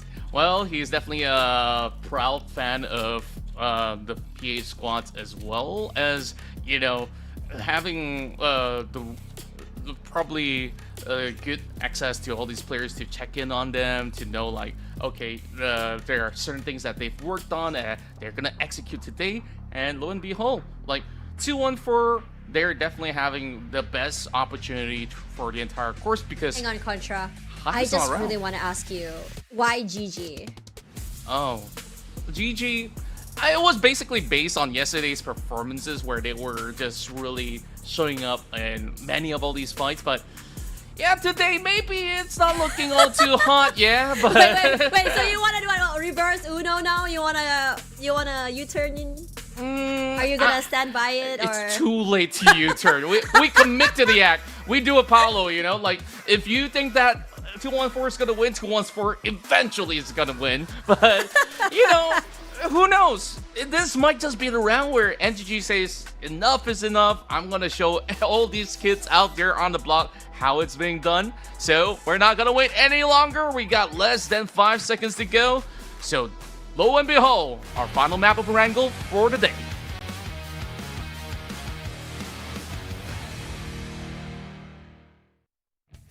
Okay, Contra. I mean, we talked a lot about U-turning and you want to like double down. But what if you could U-turn? What would you replace GG with? Okay, true the Who do you have an eye for? Yeah, who do you have an eye for? I guess I voted for MSI for multiple rounds already. I could save that Yeah. for Miramar. Okay. 214 Akira, if I haven't put them on the list, I think like they're climbing up, yes. Yeah. YG is a no-brainer.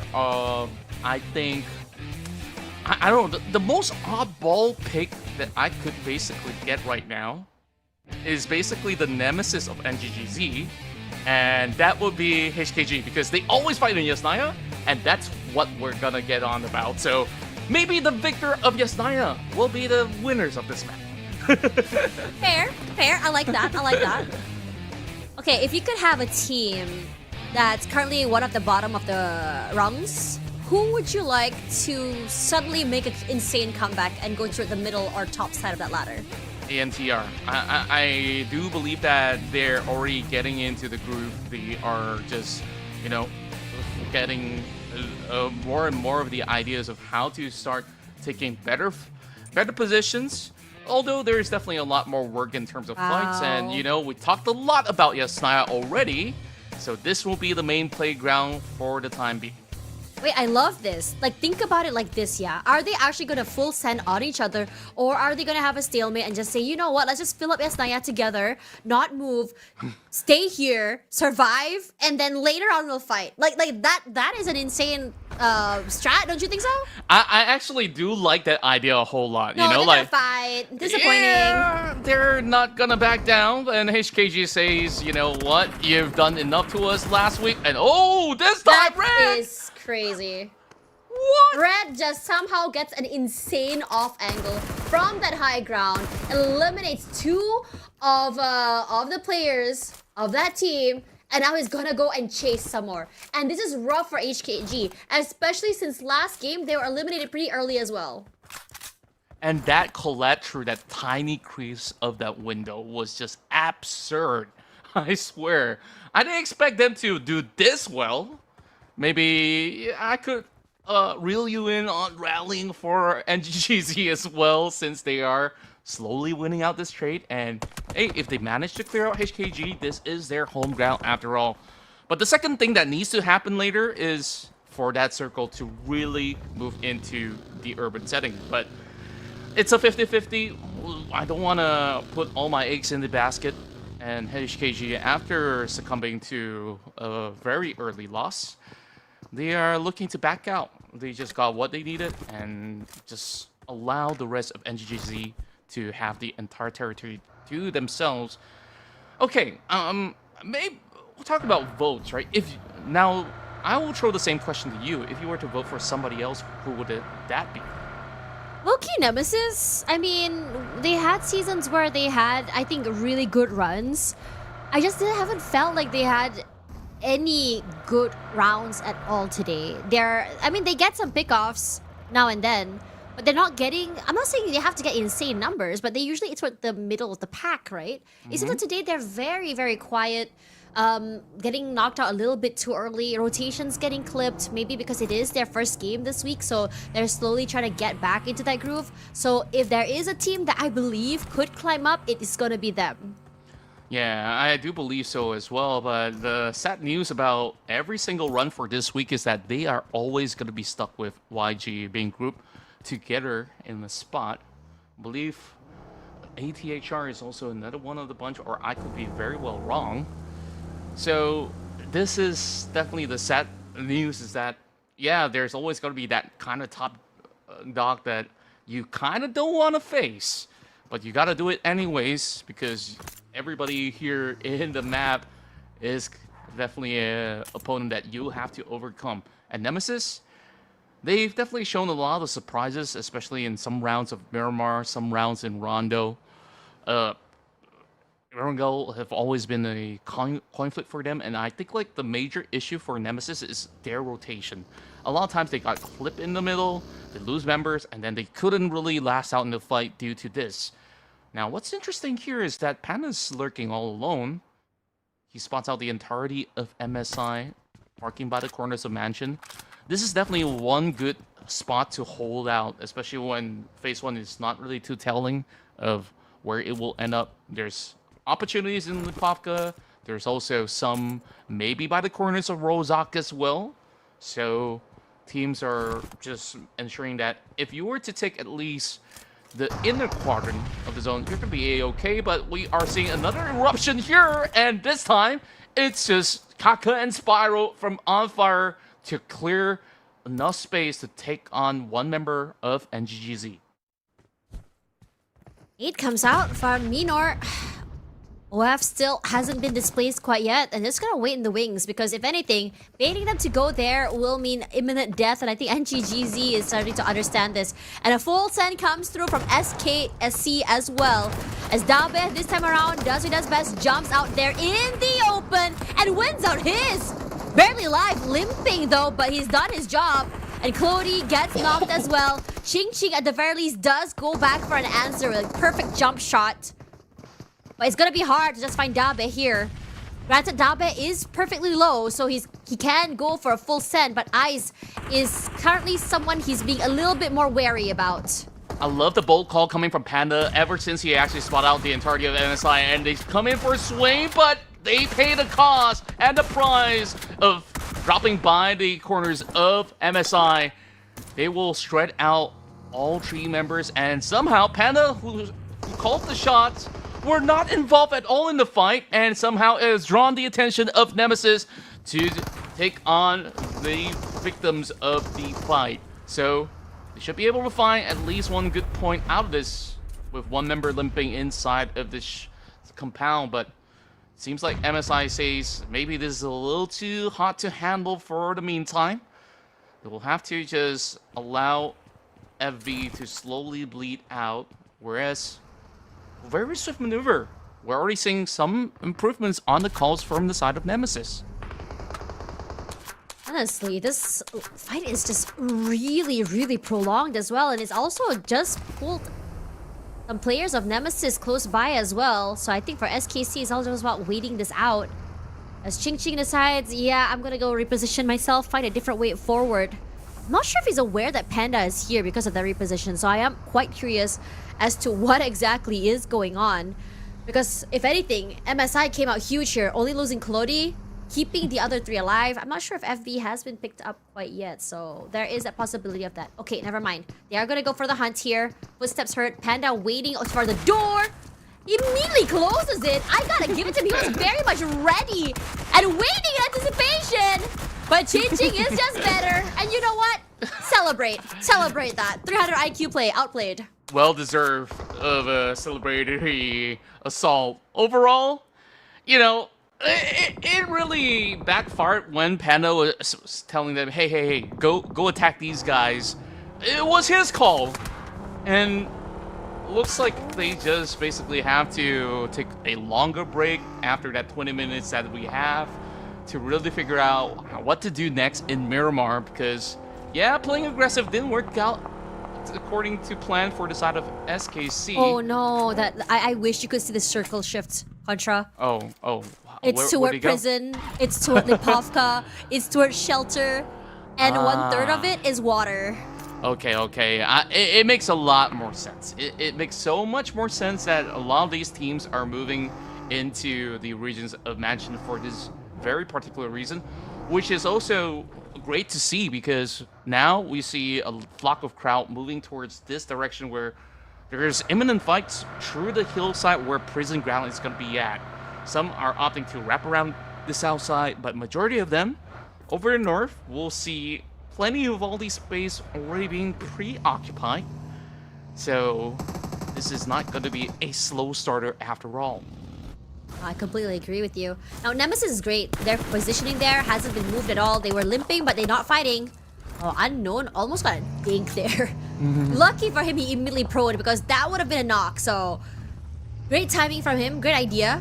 Now, as we wait for the rest of the team to come by here, Spyro and Chacha has really hunkered themselves up into this compound.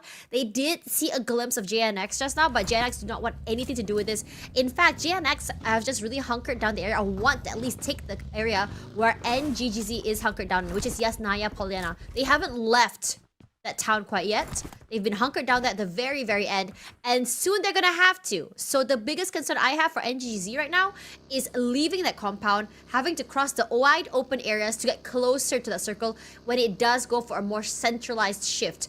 And in this particular game, if you were able to see the map, a majority of teams have already gotten into the middle side of that circle. Only GG, 214, NGZ, and BKE are way outside of the circle. Everyone else have already migrated inside, and it's gonna be Master Style with a little bit of a hello onto Nemesis, but both teams understanding that it's too early for these fights, so they're both just gonna move away. Yeah, maybe the ideation is to really wait things out to find a better confirmation where exactly does it go, because there's still some circumference of it over onto the course of Lipovka. So for teams like NGGZ, they can afford to kind of hold out in Yasnaya and then look to really sweep by the edges, because we know that NGGZ, they are absolute fighters. As much as they lost one, you saw the trades were really good. They had Red take on 2, and then later on, of course, On Fire did pay a visit earlier that kind of depleted him. But I don't think that has really taken too much of their squad strength after all.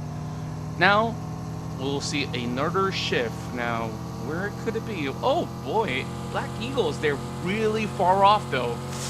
I'm not too sure if they would actually enter in the right manner because NGZ, like I said, they are holding out. So they find themselves by the edge, so they don't really have to traverse too far.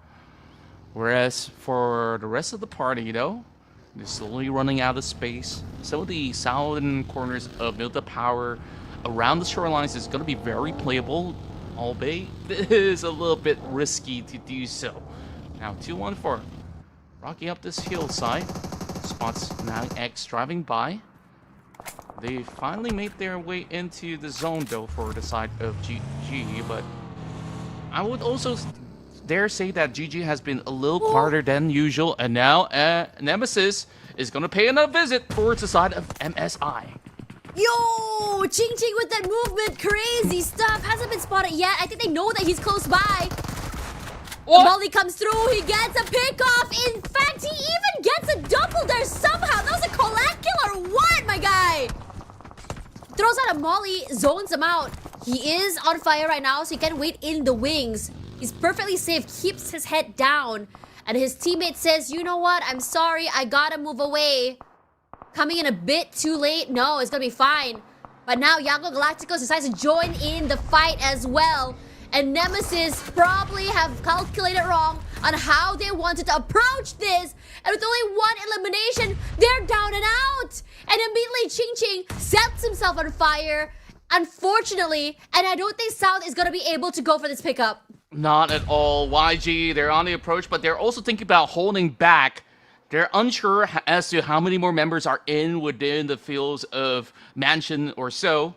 So I guess that pressure, just nabbing 1 point away, was just about as good as it gets. But Nemesis, though, it was so unfortunate that they got collided right there. It was like a league of collats. We started off in Yasnaya having that going on for the side of NGZ, and that was with a DBS that MSI was wielding. Incredible stuff coming in from Ching Ching and Co. Meanwhile, back towards the edge of Yasnaya, we are looking at JNK trying to rally on the fight up against BKE, who have just arrived to this corner. And it seems like they will be stuck here for the meantime.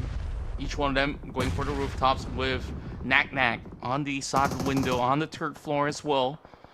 Master Ichi knows that there's a couple of spots that they would usually hide, and that's usually by the stairwells, which is why that Master Ichi is just planted there guarding this scenario. But Afra now goes in for the trade, does find Capo taken off swiftly. So this is gonna stir the Hornet's nets, but there's still one more member from up top. It's Min popping off, taking one down, an eye for an eye, and that grenade just flew right through 214, slowly chipping them off one after another, and it's down to Mix and Ryujin to try to really overwhelm the two members of the side of Afra. Honestly, I'm quite surprised that Capo decided to actually engage that way. He was so far ahead of his team. He was alone with no possibility of being traded. I'm wondering if that was a breakdown in communication, or did he think his teammates were following through? Because honestly, that felt like a very senseless death. Now, for BKE, they're also in trouble right now because JNK have been very hard pressed and pressured. But baby young me shouldn't be having a problem to bring his teammate back into that game. JNK just taking way too long to secure these kills. Finally making their way forward. There we go. Lil Yatkam making that first move is the way, if you ask me. So BKE also down and out of only one kill. Yeah, that was unlikely timing to actually go in for the save as well. I think he was desperate, trying to bring some teammates to try to fend off it. Oh, wow. That drive-by! Simple double for the side of GG. Support claims those for free, and we'll see what more will they cook up. Romeo on the close quarters, he does actually find an exchange, and now the rest of GG are hunting out, and Romeo somehow steps outwards, so it will see the rest of GG getting boxed into the shack instead. Galacticos are playing this very patient as well. I think they know the incoming nades. Just gonna try and find a trajectory where they can just sort of like geometry this into the area. There we go. Wow. Perfectly done. Romeo definitely does math. moves away from a cooking nade, and he wants to make sure that he can secure these kills. Romeo does what he does best, which is just disrespecting space. A lot of chip damage, pre-fires as well, keeps his other team members from GG at bay. And for being a little bit too aggressive, he falls. Secures the pickoff and those kills. Support also falls next alongside Kaya. And that's the end of that. Contra, you are a jinx. My. I was about to glaze this out of GG for a little bit, but it was YG after all. Who could actually stop these guys? And this is one of the few instances where they are actually taking a CQC, but the CQCs are endless here. Afra barely hanging by a thread with so little HP left. Those detonation will do just that. With the rival KE, this party is just about to get started with the rest of JNK being sandwiched in between, but you know, the rest of 214, they're gonna go absolutely ruthless. There is the clip connecting from the outskirts as well. Now, JNK only find themselves surviving with only one member alive, and this is high time that 214 Pro goes in for the full crush. And they might just absolutely soak in some pressure as well, coming from the side of KE. Corellia holding them back, so they will need to just stay put for the meantime. You know what? This area of Mansion is just completely chaotic right now with so many fights happening. I am keeping a close eye out on one of the members of KE right now, which is Master D2K, who's just really hanging on the southern side. And I think KE, understanding that the southern side is completely empty, MC might just go for a disengage here. But one team that's not disengaging is actually going to be OV. Master Smile immediately knocked out of the lobby, but in a situation like this, OV doesn't have any manpower, is currently alone, so he's gonna try and heal himself first. So definitely hears the footsteps, but Yango Galacticos don't know he's close by, so jump shots abound. But it's going to be Yango Galacticos a little bit faster with that double swing, looking a lot more smooth in terms of teamwork. Yeah, they really do look incredible on all these CQCs. Winning out at least 2 for the meantime, while KE gets the upper hand up against a weakened side of what deemed to be the rest of JNK.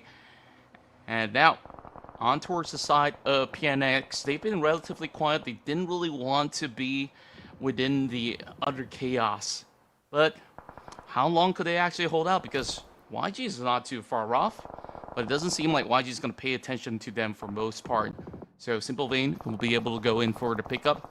7 points tied between both MSI as well as YG for the moment, while 214 is also catching up to the kill count right now. That's going to be the 5th one, backed by Mix. And the rest of KE, they heard a couple of shots and they won in. Honestly, KE looking real good with the decision making this particular game. They're okay to disengage, having one of their players just really scout down the southern side. Now, they did rotate forward down just because Master D2K did say that it's a bit more empty on the area, but they weren't expecting to meet into 214 this early as well. Anyways, this rotation from this northern side is going to happen now. So TO and OF most likely going to go for a big fight with Spyro catching Baby Shine, excuse me, off guard. So gonna be a big problem later.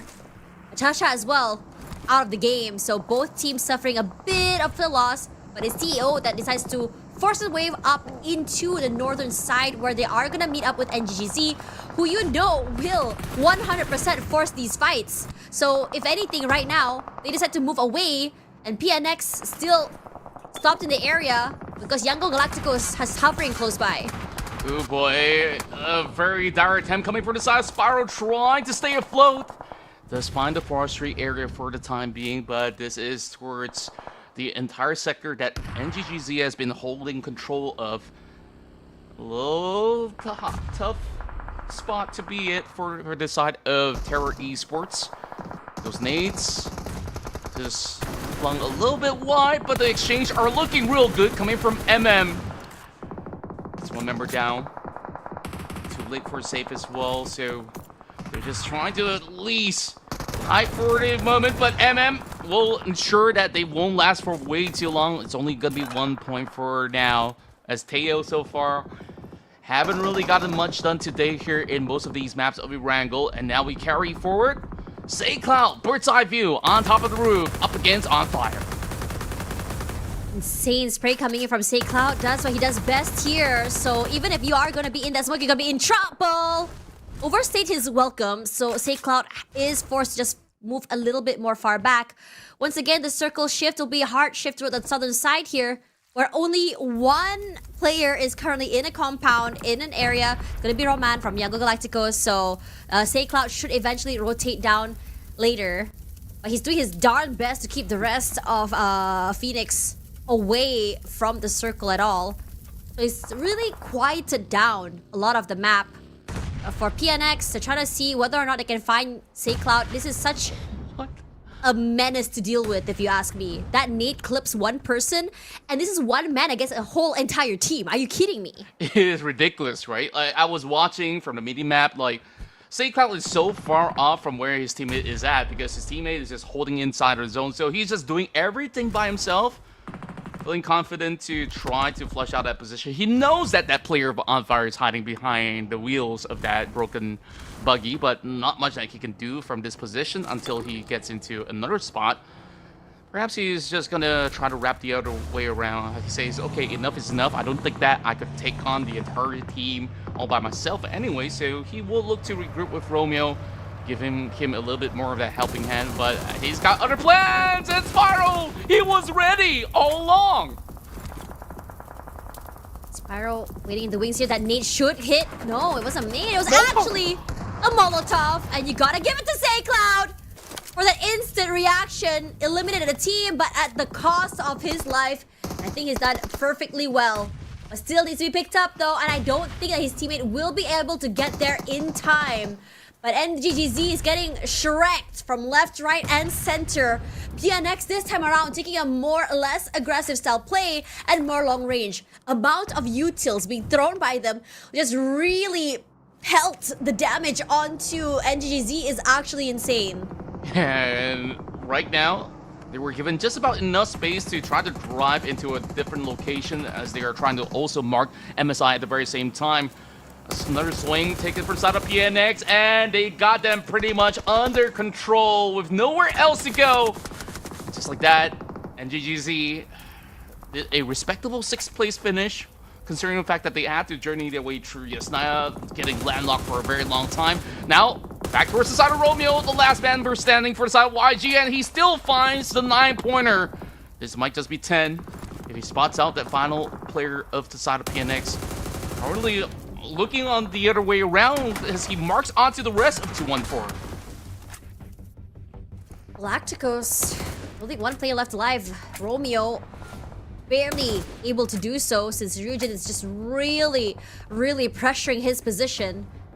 214 are comfortable. I mean, it's not exactly the best part of the circle to hold on to, but that terrain could really help them keep away from the initial first pickoffs or just, I think, initial pelts of the bullets early from other teams. But MSI, once again, still riding off that high from the back-to-back chicken dinners. Still comfortable with the 2. Has a bit of cover with the tree line, a high ground as well to boot. So they have a lot of space to work with compared to the rest of the team. But PNX also have a chance here to make it a little bit more further in the game. I mean, if anything, it's a 2-2-1-1 in the end of the day. So if Phoenix and Young Galacticos just wait this out, allow for 214 to take these early fights, could potentially become an insane tide sweeper from any of these teams.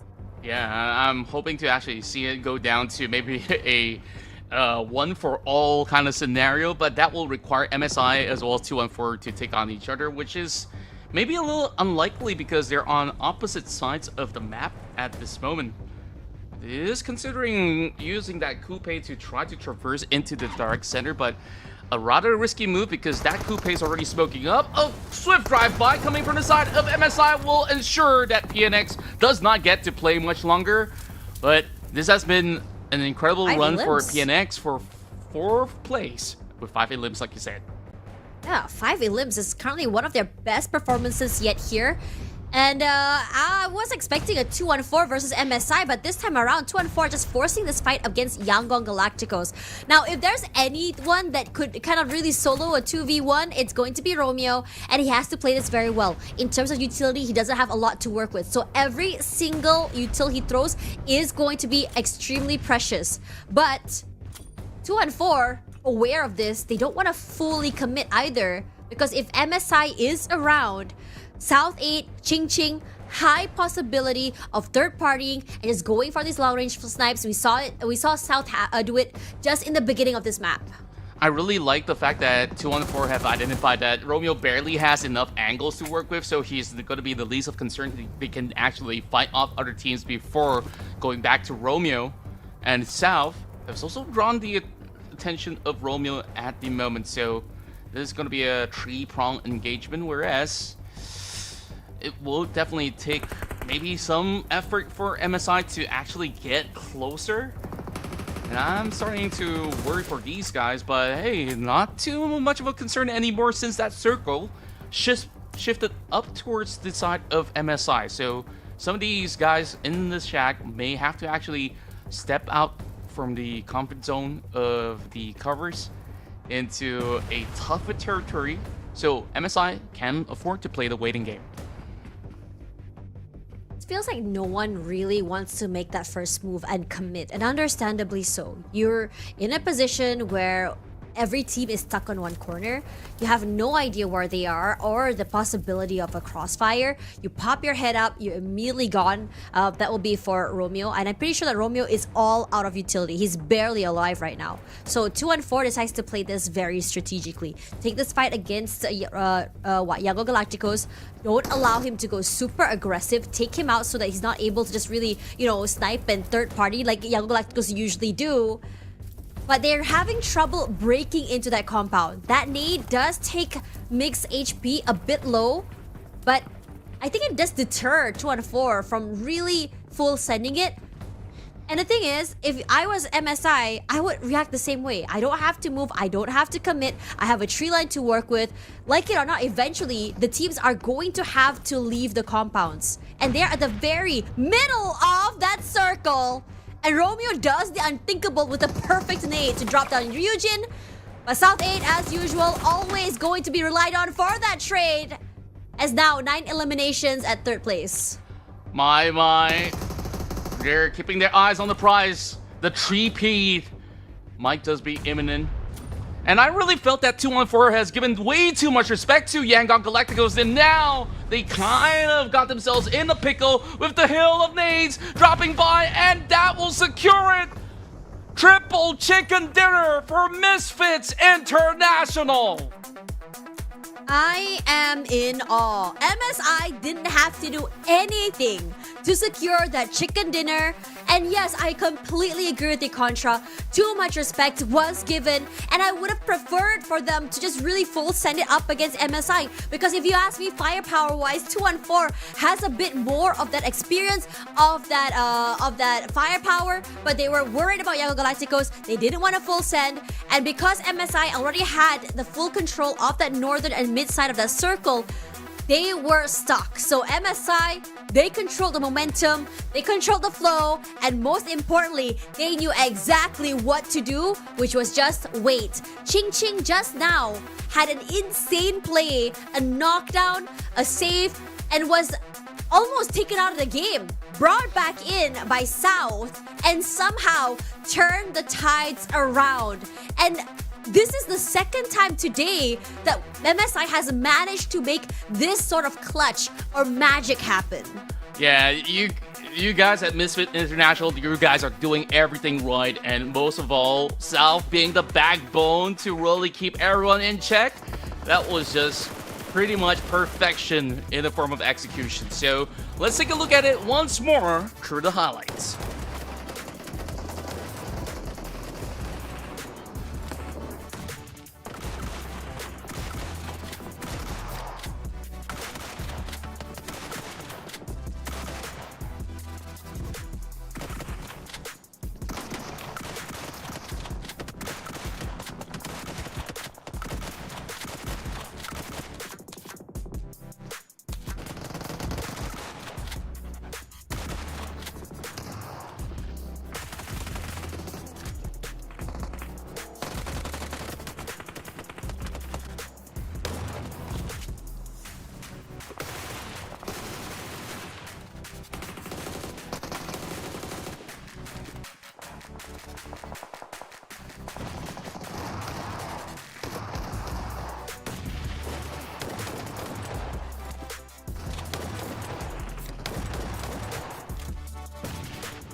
As we go back into that game just now, I have to say MSI is having a stellar day with the back-to-back-to-back chicken dinners. But Yango Galacticos 2-4 are no slouches as well. I'm glad to see Phoenix Esports really rise up to the occasion as well this time around. Survivability is looking a lot better, and they're really being very tactical with how exactly they approach the game. Took them a while for them to get here, but I'm glad they are. Yeah, and of course, they finally do arrive in great fashion at the very least, with decent amount of eliminations for the side of Phoenix Esports, and 2-1 they're also getting into high gear already with 8 eliminations for themselves, so not too shabby after all. Ching Ching, this is by far his best ever performance throughout the entire course of the league in both week 1 as well as week 2. 7 in limbs, 1,600 over damage with 6 knockouts. You're telling me that this guy could have actually secured maybe another 6 points? It's absolutely ridiculous, right? So, yeah, we want to see more of this and all the stuff that MSI can actually bring to the table, as if they are already not bringing the heat. It's been 3 chicken dinners, and if there's anyone to really match those numbers that was achieved by YG last week, it is definitely going to be them. Oh yeah, I agree with you. Now, as we go into the next map, I mean, one thing's for sure though, that we come into today, MSI is definitely, at least day 2, week 2's kings of Erangel. They secured every single jiggle dinner on that map. And now we go to Miramar. My question is whether or not they can continue this streak. Excuse me. And they do take first place now, which is always very fun to see. But Miramar can be a little bit more tricky. Now, with Phoenix getting that 9 points as well, with 4 points for placements and 5 eliminations, I'm really hoping that they do ride this momentum into the next map. Again, it's a little bit more tricky, but when you get a little bit more confident, the way you fight, the way you play will drastically change as well. Now, if you look at the bottom rungs of that ladder as well, BKE, Nemesis, and SKC are the teams that's not able to go far, including ATHR and TO alongside HKG, which is really surprisingly. Granted that HKG had a phenomenal game on one of the maps today where they went, I think, 14, 12 eliminations before they were knocked out. Yeah, and I think like so far we're really seeing everybody pushing super hard to improve their standings. And how does the standing look so far?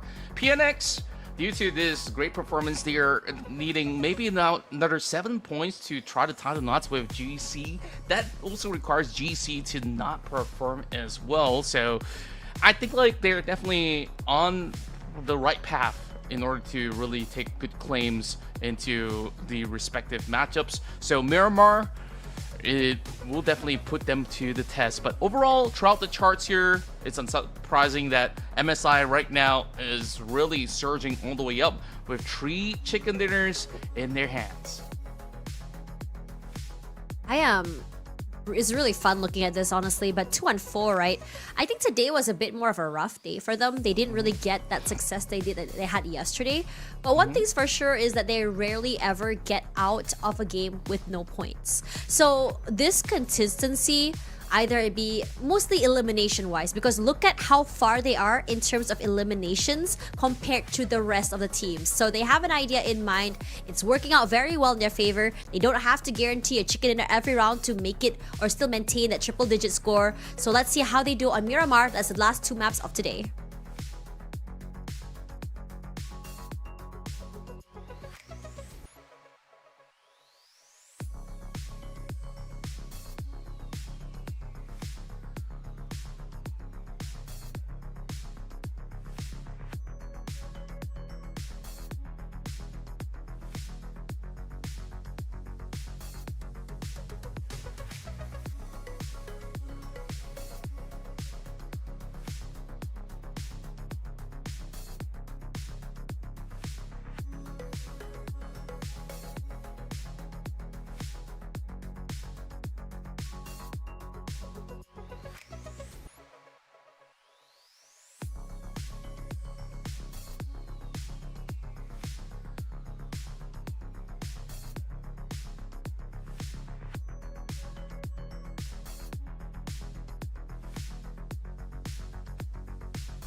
triple chicken dinners seen today, and also what else we're seeing? Well, the team up for everyone. We have Bam Bam and Minnie coming online right now, very, very soon with a brand new single, Carry You. So be sure to check out for that because there's also going to be in-game items and exclusive events. Plenty of all that in store for you. All you gotta do is log in and start playing together with your teammates and celebrate our 8th anniversary together because it is gonna be a huge birthday bash. Thank you so much to our friends of PUBG Mobile, and of course, everybody can't be the one right here. And the one that's been securing all the wins so far, it's MSI, with Misfits International just showing up such an impressive form. It really feels like nothing can actually challenge them even here in Miramar because, you know, traditionally they've been performing pretty good as well. At least the top 4 is in the books for them. I really do wonder, you know, what's the secret sauce? What took them, you know, like 1 full week to finally figure out, okay, this is definitely the formula to counter some of these teams and also to pave their passage through. So it's hard to tell because as for YG, we kind of know their playbook. MSI is the type that they will be willing to take those fights. You saw in the early game, SKC tried to charge them, they defended perfectly. Yeah. Again, you know, when you look at this particular team, not only have they figured it out, but also it just felt like the end of the week looming toward us, the weekend coming up as well. They really wanted to make sure that they could secure a very safe finish before they get into that weekend, and that's very, very understandable. For me personally, I think they're in a very, very safe position, but it's really hard to figure it out, especially when you have one more team, a few more groups that haven't been playing yet. So, you know, you really have to make sure that you go as far high as you can. I mean, if you don't mention it, I would love to see, I don't know, 2 more chicken dinners in a row. I don't think we've historically seen that yet. Would be cool if we could. But I also would like to see some of the other teams come online. And one of them, you know, I think we have MSI down pat. Young Galacticos have been quite, I would say, consistent. And so have JNK. I mean, if anything, the problem with JNK is just securing that last few rounds, surviving, because their rotations have been a little bit late. Yeah, I definitely think that they were too fixated on a lot of all these fights, right? Last we saw, they were a part of the mansion party that absolutely erupted into absolute chaos. Now, maybe we get a little less of those moving into Miramar, but even yesterday, they have shown that they're willing to really risk it for the biscuit, especially catching out a lot of all these stragglers out in the open. So I'm definitely looking forward to the change of tempo, the change of pace, and of course, the change of mindset that they will bring into the Dusty Dunes here as we are moving into our penultimate map right now.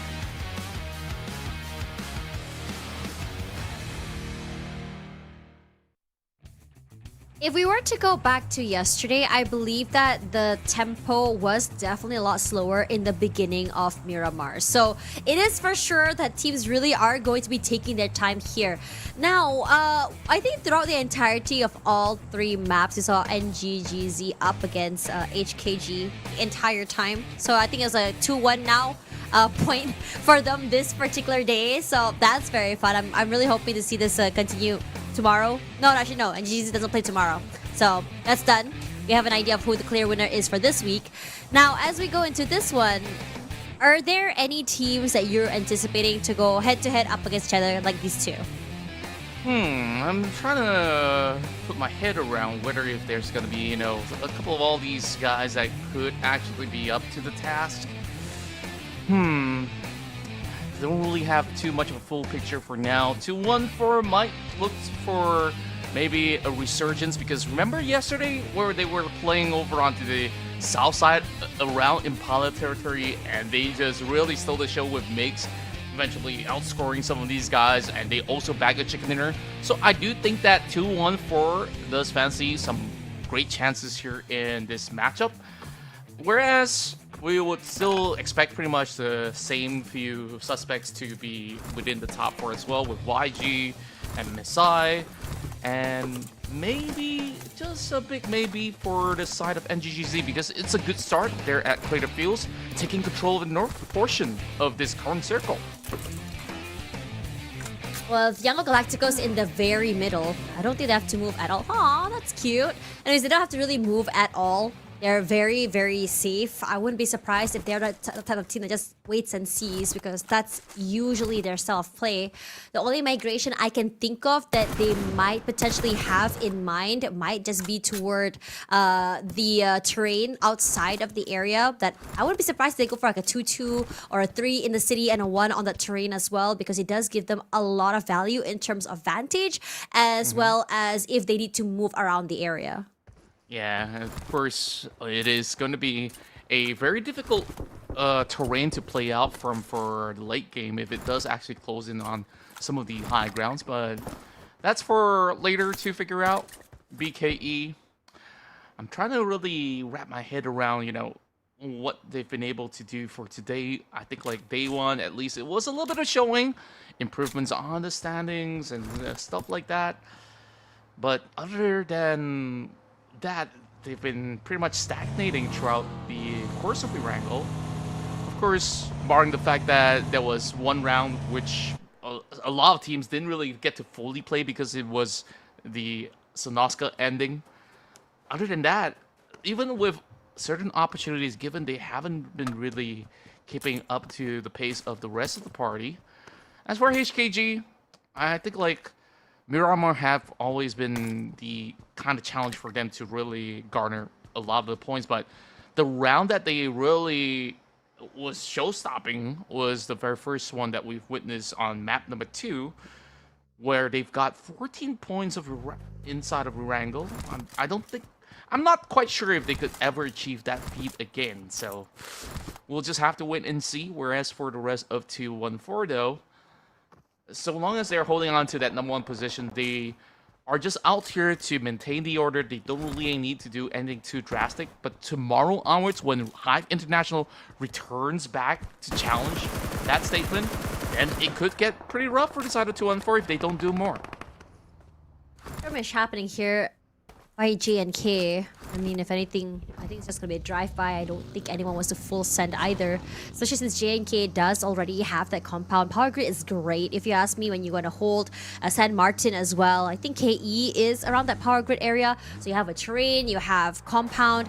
And I think it does give KE a bit of a leg up over Yangon Galacticos that have sort of moved out of the way from El Pozo entirely and more toward just leaving Roman there, and the rest have just moved toward the southern side where they have a terrain which we suspected that they were going to go to, and the bottom side of the area which I believe might be a chokehold, so if anyone were to cross, so they can just make it a meat shredder if anyone were to drive through. Yeah, I think that is a wise choice coming from Yangon Galacticos because you don't want to be stuck in the maze where you could be taking choke points where teams are hoping to rotate into these high elevated areas of the hillside, and that is definitely a better play. And back towards the side of St. Martin, I believe that the gunfire is coming from Gen K is for them to destroy that armor vehicle, for them to also get those kind of level 3 gears that they may find inside that may actually come in handy on this rough scenario that they will be facing later on. As for the side of Observation Esports, some hits and miss for today. I think their best run have been around Rondo, if I'm not mistaken, for the evening. And a couple of times that they've always initiated those fights, but somehow they were unlucky, right? Last round, I believe it was a collat that they soaked in from the side of MSI. Correct. That was ridiculous. They weren't looking so confident. Yeah. Who can blame them, right? By right, you should be winning that fight, but they kind of beeline into that same territory, unfortunately. So hopefully, not gonna be meeting the same fate here in Miramar. I am curious though. I mean, 2-4 all the way down to Valdemar. I don't think they're going to be following that circle anytime soon. I'm pretty sure Antra and Ovi did also make some noise as well toward Chumacera. So that's probably the reason why 2-4 decided to just hang around on the side. But if you were to look at the rest of the map here, I'm keeping a close eye on MSI because a 4-peat is imminent, but they are super out there in Impala area. So if anything, I'm wondering whether this late rotation could be a good thing or a bad thing, as a majority of teams had already shifted toward the mid-side area. SKC already close by as well, and it's going to be Miramar that spots out a member of Yango Galacticos first. And seeing where Master Smile is, I'm not surprised. We had an idea they would be playing on a terrain. High ground is what they look out for. That was a nasty shot coming in from him as well. Keeps Miramar at bay. I believe it did also kind of break his shield, so that's rough. Yeah, I love that he's just so quick on the trigger as well. He's not wasting time where he sees a good angle. But Master Smile, he's always been that player that is pretty much on the defensive end and, of course, a master of close quarter combat. Now seeing him in long range definitely is a little bit of a change. He's got the perfect DMR to do the job. 6x scope, mini 14 with the extended clip as well. So he could basically camp out here all day, unleashing taps after taps for whoever that may come. As for MSI, like I said, it was a very long journey from the corners of Impala for them to traverse into literally the opposite side of the map. So you would definitely expect them to take maybe multiple pit stops in order to really get by. Maybe a little bit of a checkpoint around the fields of Picado would give them just about enough loot to once again prepare for, because right now you can see that they're having pretty much basic gear, not too many mats to also go along with it. So this time, surprisingly, you know, by this portion of stage 1, usually we would see maybe a couple of catches in the early game, but everyone's being super respectful. And oh boy, we're going all the way back into Power Grid and Picado, it seems. YG still has the control of the hillside, so they can gatekeep those who are wrapping over the north side, which NGGZ has spotted out. Speaking of spotting out, GG on the other hand, take a quick U-turn with a couple taps coming from the side of Back Eagle. I kind of like that the circle has shifted here because there's a lot of terrain to work with. It's nasty as well because you have a sprinkling of compounds around the area as well. So you're not, anyone crossing in is definitely not going to be safe at all. Everyone has to be on their toes here. So GG quick on that rotation as well. You can start to see the sounds of gunfire coming toward them as they kind of rotate through. I don't think they are super, I would say, deterred at all to move away toward San Martin. In fact, if anything, both BKE and GG are racing forward to see who exactly can go on top of that terrain in front of them, where I think partially a member of PNX had already kind of hung around. So it's going to be interesting if they do find him out, or if he's able to get that insane backstab.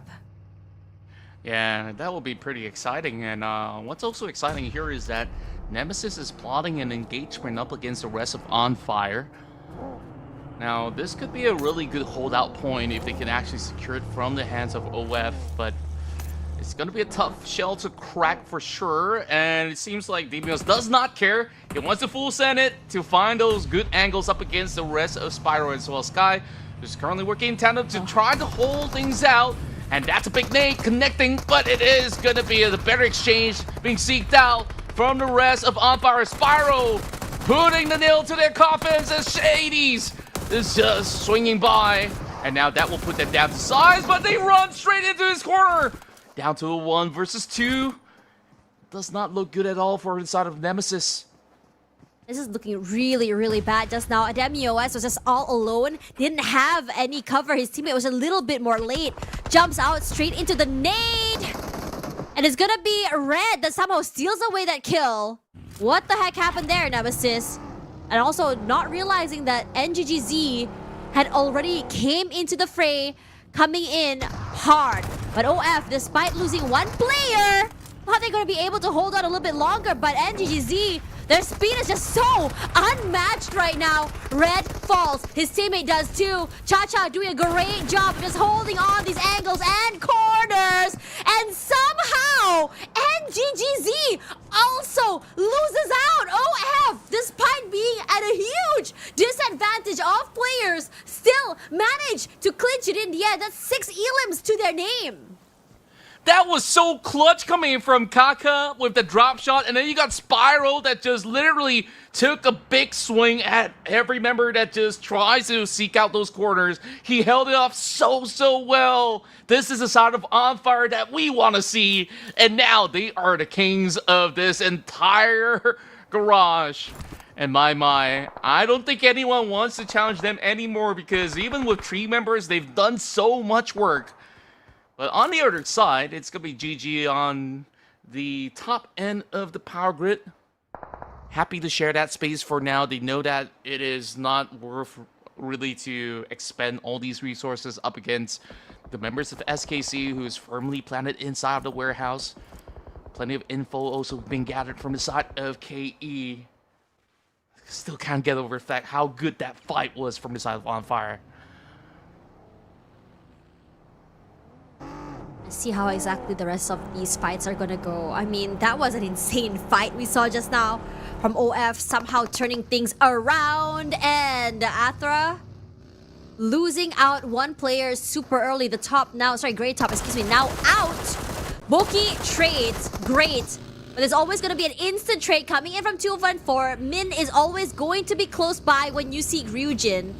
And Capo decides to fill in that front line, keeping the rest of Antra at bay, baiting Boki, challenging Antra to push forward and shoot at him. Gets a bit of chip damage, but nothing more. Migs down off the vehicle already, suspecting a nade in hand, so pre-fires abound. Buys a bit of space for his teammates, still full sense with the rest of the team.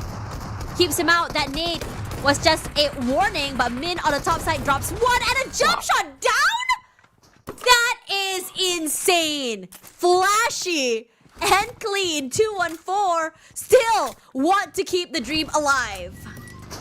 My goodness, it started off with that exchange on the top end of the hill where he goes in for that refrag, and the moment that they get that great reset, they just charged through. They already expected that these guys would be cooking up grenades. They went to the top floor, and that jump shot connection was just out of this world. We still got more coming on our way, because now they're wrapping up the pace here. PNX finds Lil Yatka stranded out in the open, and there's just no chance whatsoever. Crushes the buggy at the very same time.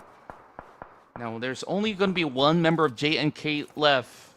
Not quite sure where he's currently hiding, though, but PNX definitely have made just about ample room for them to also work on towards the rest of On Fire, who was forced to actually leave that crazy compound fight that they had. PNX not really feeling it. They know that they're not exactly in the best of space as well, being on the open grounds. As much as there's just about a full dips terrain for them to work with, while Frenzy goes on a 1v3. Looking for that isolation on the outskirts, playing by the hay bale, and he does actually find it with that huge jumping swing. BKE this time showing a different stance as he closes in with Knack Knack, also drawing blood. But GG is not going down without a fight. It's only down to support, but he's cooking up that grenade for far too long. BKE finally showed up to back 4. Honestly, that fight was just so messy. It felt like everyone was all over the space, and somehow Frenzy lands too. In these very, I would say, isolated fights, Frenzy bought a lot of time for his team to rotate in as well. So that's also part of the chaos, since the other team was not expecting a full set a bit later, since Frenzy was just what, 1 versus 3, 1 versus 4? That's insane. Now we move our attention toward KE here, where they are still hanging around toward the middle side of that map. They have a terrain to work with, and airdrop is close by to them as well. The only thing that could really threaten them right now, well, 2 things, is Yangon toward the northern side of that power grid area, or Unknown from JNK toward the middle side. And I don't think he's been flushed out that little crevice where he's holding on to at all as well. So since KE isn't aware, the possibility of most likely Campus getting knocked out of the game is high. Very, very high. So they just really gotta keep themselves on their toes all the time, since that high ground, as much as it brings advantages, it also brings a lot of tension later on. As for MSI, nice and easy does it for now. They finally got themselves into the zone. HKG We haven't seen much other than that crazy performance out of Erangel. Since then, they've been trying to really read the kind of alternatives of where this circle will end up with. Capo sends a stray shot connecting towards Mankey, and that actually got him stirring even further into the blue zone, trying to bandage himself. But I don't know, if you're gonna bandage while you're on wheels, you're kind of just neutralizing whatever you're trying to heal up anyways. But at least 214 kind of keep one more team at bay. Looking at the rest of the other side of the groups though, 214, I wonder if they will be able to really defend this space if ever they were to be invaded. Whereas, just a little bit of a scatter between MSI, BKE, and how many teams are actually in Picado? I thought that Picado could have actually been a really good spot to hold out, but I guess there is also the flip side where if you were to double down on Picado and it does not end up there, it is very difficult to exit. Speaking of which, PNX somehow got themselves in trouble, receiving some attention coming from the side of OF. It seems like this fight, or should I say, this tracing has been going on for the past 3 minutes or so. Oh, I think that OF has perfectly baited PNX there. I believe that PNX thought that it was going to be safe for them to go for that pickup to his teammate, to a simple vein. But little did they know that Chacha had been watching that angle for quite some time, so now it's going to be full send by OF toward that area.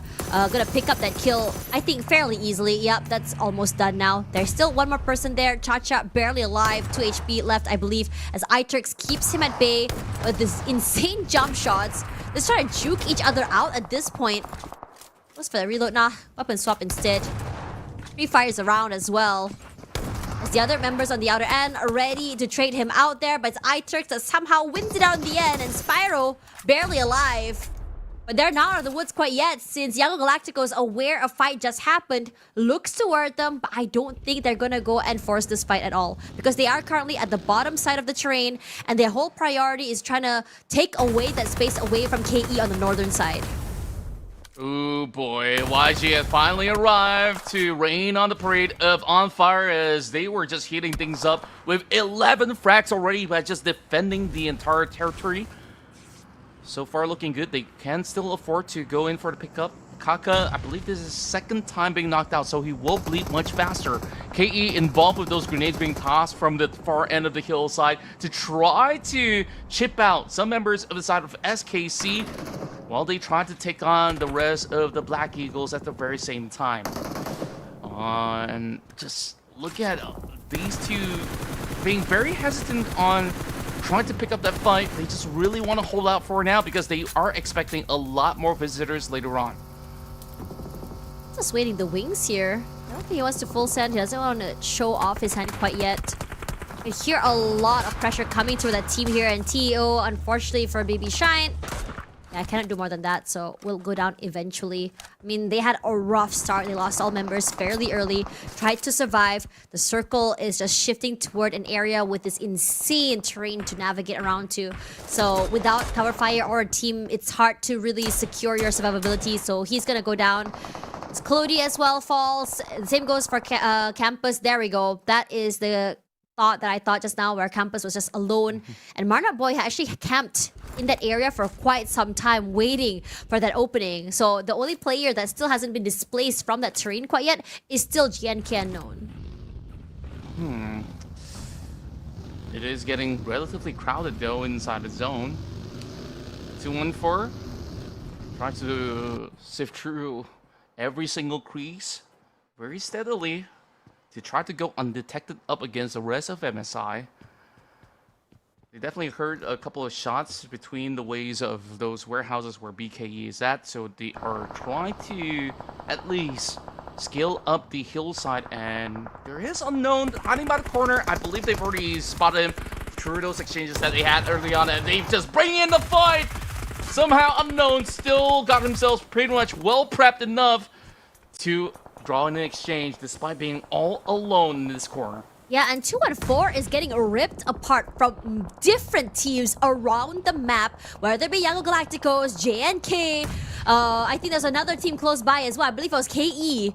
So that is a very unfortunate predicament to go, to be in. You cannot play off each other. You cannot do anything about it at all. And now for GNK, the last man standing is just gonna get burned down to smithereens. The amount of pressure Cloud has been putting onto anyone near their terrain and compound is crazy. One elimination, 10th place. And this bad outcome is about to fall as well for BKE, since HKG this time around somehow started this map with a bit more of a vengeance. But MSI decides to join in, does not give any breathing room to any of these teams. So HKG as well, gonna fall at 7 with 4 elims.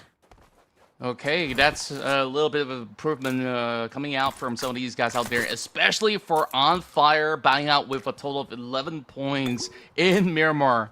Absolutely absurd performance coming from these gentlemen.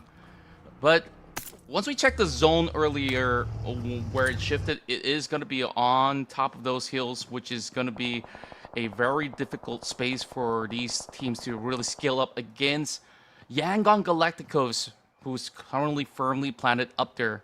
214 kind of got themselves into a rough position because they were just trying to full send up the hillside to create that space for themselves. And then, of course, that member JNK picked them apart. And, of course, they are a corner now, but it's still a top 6. We get the rest of the scene, though. MSI, well on course for a finale between them as well as YG. But YG's already got them all marked up, so this is not going to be an easy task at all. I like this terrain play coming in from Young Galacticos. There's a lot of layers to how they're holding on to this area. I think on the sides there, MSI does try to put in that damage. South is knocked down already. He tried to stand his ground, but wasn't able to move away in time. FV is also pretty low, so if Young Galacticos decides to collapse, it could spell doom. We're not gonna expect that happening for this team. They do love their mid to long range fights, so they're just gonna go up, spray, hide their head, keep their head low, and then heal up, go in again. Have a fair, good idea where Clody as well as the rest of MSI is. Excuse me. Need to come through, and MSI not able to push out. Cannot see from the terrain, cannot see from the smokes either. And there's also the possibility of the teams on the other end of the map, KE, SKC, and OV, that might be doing a cross-map shot toward them. Oh boy. At the very least, MSI have been able to keep a sure balance between them as well as the rest of Yangon Galacticos. Just ensuring that they keep themselves very well covered throughout these creases, but Master Smiles feeling maybe a little bit agitated through multiple attempts that they could not really fully take them out just yet. Instead, they will have to force to pull back, or if they force to pull back. Pardon my English. It's getting into the wee hours of the night for sure. But to me, what's really improved for the side of MSI is their survivability. They ensure that they are always safe in every single maneuver that they take. And when we talk about safety, though, I don't think there's anywhere safe for Ovi to go but to move forward to take on the rest of SKC. Not gonna be easy. I mean, they're forced to take this fight. Want to try and get into that circle, and even then, if they do win it, there's KE on the upper parts of that terrain, and you can start to see that cross-map, shots coming in from Yangon Galacticos as well. Yangon Galacticos got a lot of control on this map. They have a 3 on 3 different parts of that terrain, plus Master Smile outside of the circle as well. So, if anything, the rotations from the rest of the teams is gonna be a pain. Chill Guys throws out that nade, hoping for it to clip somebody, and it does hit onto Clody. So Clody does immediately get knocked out of the game entirely. But still, not done quite yet. MSI still a threat even as a 3, able to get a chicken dinner, in fact, with the 3 earlier today as well. But KE, this is their longest survivability today. Their best chance of getting a chicken dinner, a perfect high ground to work with as well. Master D2K steals away Nikes. And still one more to worry about? No, it's going to be Rex that steals it away from the other side of the map. And now we're on to our top 4. KE looking really good right now. Oh, this is definitely one of their better performances of the evening. Feeling absolutely in their element as they are just taking a great quadrant of control now, hunkering down and anchoring into this spot where they get to really pick the rest of Observation Esports. It's been a tough uphill climb for the side of OV as they're slowly getting shredded apart, and the rest of KE, they got their attention pretty much shifted towards the side of YG for very good reasons, because Master DTK have been able to shut out OV completely, and they also find Master Smile. Yeah, and it's great that they do. Really crippling down the momentum coming in by Yangon Galacticos. But still, Master D2K tries to keep himself alive, caught out in the open, not calculating the risks of MSI having a crossfire and a teammate.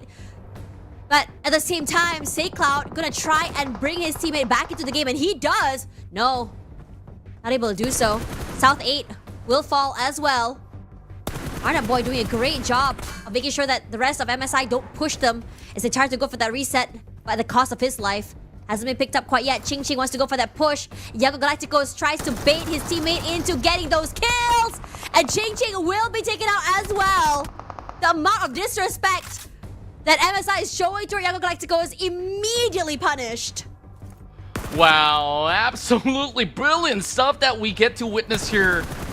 And it's only down to that final member of MSI, FV. We can consider that this streak will eventually be broken unless if somehow YG just royally messed this one up, but this is very, very unlikely for that to happen throughout this matchup. And to a slow, quiet end it is for YG to back 2, so perhaps the final map they might be able to match up to MSI's 3P. Honestly, I am not surprised they were able to get this chicken dinner. I mean, again, from the beginning, that Circle had favored them for quite some time.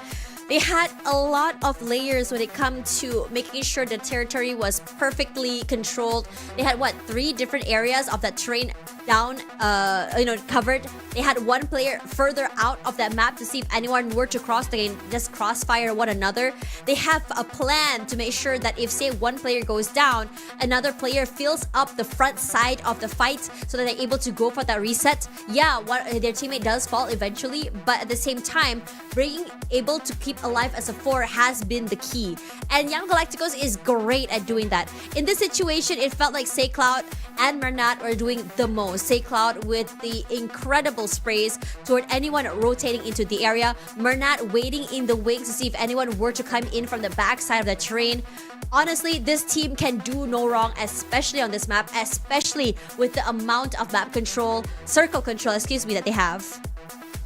Yeah, and overall, it really was a smart play coming from the side of YG to slowly scale over onto the top side and firmly take that space away from all the other squads out there. And there's just it's just so hard for the rest to contend by the time that it shifts to stage 5 onwards, where YG, they were just uncontested for most part, and other teams from the south has just got too much of a challenge up ahead of them. So, of course, we take a look at their success once again, and this is the 10th win for Yangon Galacticos.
Honestly, coming into this game, again, Young Galacticos could do no wrong. They had the circle control from the beginning all the way till the end. But a team that's really surprised me that I'm very happy to see up here is KE. A much better control of the map, much better survivability, and most importantly, 8 eliminations showing us that they can in fact shoot and everyone should be wary of them.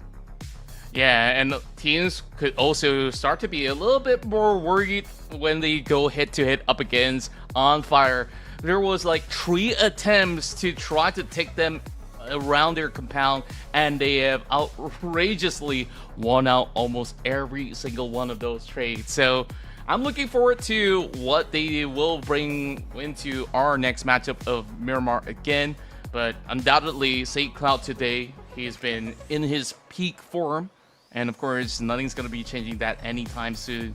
So for this upcoming match, Yangon Galacticos now gets back on track. I mean, they never truly left, right? Because when we take a look at the past couple of games where they did not clinch a chicken dinner, they were still within the top 5 or top 4 at the very least. So they have fought their way out. I wonder how many points will they actually total up to by the end of the night, because this being their first day out, they are already matching a lot of these teams and are well on their way into potentially even a top 6.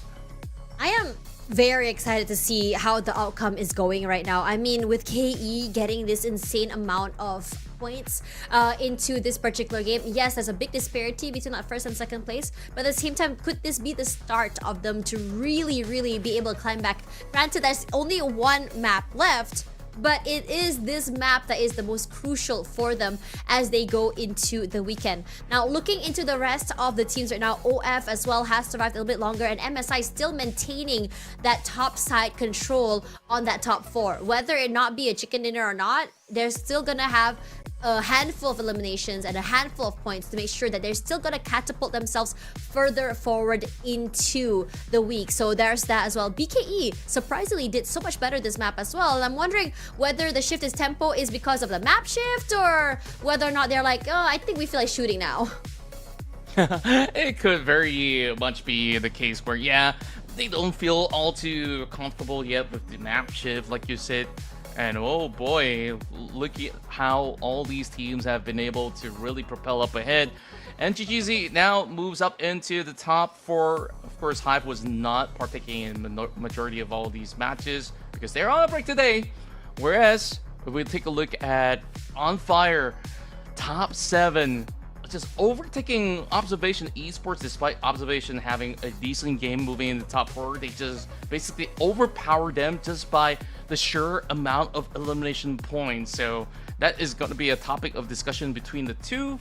Whereas we take a look at YG, within 1 day, that's 90 points.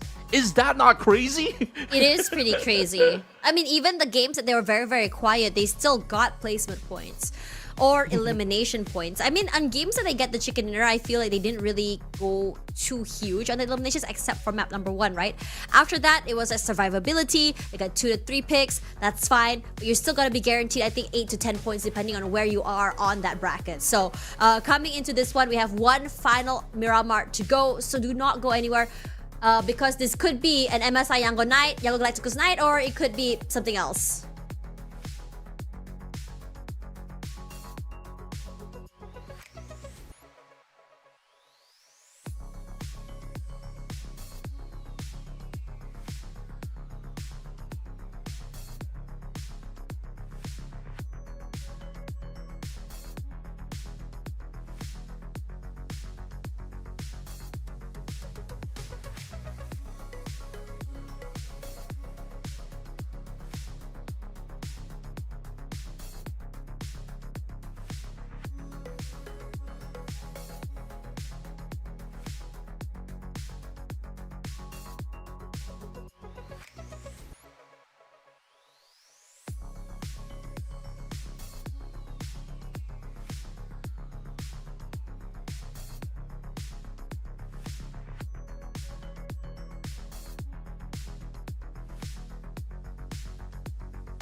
Yangon Galacticos is back on track. And speaking of tracks, you definitely want to take these Hot Wheels for a spin in PUBG Mobile, as you can accelerate to a new dawn with this new collaboration between PUBG Mobile and Apollo, bringing you the Project Evo and IE that is in-game since March 20th. You probably have seen some of all these Oilers basically flexing it. You can too, of course, while it is in store for you guys to grab. So, speaking of which, now, this is where the conversation gets a little bit more spicy. MSI or YG?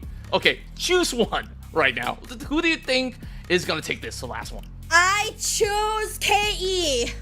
KE, even better, even better. They really showed up. Do not put me on the spot today. I am not going to be called a jinxer right now. So I choose KE.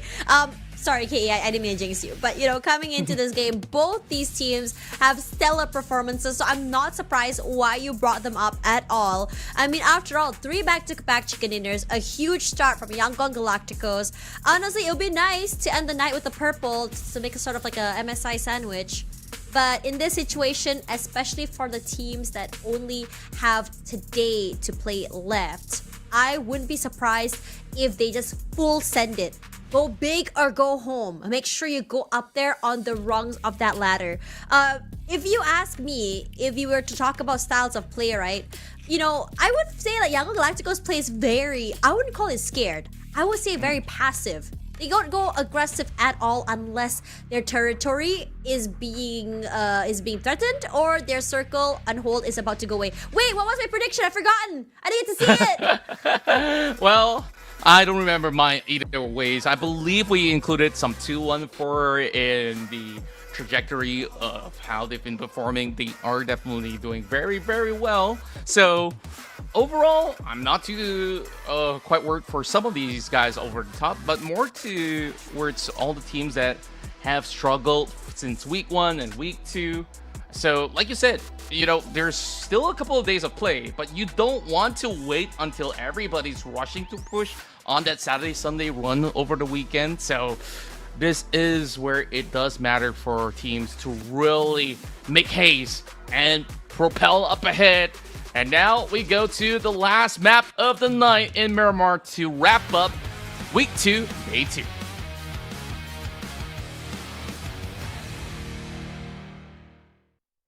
Final map of the night and potentially the final map of the weekday for some of these teams. For some of them, they're very, very healthy at the middle rungs all the way to the top. But for those currently at 12 and below, they should be shaking right now because their positions could be compromised. Absolutely. And look at this really skewered flight path. It does not really allow a lot of these teams that like to drop towards the far western end. So it is definitely interesting to see how this one plays out. We've seen a bunch of Impala zones. We've seen maybe a little bit more over on the course of the south side of Los Leones. So it could be skewed into an opposite direction as well, which I'm kind of hoping for, since we want to keep things a little bit more exciting and spicy. Now, 2-1-4, they kind of want to opt out on all these early team fights or so they are dropping very far north up in Torre Ahumada. Now, look at the rest of the pack though. There's a lot of teams up in the north. That includes YG, NGGZ, Nemesis, and Co. So this is just going to be a steady pacing that we're expecting, but oh, looky here. Afra as well as SKC kind of side by side, as maybe they were considering Puerto Pariso, but looks like Afra has to force to move the other way around. Okay, you know what? I was really hoping. Okay. Early fight. Bye, Spyro. Early night. What? I too will give you a bop. I too. Nice, good job, Hades. Small pop to the face. Sorry, it's been a long night. I'm getting a bit unhinged here. It's all good. It's all good. I can handle some unhingedness. Overall, we just enjoy, you know, some of all these small little shenanigans that teams are cooking up. It's always fun when they do that. You see a little bit more personality in their games, right? Yes, indeed. And looks like, one with some big personality last round was on fire. They do lose one, but the way that they've been playing out, some of the course of Miramar has been absolutely exciting. Great on the defense, and now on the offense was Nemesis. Despite that first catch, it feels like they were just hoping to secure a vehicle to get to where they need to be. Oh, that flip might be costly, but hey, at least they're riding this bike in tandem, so if somebody flips out, there's gonna be a pickup anyway. So Nemesis, okay, let's talk about these guys for a little bit. Probably the worst start of their week. Only 9 points, and maybe when you add that 1 point to tally, they finally make it 10. But they've definitely seen better days, so I wonder what gives. Yeah. Maybe first day jitters. Some teams, I think we had an interview with some of the players before. They're like, oh, we need a bit of time to really ease our way into the week. We need to figure out some teams' rotations. But, I feel like nowadays in the big 2026, we can't really use that excuse anymore. Especially since, if you ask me, the league is a lot shorter than it used to be.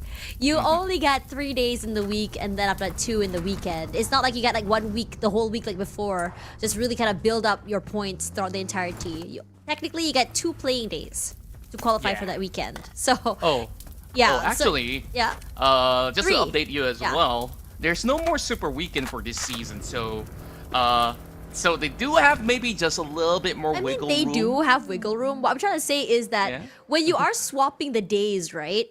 You can't expect the momentum just keep being in your favor, especially when you have that breaks in between. Does that make sense?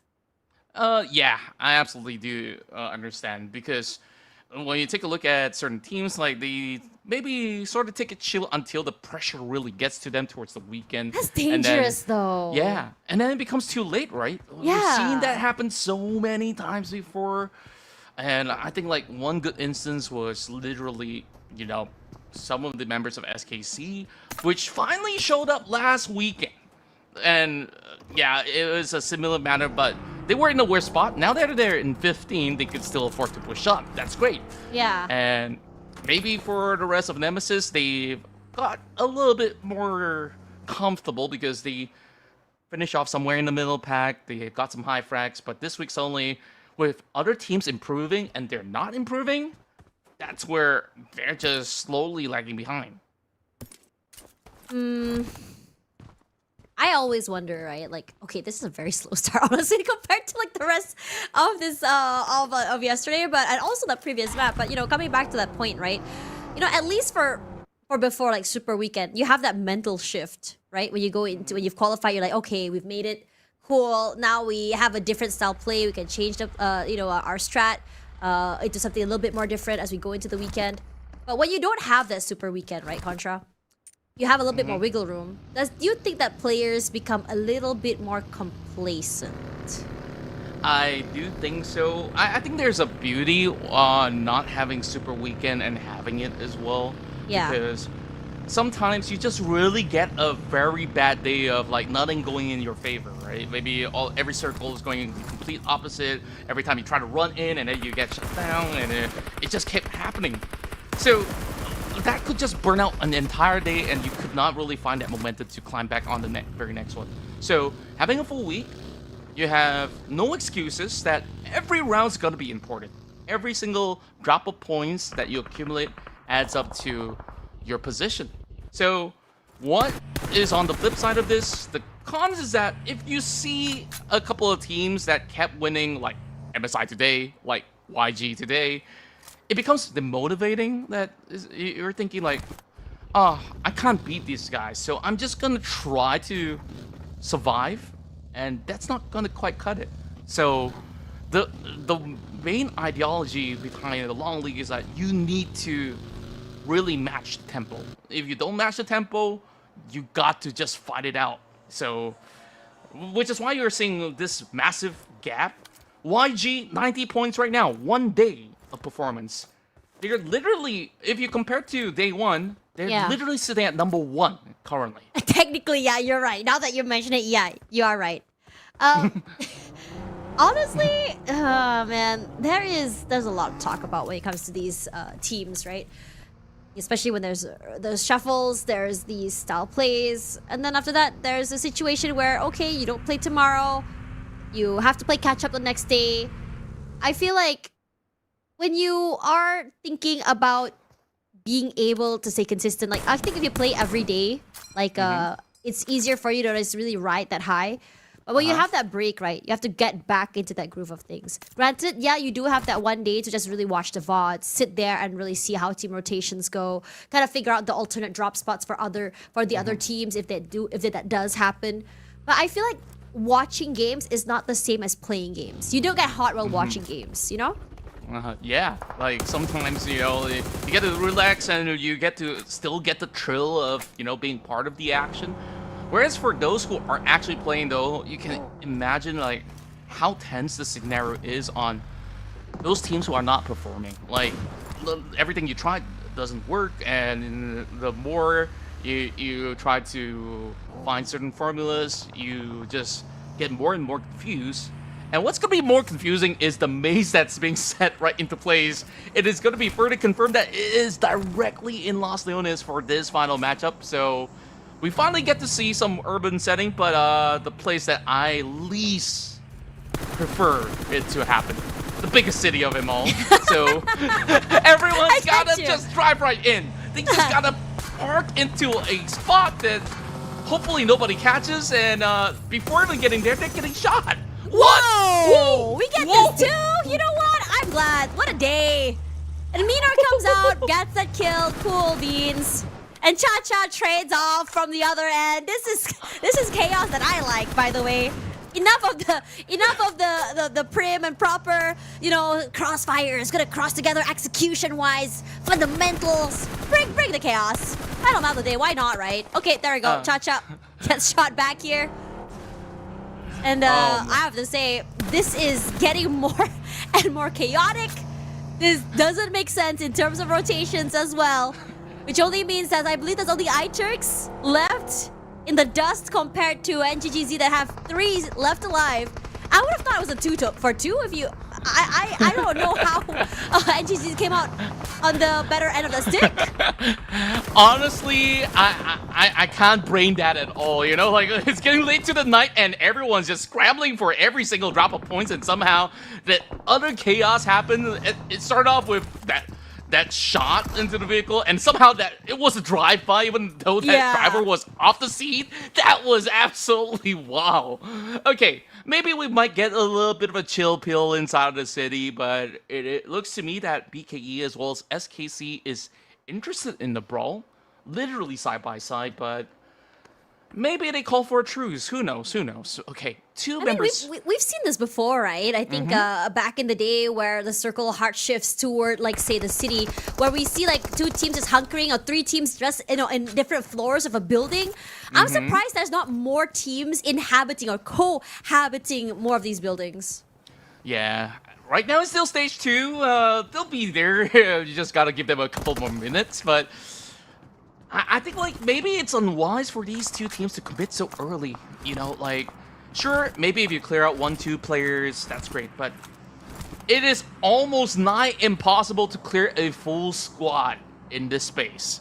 You just gotta pick their helmets off, you take off their vests, and yeah, it will definitely be a long-haul trade-off between the 2 of them.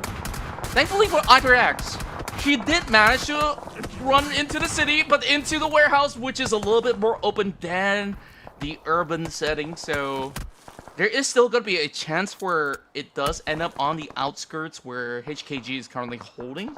So maybe that's what certain teams are hoping, that it will not pull directly inbound so that it is easier for them to kind of move around the map. I wish you could have like a better aerial view of the map so you guys can have an idea on how many teams are inside of Los Leones, which buildings are currently, have some teams inside. Now, I'm liking the fact that MSI is sticking toward the outer ends of the area. Okay, never mind. I think they're about to cross 2 of these teams. Nah, they probably heard the sound of the car and decided, okay, across here quite yet. But if you look at the other sides of the areas, Yango Galacticos decided to stay outside of the city. Great stuff.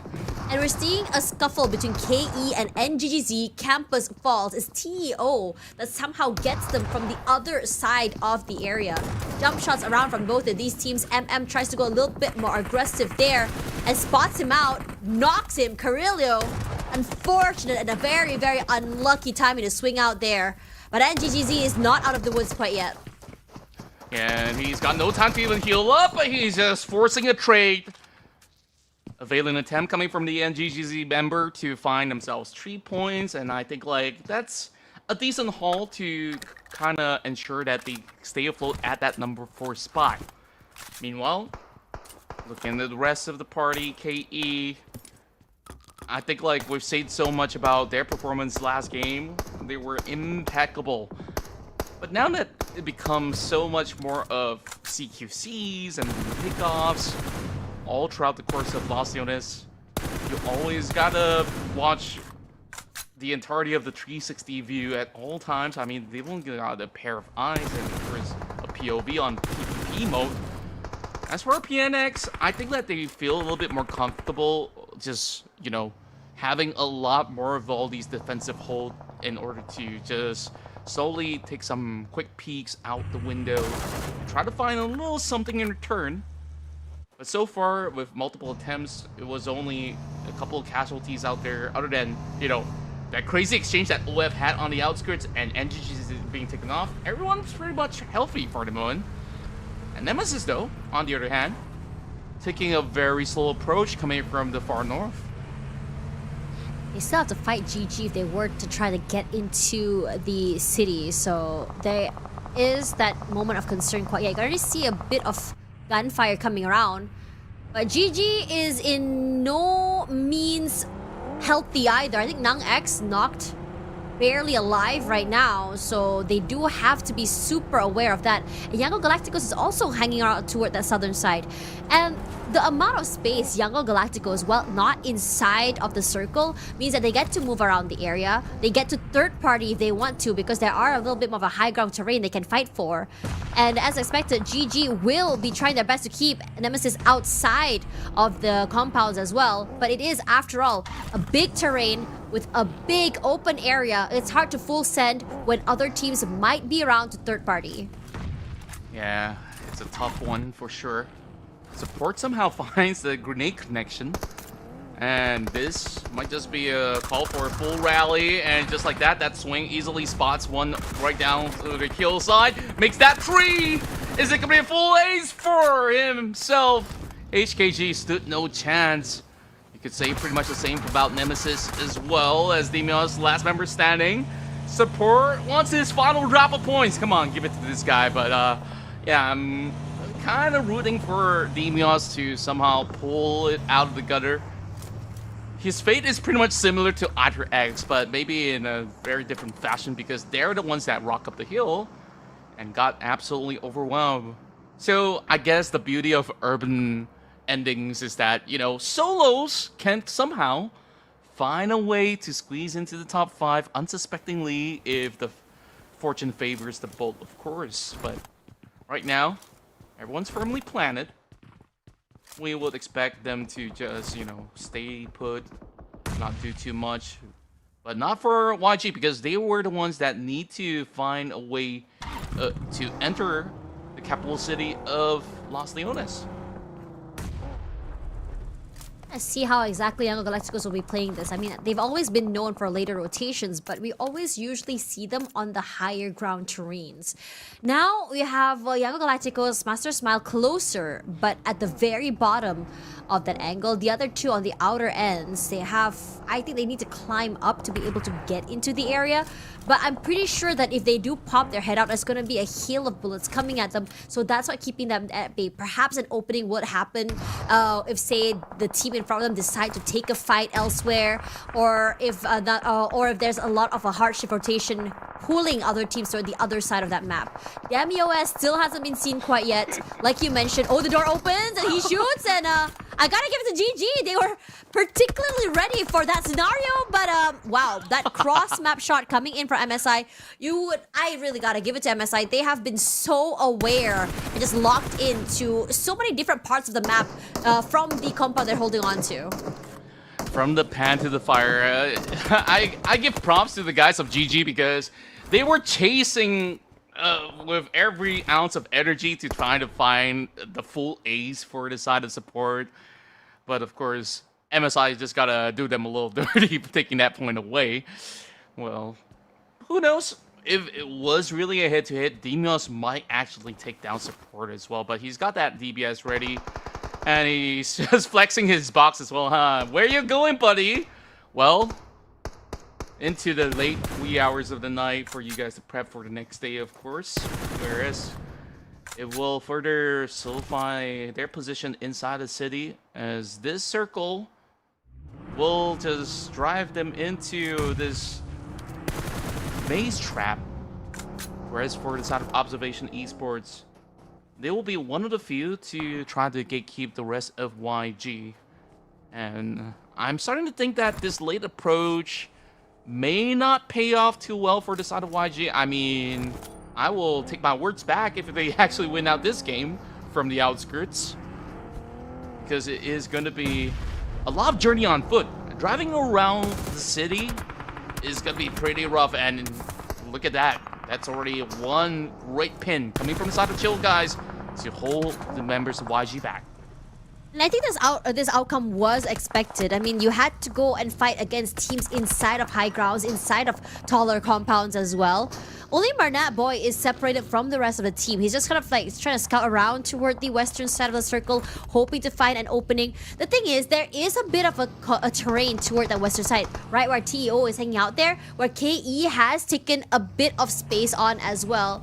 They did manage to take a compound for themselves, but if you look toward the southern side there a little bit, that high ground could mean a great entryway for Young Galacticos into the area. And I love to see that happen, but I think the lack of information is keeping them kind of at bay for now. But for TEO, they're getting chased up here, and because KE is so aggressive, they're forced toward the upper parts of this apartment. Yeah, they could afford to actually stay put over on to the rooftop side if they could. And just give that space over until they try to rally their way up, so they could still find a way to funnel a certain hole for them to maybe draw a certain exchange. As for the side of Observation Esports, they've got their sights set onto YG, and they're not letting them off the hook. Because they know very well YG is desperate to really clear the air. Whereas for the side of KE, they're not wasting any more time. They won that full push. They won those points. And this is a team that never backs down from a fight. Wall motion. He have already guarded that hole. So that is going to be a great opening to see this exchange follow suit. And TO, they try to move right through the streets. They get caught up by Master DTK. And honestly, when you are gonna move through the streets, it's gonna be trouble. Did not expect another team to breach the area as well. A nice off-angle pick-off toward Marl Bubu, but if anything, you can't really do much. You can't really secure those kills either. And Dex decides, yep, there's a lot of chaos happening. I think he thought about crossing into KE's compound and making it a little bit more painful for them. But the lack of info, the lack of space, and the situation where Yago Galacticos is somehow outside, had managed to breach OV, is a bit of a cause for concern for him. So he's gonna have to be a little bit more passive, move away, is in a vehicle, and it's gonna be very nervous for him. Just because of the amount of teams shooting right at him, he did manage to put a bit of space between him and his last compound. But for now, I think if he could just stay hidden up until the last few stages a little bit more, he could possibly steal away a kill or two before maybe meeting toward the last few circles. Yeah, and there's just so many of all these solo units remaining, right? There's also another squad over onto somewhere within the city. Last we checked was On Fire. I believe he's been taken out already. Well, actually, no. X is very close to the center, so a very solid chance for the side of On Fire to still play for those points. SKC, they've been on the construction site, the highest point of elevation in this current city entirely, but still have only found 2 points under the names of Dabe. Meanwhile, TO, they're not really gonna let this one slide, as the rest of KE was, of course, depleting their numbers early on. So Master DTK is sent out to try to sniff his current position. Now that he unleashes a couple of bullets, they would know for a fact that he's firmly planted here. We'll see whether if D2K can just lurk around the edges and maybe pop a grenade to kind of overwhelm him. The worst part of this is that Dex is also low on resources as well. Take a look at those bullets. He's only got another 2 full clips and he's done for. So hopefully maybe he could just exchange for maybe an SMG or something through this compound that is definitely plenty in this room. But for now, he's just doing his level best to survive. There's a lot of gunfire inside the city as Campus finds the rest of PNX. Down, yeah. And eyes on the D2K. He thought about shooting, but doesn't want to. Yeah, I don't think he wants to be a bit too trigger happy here, because there is a possibility of an instant trade as well, since Kyle Burubu is close by. Especially since he is a little bit more at a situation where he's far up compared to his teammates, so getting picked up is less than likely to happen. But, you know, this is the outcome of that urban warfare. You mentioned you're not going to see super high aggression except for the last few teams at the very bottom of that map. But I want to say, Contra, you know, Yellow Galacticos, they met with a lot of resistance trying to get into the circle. I'm surprised that Say Cloud and Master Smile managed to somehow make it inside. Yeah, of course, they got themselves brought down to size, only working in tandem right now with the duo. Whereas for the rest of the party, I'm kind of surprised that they were not taking more of these exchanges as well. Observation Esports still chasing upon YG members though. And this time, he's looking to fight back as SayCloud is pulling on every death blades towards the corner. Panda now finds the catch over onto Master V2K and KE. Because they were trying to spread out to look for more of that space in the city, they got caught in the middle of the street, which is rather unfortunate because they were hunting out that sole unit of... What's that player name again? Oh, the guy from TO, I believe it was Rex, that was still alive.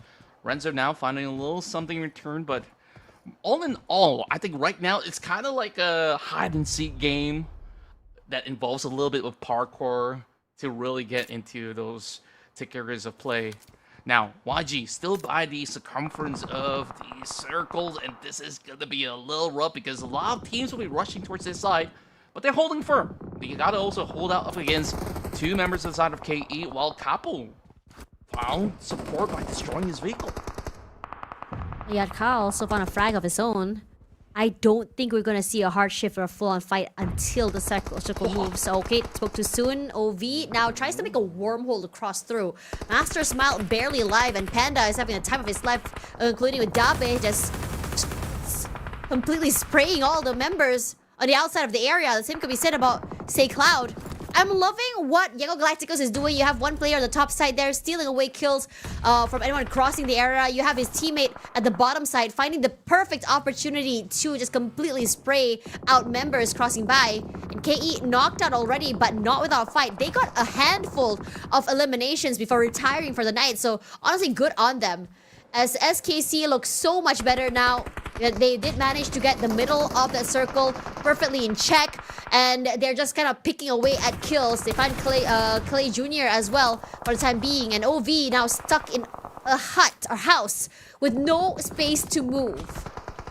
Oh boy, YG now only has 1 member to play around with. I believe that was Say Cloud that we last saw, and it's just literally on the opposite side of where Kid's currently at.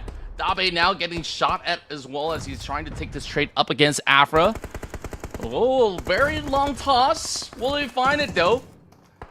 Nikes taking charge of this situation, trying to deny all that space from the member of Afra while Kai's over on the top end. We'll see so much of this POV that he could just basically pick apart anybody that moves into the streets. And the problem about Miramar is that smokes don't come by easily, so whoever has those smokes, they really gotta utilize it into full effect to find any wiggle room possible. Somehow, we still have a total of 10 teams here at stage 8. This could never happen in other fields of Miramar, but there we go, the peak, the swing, it was beautiful from Nix with the P90. So nice, double swing as well. Instantaneously done. You bait your teammate, you get the person in the corner, you trade, and then you get a revive as well out of it. Well done. Now the circle, this is one of the most centralized circles we have seen in the past 2 days. No hard shifts, just straight out in the middle. I wouldn't be surprised if the last outcome would be, you know, that open area of that middle of the street as well. So at least everyone leaves that compound. Now X alone here. Some pre-fires. And hear the roar of those shotguns, but nothing is hitting quite yet. X somehow is not only staying alive, but also still trying to steal away kills. But JNK spots him through the window, sets him to sleep. Good night and goodbye for now. Slow start for the second half of the day for this team, but they're not going out without a fight. They have a handful of eliminations, so at the very least, not going out with zeros is still progress as well. You know, make it 2. I'm not sure how long he had held on to FV's corner at the window there. A very, very long time, I must say. I mean, kudos to him. He did actually bring it into the late game. Stage 8. It's just unfortunate that there's just so many more teams that's still around the corner, and here comes Capital now clearing each sector. There's still one more looking just by the far edge, and he knows he's hiding right there. And that tag will send GG out of the lobby, 4 points in. And all of the claims are coming in from Capo alone for 214. Capo has been a star today. He's been the guy in the front lines. He's been the guy that just really likes to take it up close and personal in terms of fights. And he's given his team a lot of time, not only just time in terms of rotations, lots of time in terms of breathing room, and it gives time for Min to go in for trades as well if he does go down. Now, Frenzy is inside of the MSI compound. I don't know if he knows that he's there, so MSI gets knocked down. Frenzy steals away that kill. Very well done. And MSI cannot end the night with the chicken dinner. 6th place with only 1 elimination is a very different play than a performance that we saw in the beginning of that day. As 214 waits in the wings in the smokes as well. Mix has somehow got a ninja kill onto Nikes, and throughout everything, we hit that top 4. Yeah, JNK is actually dictating who really gets to cut across the street because they are firmly planted over the north, and they do have a lot of zone to work with, but not so much for Min. That blue zone's already shrinking through, and we're already closing into stage 9. It's Helter Skelter, full pandemonium, as there is a desperate attempt coming from the side of BKE. Frenzy did get the knock, but not really finding all too much, while they go straight to the streets, through the smokes and the fire. And now, all that's left is these couple of teams that's available. JNK, SKC, and BKE. Not forgetting 214, who's still having 3 members to work with. Interesting outcome here as well. Nabe this time around showing what he had to offer that never got to be executed before, but Lilian Kha spraying toward 214, not knowing there's 3 whole gun barrels staring straight at him in the face. So the reset from 214 is coming through, so Min will be taking the front line. And Min pushes, Min falls, Ryujin as well, and SK on the back side somehow managing to find these frags and kills. Master Ichi wants to make things work. 15 elims for a Skull Collector, and somehow managing to pull it all the way till the end. A quieter, more passive play in the beginning of the day yesterday to a chicken dinner today. I love seeing how this team has many facets to their style of play. Congratulations to SKC. This will be their first chicken dinner for week 2, and perhaps more to come for the entire course of the weekend. In my mind, it suddenly became a free-for-all. Like, you're basically tapping anything that moves, including your teammates, if you're going to be inside of this brawl. At a certain point, when we're looking at the side of the POV of 214, you can see the pressure, the kind of scenario that they were in. They barely see anything through the smokes. SKC, it was great that they found multiple angles by the tail end, that JNK got overwhelmed because they were also forced into the middle of the open. And you saw Master Ichi, he doesn't know where to look because he knows there's one towards his left, another towards his right, and he got picked apart. And Eyes, he is the star of the show.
Anyways, I'm loving the fact that our Urban Warfare did become as chaotic as it did. I was talking with Contra about it during the highlights as well, because we are seeing a lot of teams really start going out, getting a bit more proactive and getting those kills, because we have seen seasons where people do not move out of the buildings up to the last possible second before jumping out into a skirmish. Anyways, SKC, we saw their positioning was T yesterday. Definitely T in this last map as well. They were very quick to the middle of the circle, being able to hold on to the compound before finally just striking at the last possible moments, letting them 16 eliminations, double of JNK, double of 2 and 4, which is insane. And BKE waking up today, I'm all for it. Like, hello, let's go.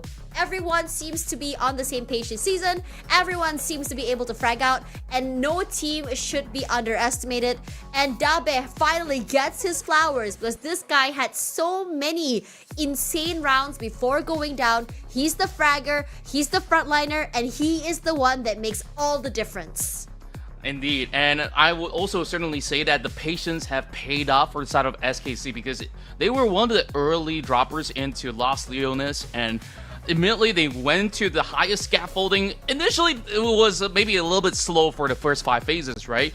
But when more and more of these crowds start to gather up right underneath them, they start to farm up those big numbers, and then once it comes down to the CUQC, you wonder if they will do well. Well, they did better than everybody else. In fact, they double the amount of eliminations being set by 214 as well as JNK, where everyone was just really struggling to even survive, struggling for that space.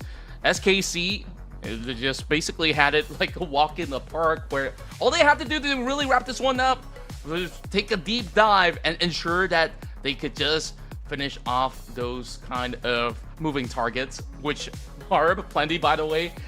And of course, ATHR, HKG, they had their tries, but this is probably one of the harshest Miramar game to play out, so we don't really blame them. Even YG had to succumb to only receiving 5 points, and this was their so-called dismal performance. So when we wrap up the entirety of the night, we still see 214 Pro sitting at the top with 138 points, and MSI will sit nicely with perfect 100. But YG, 1 day's outing, 95 points to be at third spot.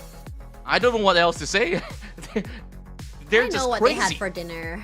Can I know what exactly they're feeding the Yango Galacticos players? Because maybe that will make me a pro in this game as well, because I'd like to be that. But in all seriousness though, I mean, you know, you are talking to teams that are not playing tomorrow, so it's gonna be a pain trying to play catch up here. I mean, we have seen insane comeback days from certain teams.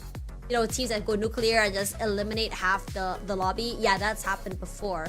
But in a situation where it feels like almost every team is in a position to fight back, to really catch you off guard, you know, playing the comeback game is incredibly risky.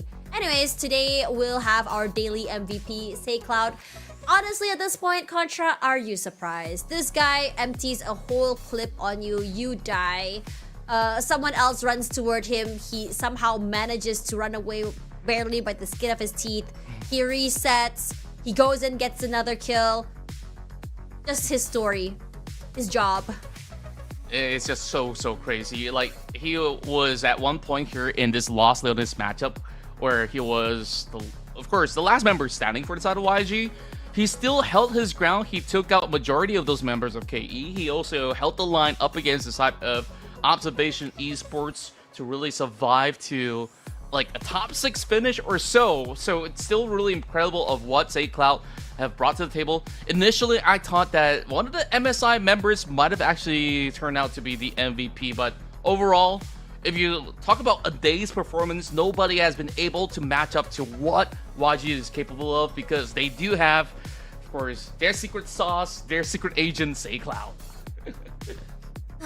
You know what? At this point, average knockout is a 4.0. They take out one team That one per person. whole team by himself per map. Like, girl, bye. I cannot believe he did that. Regardless, you know, today has been incredible.